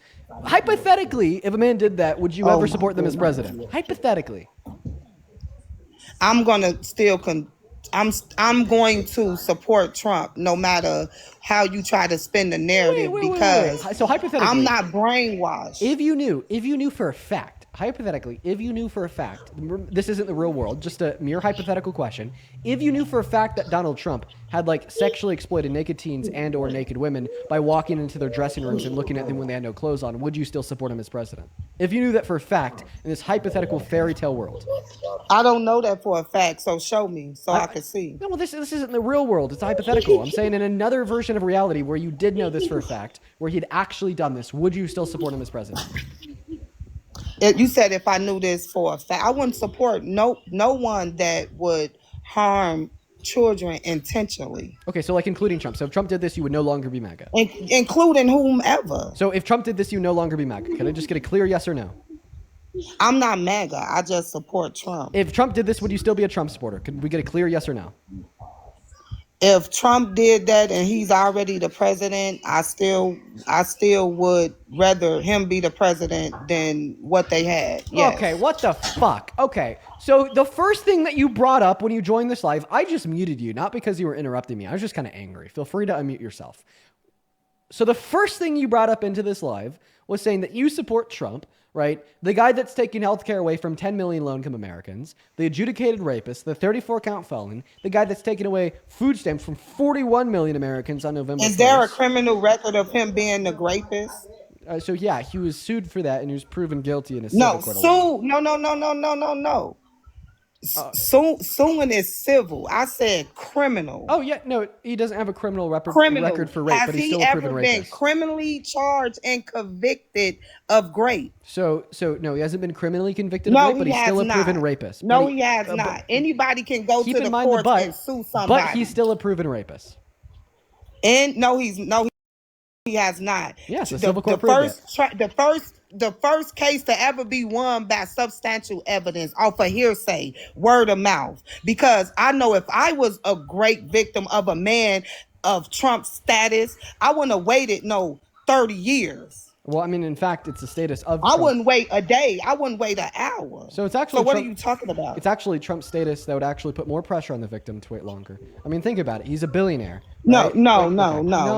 That's just an excuse mid-sentence. y'all try to give women, which is why people don't believe women in the first place. Wow. Because if someone harms you, you should want to seek criminal charges, not a bag. Wow. Okay. I wouldn't be thinking about money if this man harmed me. I would want him locked up, not want him to pay me. Right. So first and foremost, I wouldn't be looking for his money. I'd be looking for justice. So first and foremost, 60% of grape victims, right, never report it to the authorities in their lifetime. So I don't think that we should be victim blaming somebody that waits 23 years because of immense social pressures, leading to her losing her job, being turned into a monolith of the left, then stigmatized and demonized by people like you. And then second of all, you said people like me. How do you know I'm not a victim of that?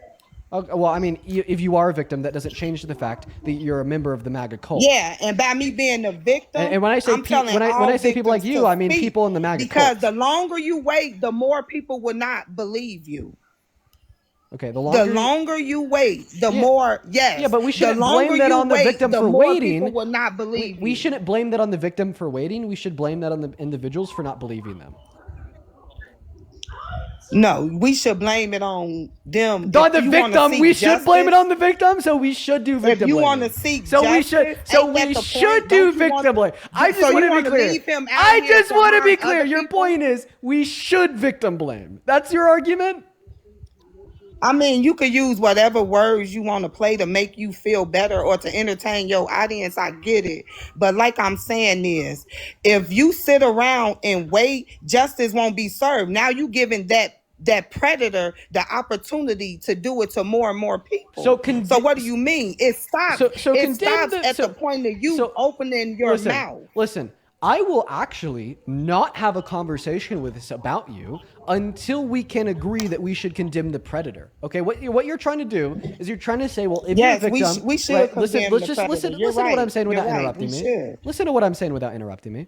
Okay, I'm sorry. So listen, what you're saying is that, right, if you are grape, you should immediately report it and you should pursue criminal charges. I'm not willing to have a conversation with you about what victims should or shouldn't do until you can fucking sit here and denounce the rapist, okay? If you can't denounce the rapist, then you have absolutely no right denouncing any action of the victim. Because any action of the victim following that occurrence, waiting a year, waiting 23, ultimately is minuscule and uncomparable to the harm onset by the rape in the first place. And if you're unwilling to condemn that rape, then you're a goddamn hypocrite for condemning any action of the victim following that, such as waiting 23 I'm years. not. Look, host. I'm not condemning the person that is getting harmed. What I'm saying is, if that person wants justice, right? Because if I don't tell what you did to me, then that give you an opportunity to do it to someone else. So at some point, one of us has to have the courage enough to stop it. Okay. To stop and speak up. So here's no your matter argument. the consequences. What you're trying because to do, that's the only way they're going to be stopped. So what you're trying to do is you're trying to demonize E. Jean Carroll. You're attempting to paint her as a bad person by saying, well, E. Jean Carroll allowed for potentially... No, that's what you're painting her as. I'm just stating my opinion. Okay, well, I feel that they should report it immediately. Let me know when I can finish. That's my opinion of it. I'm not questioning her at all. I'm just questioning why would she, if he did that to her, why would she not speak up sooner and allow him to be able to do it to somebody else if that is true? You will want to seek for justice so that they can go to jail. Yeah. So there's many reasons why victims will not immediately report a rape. The most predominant reason would be the negative social repercussions that they'd experience given that they would report the rape. Okay, like for instance, when you accuse somebody that is very powerful, right, and has a lot of control over where you live, such as Donald Trump did in New York City, well, then all of a sudden your questioning of your job will be on the line. Your questioning of your status with your friends will be on the line. Your questioning if you will be socially ostracized and outcasted because of the immense amount of victim blaming in your community, right? And because you are perceiving those potential negative repercussions of reporting your rape. Has me telling the victim to report. Has that demonizing them. Okay. Let me know when I could finish. The point is to stop the rapist, right? Listen. The only way to stop a rapist is to speak up. Okay. I will happily finish speaking when you stop interrupting me. Okay, I do apologize. Even though I didn't think I was interrupting you, but I apologize. Go ahead. So those are the reasons why many victims will wait to report rape. In fact, I want you to understand this next point incredibly clear. You promote those reasons. Right now, okay, after E. Jean Carroll finally spoke up, right now, after E. Jean Carroll finally got her rapist held accountable in a court of law, your immediate response is not to condemn Trump, is not to say that Trump is a bad man for raping her, but rather to say that E. Jean Carroll's a bad woman for reasons X, Y, and Z. Okay, regardless of how good or bad of a woman E. Jean Carroll is, no woman deserves to be raped, right? And rhetorically, that's true. I agree with you. No woman deserves that. You're absolutely right. Okay, great. And that's not what I'm saying. So then the question of E. Jean's character shouldn't even be on the table when we are discussing the facts of her being raped by Donald Trump. Yet so far, you have only been questioning her character in this conversation. You want to know why I'm questioning her character? Because it seemed more like it's a money bag grab. Because when it happened, he wasn't in a position that he is now. He's more powerful. He was more powerful on the day she spoke versus the day it happened. So all of that stuff you just said, that goes out the window because he's more powerful on today than he was then. Point number one, how could she predict that he'd become more powerful? Point number two, what if she just grew up and like continued to like think about it and then realized like shit, like he's just going to continue to become more and more powerful, and that she like finally like grew the ability to like come out about these experiences? Or point number three, what if she saw him possess the significant level of power, that level of power literally being the presidency of the goddamn United States of America, and she was fulfilling a goddamn patriotic duty by informing the constituents of this country that he is a rapist, so they know exactly who they are supporting. Right. So if she wanted the country to know that he was a rapist, why didn't she report it so that he can be legally charged as a rapist? She did. Because paying out. She did report it. She did report it. Yeah, she did. 2019. 2019. So why criminal charges wasn't brought? Because the statute of limitations had passed. You couldn't pursue criminal charges. Okay, so instead of you sitting up here talking about how long people wait, why don't you advocate to change the time frame of that? I do. I think that two instead things of going back and forth with me I think about that two things could be making true it like I'm defending hey, a rapist, because I don't believe he's a rapist. I think that two things could be true at once. I think it can be true that we need to get rid of a statute of limitations on rape, and I think it could be true that Donald Trump is a proven rapist. The fact that you only think one of those two things could be true at once is kind of disheartening for the future of this country. That's your opinion, and you can have your opinion, but your opinion is not going to sway what I'm saying. It's the opinion of a unanimous jury of 9. I don't care. Okay. That's the thing. You don't care I'm that it's not an opinion moved. of the court. Exactly. Because you don't care about the facts. I get it. You're just an anti-intellectualist. You said, what is the facts? What facts did they have? Her Thank you so much for the galaxy. Oh, I'll happily go over the facts with you. Well, they didn't just have her word. They had testimony from 9 other individuals that aligned with her word, and therapist notes from the 90s where she indicated she was raped by Trump, and a cohesiveness between her testimony, the testimony of 9 others, and the testimony found within the therapist notes. Not to mention that she tried to submit her dress that she claimed she was raped in that had Donald Trump's DNA on it to the court to be tested, to prove it was his DNA, to further give material evidence that her claim. And then when she submitted it to the court, the judge then turned around and asked Donald And you Trump don't to submit think his evidence that's odd to be tested that at one a moment woman to be tested against the DNA on the dress. And then Donald Trump was like, no, I'm actually not going to submit my DNA, even though if I was actually innocent, this would exonerate me and prove my innocence, thereby indicating, well, we maybe even have more reason to believe his guilt. Not to mention the inconsistencies within his own testimony, such as saying that he never met her in his life, which then E. Jean Carroll and her legal representation responded to with a picture of them together, and another inconsistency in his testimony when he said he never raped her because she wasn't his type, but then he confused a picture of his ex-wife for a picture of E. Jean Carroll in her deposition. Right? Not to mention other facts of Donald Trump's character that were very pertinent in this court case that would indicate him to be of a nature to do these bad things to women, such as when he went on the Howard Stern radio show and said that he likes to sexually exploit naked kids. I'm not done giving you the evidence. That when he said he likes to sexually exploit naked kids and sexually exploit naked women, or when the Access Hollywood tapes when he said you could just grab them by the pussy. That? Oh yeah, Howard Stern show, August 21st, 2005. You said on whose show he said what? Howard Stern show, he said that he likes to sexually exploit kids and women. He said that? Well, I never heard him say that, so I won't speak on that. But as a person that used logic, if she got all of this evidence 23 years later, who sits around and hold on to all of this stuff and wait for a man to get powerful, and right before he run for presidency claim that he did all of this? Who walks around with their victimizers come on a dress and save it? Victims of rape. She should have been taking that to the police department. Victims of rape. You said who does that? I mean, victims of rape. And this is why victims of rape do that. When it's true victims, I'm sorry, I'm not going to let you glaze over that point because I want to acknowledge that. You just said over what point? Over the point. You asked the question, well, who hangs on to evidence of rape for 23 years? Victims of rape. Who does that? Victims of rape do that. That's who does that. Victims do People that. trying to get a bag do that as well.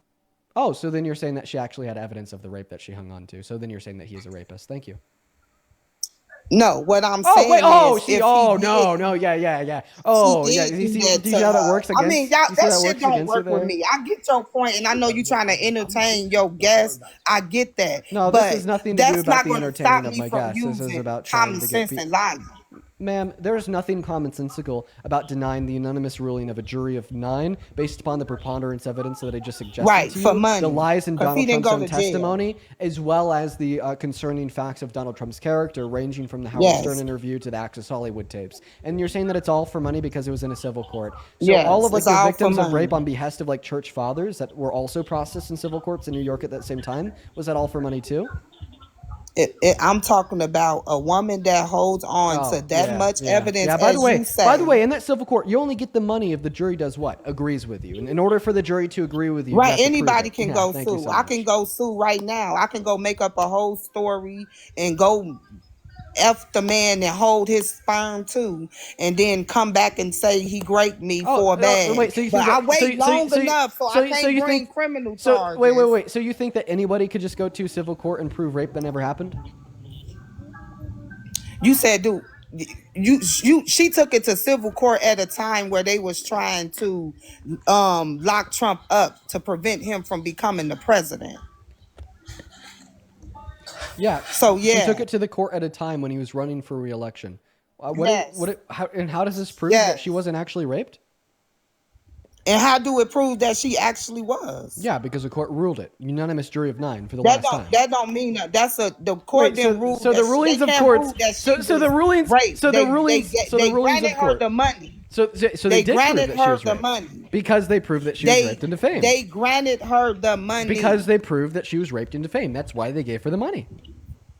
No, if he was proved of raping her, why he didn't go to jail? Because it was a civil court. They determined financial responsibility, not criminal responsibility. Can't go to jail. Right, for a she civil didn't case. take it to criminal court because as I told you 10 minutes. No, because as I told you 10 minutes ago, the statute of limitations ran out. Hey, actually, can you name a reason? But my thing is, she could have got it before that was up, considering that she had all that evidence. Right. So you're right. Why would you seek? She could have pursued criminal charges in 1996. Yes, and why didn't she? Oh, well, now we're right back to the victim blaming. Okay, right? the motivations and reasons why she didn't pursue criminal charges are irrelevant to the preponderance of evidence suggested inside of that civil court proceeding that proved Donald Trump raped her. But once again, for the very last time, the reasons why she didn't pursue criminal charges was because of the impact that she would have suffered based upon the allegation that she would have made against Trump. Like, in fact, you cannot deny that her accusing and proving that Donald Trump raped her in a court is going to lead to bad outcomes for her. Like right now, you are generating bad outcomes for Eugene Carroll by defaming her character, slandering her name, questioning her character, turning her into a monolith, dehumanizing. Oh, that's exactly what you're trying to do to your audience to me, actually, sir. No, it's what you're doing to yourself. I don't care. Sorry, I'm not the one Look, calling you a shitty person. You're the one admitting to be a shitty person because instead of advocating for a better and brighter future for everybody in America, you'd rather support the rapist that's now taking food stamps away from 41 million Americans, healthcare away from 10 million Americans, and reduce the purchasing power of 156 million Americans so far in just this life. complaining about people on food stamps. What's that? Talking about what they buying with their money. They need to get up and get a job. Like, y'all be so contradicting. The shit be funny. Just like you trying to sit here and tell me this is why real victims get overlooked. Yeah, you are. You are right. Why real victims get overlooked. Good introspection. The man that raped me is in jail, baby. I ain't sit around and wait till he got a bigger bag. Okay. Okay, so you are now saying I ain't sit around. I put him down so he couldn't hurt somebody else. Oh, so you're saying that's what I did. You're saying that a man raped you and then you proved it in court. Guess what? This whole time you've been disputing, right? You've been disputing and questioning, right, a woman who was raped by a man, then proved it in court. She did not prove it she proved it in a lawsuit. Yeah, she proved it in a civil court. Like, this is unreal. You just said, I'm the reason why real victims overlooked. Then you go on to say that you were raped and then you proved it in court. Meanwhile, this whole fucking time, you have been invalidating a woman that was raped and proved it in court. You were invalidating women like yourself. Didn't. She proved it, and I didn't take the man to civil court. So what? He had money. So what is the relevant difference? I didn't take him to civil court. I took him to criminal court. What is the relevant difference between civil court and criminal court that makes civil courts unreliable and criminal courts reliable? No, a criminal court meaning you want to seek justice for what happened, so it can't happen. But that's not a relevant difference that makes civil courts unreliable, right? Like, when I'm you go what to is civil I'm asking court, you. I'm asking you're you. seeking money. I'm asking you. What is the relevant difference between something being proven in a civil court and something being proven in a criminal court that makes the outcome from the civil court unreliable and the outcome from the criminal court reliable? You want to know what would have been the difference? He would have had to register himself. The whole world would have known that he was that and for real. It wouldn't have gave no. But that's not a difference. That's not a question of the difference in the standard of evidence that the courts are upholding. But that's not a question of the ruling from the jury. That's a question of what happens after we get the ruling from the jury. I'm very specifically asking you why you don't believe the jury of civil courts, but you will believe the jury of criminal courts. Okay? Because having to register as a sex offender or not is not a question of that. Plus, there's and no go to jail. Wait. Plus, there's no motivation of the jury to get money to rule guilt for Trump in a civil court. The jury doesn't see that money, yet it's the jury who ruled his guilt. Oh wow, that's a good point. I'm gonna start running. I'm gonna. Oh, but she's not the one that ruled his guilt. The jury was. Definitely got paid for sitting on that trial. They don't work for free. Oh, okay. The same way juries get some level of compensation in criminal courts, right? So therefore, criminal courts are unreliable too. I mean, you could try to twist it how you want to twist and that jury would have got paid if they ruled that he was innocent. Also, would that jury have gotten compensated if they ruled he was innocent? They still would have got paid, yes. Yeah, okay. So then that didn't give them any reason to rule his guilt, rooted within wanting money. So then why did the jury rule his guilt? Why did the jury rule his guilt if he was innocent? This to you? Just explain to me why. Woman, right? Explain to me why the jury ruled his guilt if he was innocent. Because sympathy. When you hear things, yes. When you hear things like that, your first initial thing is to go with empathy. Okay, it's not. Juries are instructed to look at the evidence. Yes. Empathy. If I say I can make a lie up right now and get empathy because of the severity of the thing. So, okay, Okay? you're just It's saying not hard. that anybody can make anything up and go to court for it, and because the jury will have empathy, Yes, we the have jury will synced agree it. with them. We have synced it throughout American history over So and over and you're over. saying We ain't finna all talk live about all the jurors. people that done got So you're hung saying and lynched you're off saying of lies so you're saying of white women. Yeah, let's talk about it. Was Donald Trump White women, every major disaster in America that occurred to black men was behind the face of a white woman lying. Was Donald Trump a black man or a White billionaire women lie white all man? the time. They're groomed up to seek men with money. Was Donald Trump a black man or a billionaire white man?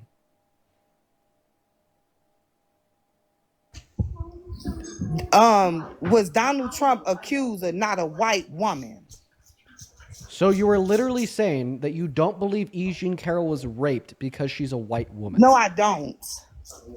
What? And I say it again. I fuck? don't believe her. Because she's a white woman?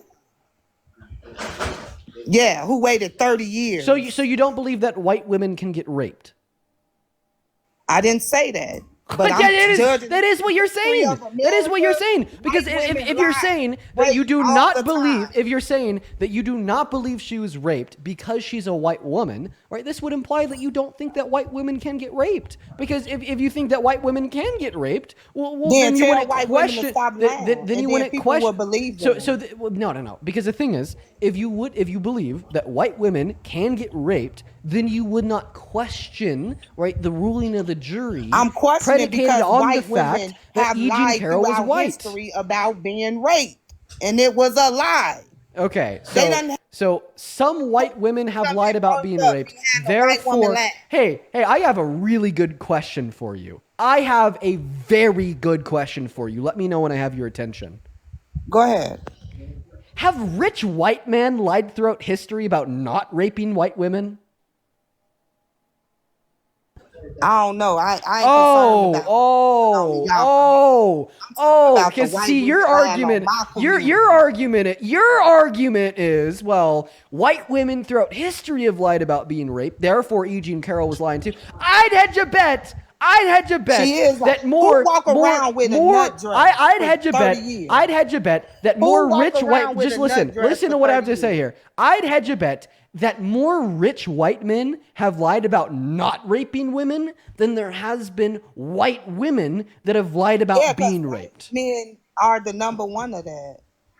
So we could agree. So then I could just say that I believe Donald Trump is a rapist because he's a white man and other white men have raped women and lied about not raping them. And that's actually now, right, a more reliable hypothesis than your argument as a whole, since it is an evidently like common sense fact that more rich white men have lied about not raping a woman that they did rape than there has been white women that have lied about not being raped, about being raped. I don't know about them statistics. You would have to show me for that. I would have to go research that, or you would have to show me, because I don't know the statistics of white men lying about not. Well, let's think about it this way. We know that 95% of rapists never see a day in jail, and we know that around 6 to 7% of accusals are false. So what does that tell us? If 93 through 95% of accusals are accurate, and only 5% of accusals land men in jail, well, this tells us that there's significantly more rapists that say they're not rapists than there are non-victims that say they're victims. Why I guess I just got a violation, so I guess our conversation. Yeah, dude, the shit that you're saying on the live was literally so fucking disgusting, right? That like now the live stream is limited to 18 plus for the next 10 minutes because you're gross as shit. Sandra, appreciate you for the $5 on Venmo, who says she's a dumbass kicker from a white woman that was raped.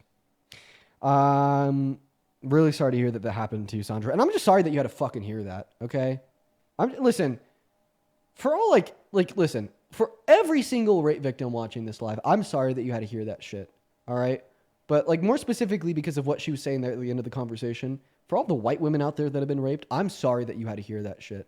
Because that was fucking insane. Amberly, thank you so much for the $20 over on Venmo. I appreciate you for that love, Amberly. Let's go ahead and load up Amberly's message here. That was literally insane. That was like literally fucking insane. That was nuts. Oh my god. Let's see. Amberly with the $20 says, why can't I read Amberly's message? Here, one second. Let me go ahead and load up Venmo and PayPal over my computer. I want to be able to read out y'all's messages. In the meantime, while I'm doing that, Ebony, that is Ebonie, thank you so much for the $20 over on YouTube Super Chat. I literally can't read half of your message, Ebony, but I'll read the part of it I can. Ebony with the $20 says, she uses no logic. She is disgusting. I hope that she doesn't have kids to protect. Thank you for what you do. Well, I really appreciate you so much for the $20, Ebony. That is so incredibly kind of you. Thank you so much for the love. As well as Zach, thank you so much for the $20 over on Super Chat as well, who says, this is perhaps the most morally reprehensible person I've ever heard. Truly disgusting. I mean, I'd place her up here with the mom and the daughter, and then Steve. Yeah. I mean, it's like, why are we like having people set like a new goalpost like every day about just being like super fucking sick and so disgusting? I don't know. L Valentine, I appreciate you for the $10 Australian on Super Chat, who says, as a white woman who's been victimized multiple times, first when I was 3 years old, this woman is disgusting. She was very fucking disgusting. Amberly with the $20 over on Venmo says, read as a pediatric sexual assault nurse examiner, the blatant victim blaming here is heartbreaking. If the world would actually believe survivors, more would report. Keep fighting the good fight. These people make me literally physically sick. You know what, Amberly? Man, this is hard to say, but it's true. These people make me sick too, and you guys have seen that on live. After that mom and daughter duo where I literally like shed a tear on live, like I'm just expecting it now. I just expect it now. Unfortunately, I didn't feel that sick twist in my stomach when I was having that conversation with the last guest, because I've had to make myself used to hearing it in order to like literally like not fucking cry because of like how insane like some of these people are. And that's crazy. That's crazy. It's so insane. That's so fucking insane. I appreciate you for the $20, Amberly. Caitlin, thank you so much for the $5 over on Venmo, she says, quote unquote, empathy, but literally has no empathy for a woman who experienced something terrible like herself. Oh my, thank you for doing what you do. I appreciate you for the $5, as well as Sandra with another $10 on Venmo, who says, I just hope you know how smart and influential you are. We just love you over here. I appreciate you for that love, Sandra. Shout out to you. And then Vivian with the $10, who says, guess is disgrace. She is the reason why I haven't publicly said that I was grasped many times, thinking no one will believe me. Listen, most people, well, there's a lot of people, okay, who are not just batshit crazy and will believe you when you say that you were raped, assaulted, harassed, so on and so forth. Okay? Right? People like that last guest are just a very, very loud, disgraceful, disgusting minority. All right? People will believe you. I believe you. Okay? I believe you, Vivian. Thank you for the $10, and I'm really sorry to hear that happened to you. As well as Jennifer, thank you so much for the $20 on Venmo, who says, this woman is why when I was getting ready to go for court for my own essay, my lawyer told me that women on the jury will be my harshest critics because they will create a me versus them mentality and tell themselves, quote unquote, I would never put myself in that position. Well, I mean, I appreciate you for the $20, Jennifer. Interesting. And I'm once again really sorry to hear that happened to you, man. You know, it is just so disheartening. Reading through these messages after the fact, after I talked to a guest like that, and just seeing like all these messages like pouring in, saying this is why I didn't report it, like this is why I haven't discussed it, this is like why I feel so blamed and shamed, and I'm just like, I want to say this to everybody, like I'm really fucking sorry that these things happen to you guys. And I'm really sorry that this is an experience that you've had to live with because of how fucked up society can be. Jen, thank you so much for the $10 over on Vim. I appreciate you for that love, Jen. Then Jamie with the $10. Thank you so much for the love, Jamie. ISIS with the $10 says, it's so selfish and tone deaf for her to minimize the trauma that comes with standing up for herself. It took me 20 years. I'd love to talk to this woman. You know what, ISIS? I would have let you up if she was still up here and that's something that you'd like to do. But she's gone now. Chloe, thank you for the $5. Linda, thank you so much for the $25 over on Venmo, who says, you give me hope for the future. Thank you. Well, Linda, I'm happy that the streams give you some hope. I think the future is bright. I think we'll end up just all right, but we definitely got to be able to fight for it. Thank you for the $25, Linda. Shannara, thank you for the $20, who says, thank you for being a voice for human rights and our best interests. No monarchs, except drag queens and kings. Shout out to you, Shannara. I appreciate you for the $20 and the funny ass message. And then Christopher, thank you for the 5. Martin, thank you for the 5 saying support. Thank you so much. We are all caught up over on Venmo. I'd also like to thank Bernard for the $20 over on Super Chat on YouTube, who says only 70 out of every 1,000 men are convicted of SA, even with overwhelming evidence of guilt. Yup. It is terrible. It is terrible that is a reality. Absolutely terrible. As well as Jamie, thank you so much for the $32 over on PayPal, who says, so nice to see an American with humanitarian values. Love from Canada. Love to Canada and love to you, Jamie. Appreciate you for the $30. Let's show some love to Jamie in that chat. You know, there are many, many, many Americans that agree with me. Many, right? But when you turn on the TV, you just see Fox, you just see Trump, you just see the crazy ones. Jasmine, thank you so much for the $10 on PayPal, who says, as a black woman, I'm disgusted by the last caller. I was essayed by a man that told me I would never be believed because I was a quote-unquote silly wannabe white girl. He's currently in prison. The stigma against white victims is real. Much love, Dean. Well, I really appreciate you so much for the $10. As I said to many of the other individuals that have sent messages in today, I'm really sorry to hear that happened to you. I'm happy that he's in jail, and thank you so much for sharing your words. As well as to Maya, thank you so much for the $5. Kimberly with a 3. Susan, thank you for the 10. Ellen, thank you so much for the 10. Then I'm going to call you M. M, thank you so much for the $20 over on PayPal, who says, keep going, have some Taco Bell on me. Dude, fucking W, man. I fucking love my Taco Bell. I appreciate you for the $20. Show some love to M. As well as Sarah, thank you for the $20 over on PayPal. Sarah, per your explicit instructions, I will not share your comment. I will keep that to myself. Thank you so much for the $20. Show some love to M and Sarah. And then Anna, appreciate you for that 5. And Susan, thank you for the $20 on PayPal, who says, fuck her. I'm 54 and had 6 child abusers, and I was raped twice. I'm affected, never told, so guess I'm a liar. Crazy women blame victims. Let me add on to that. Crazy people blame victims. Okay? Right? The buck doesn't just stop at women. This is about much more than just the women who victim blame. This is about the society who victim blames, including a disproportionate amount of men and women. I mean, shit. I mean, we've seen women come on this live and victim blame multiple times now. Yeah. Thank you for the $20, Susan.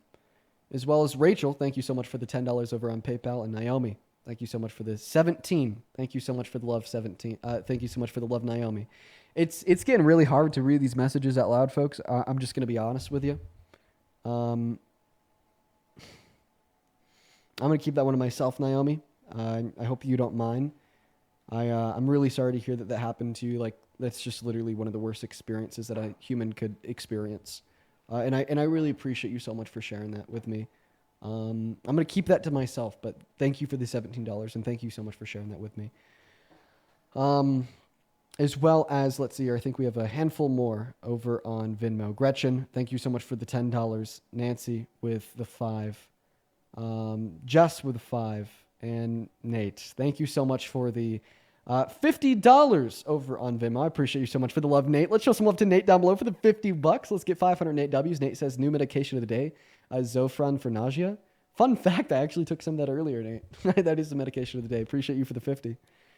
Thank you. I appreciate you guys.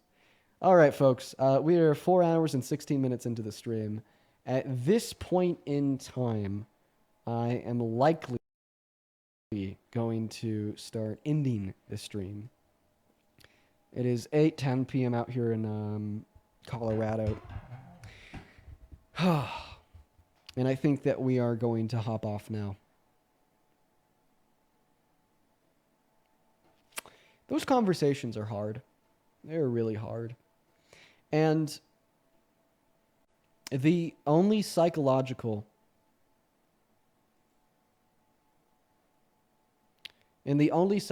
way for me to deal with that after having so many of these conversations on live with people like that last lady, the mother and daughter duo, or Crazy Steve or Crazy Phil, is to be able to work myself to a point where I could hear that and not have a sufficiently strong emotional reaction where I can't have conversation with them and break down. Because of people like that last guest, the mom-daughter duo, Steve, Phil, so on and so forth, I've had to desensitize myself to rape.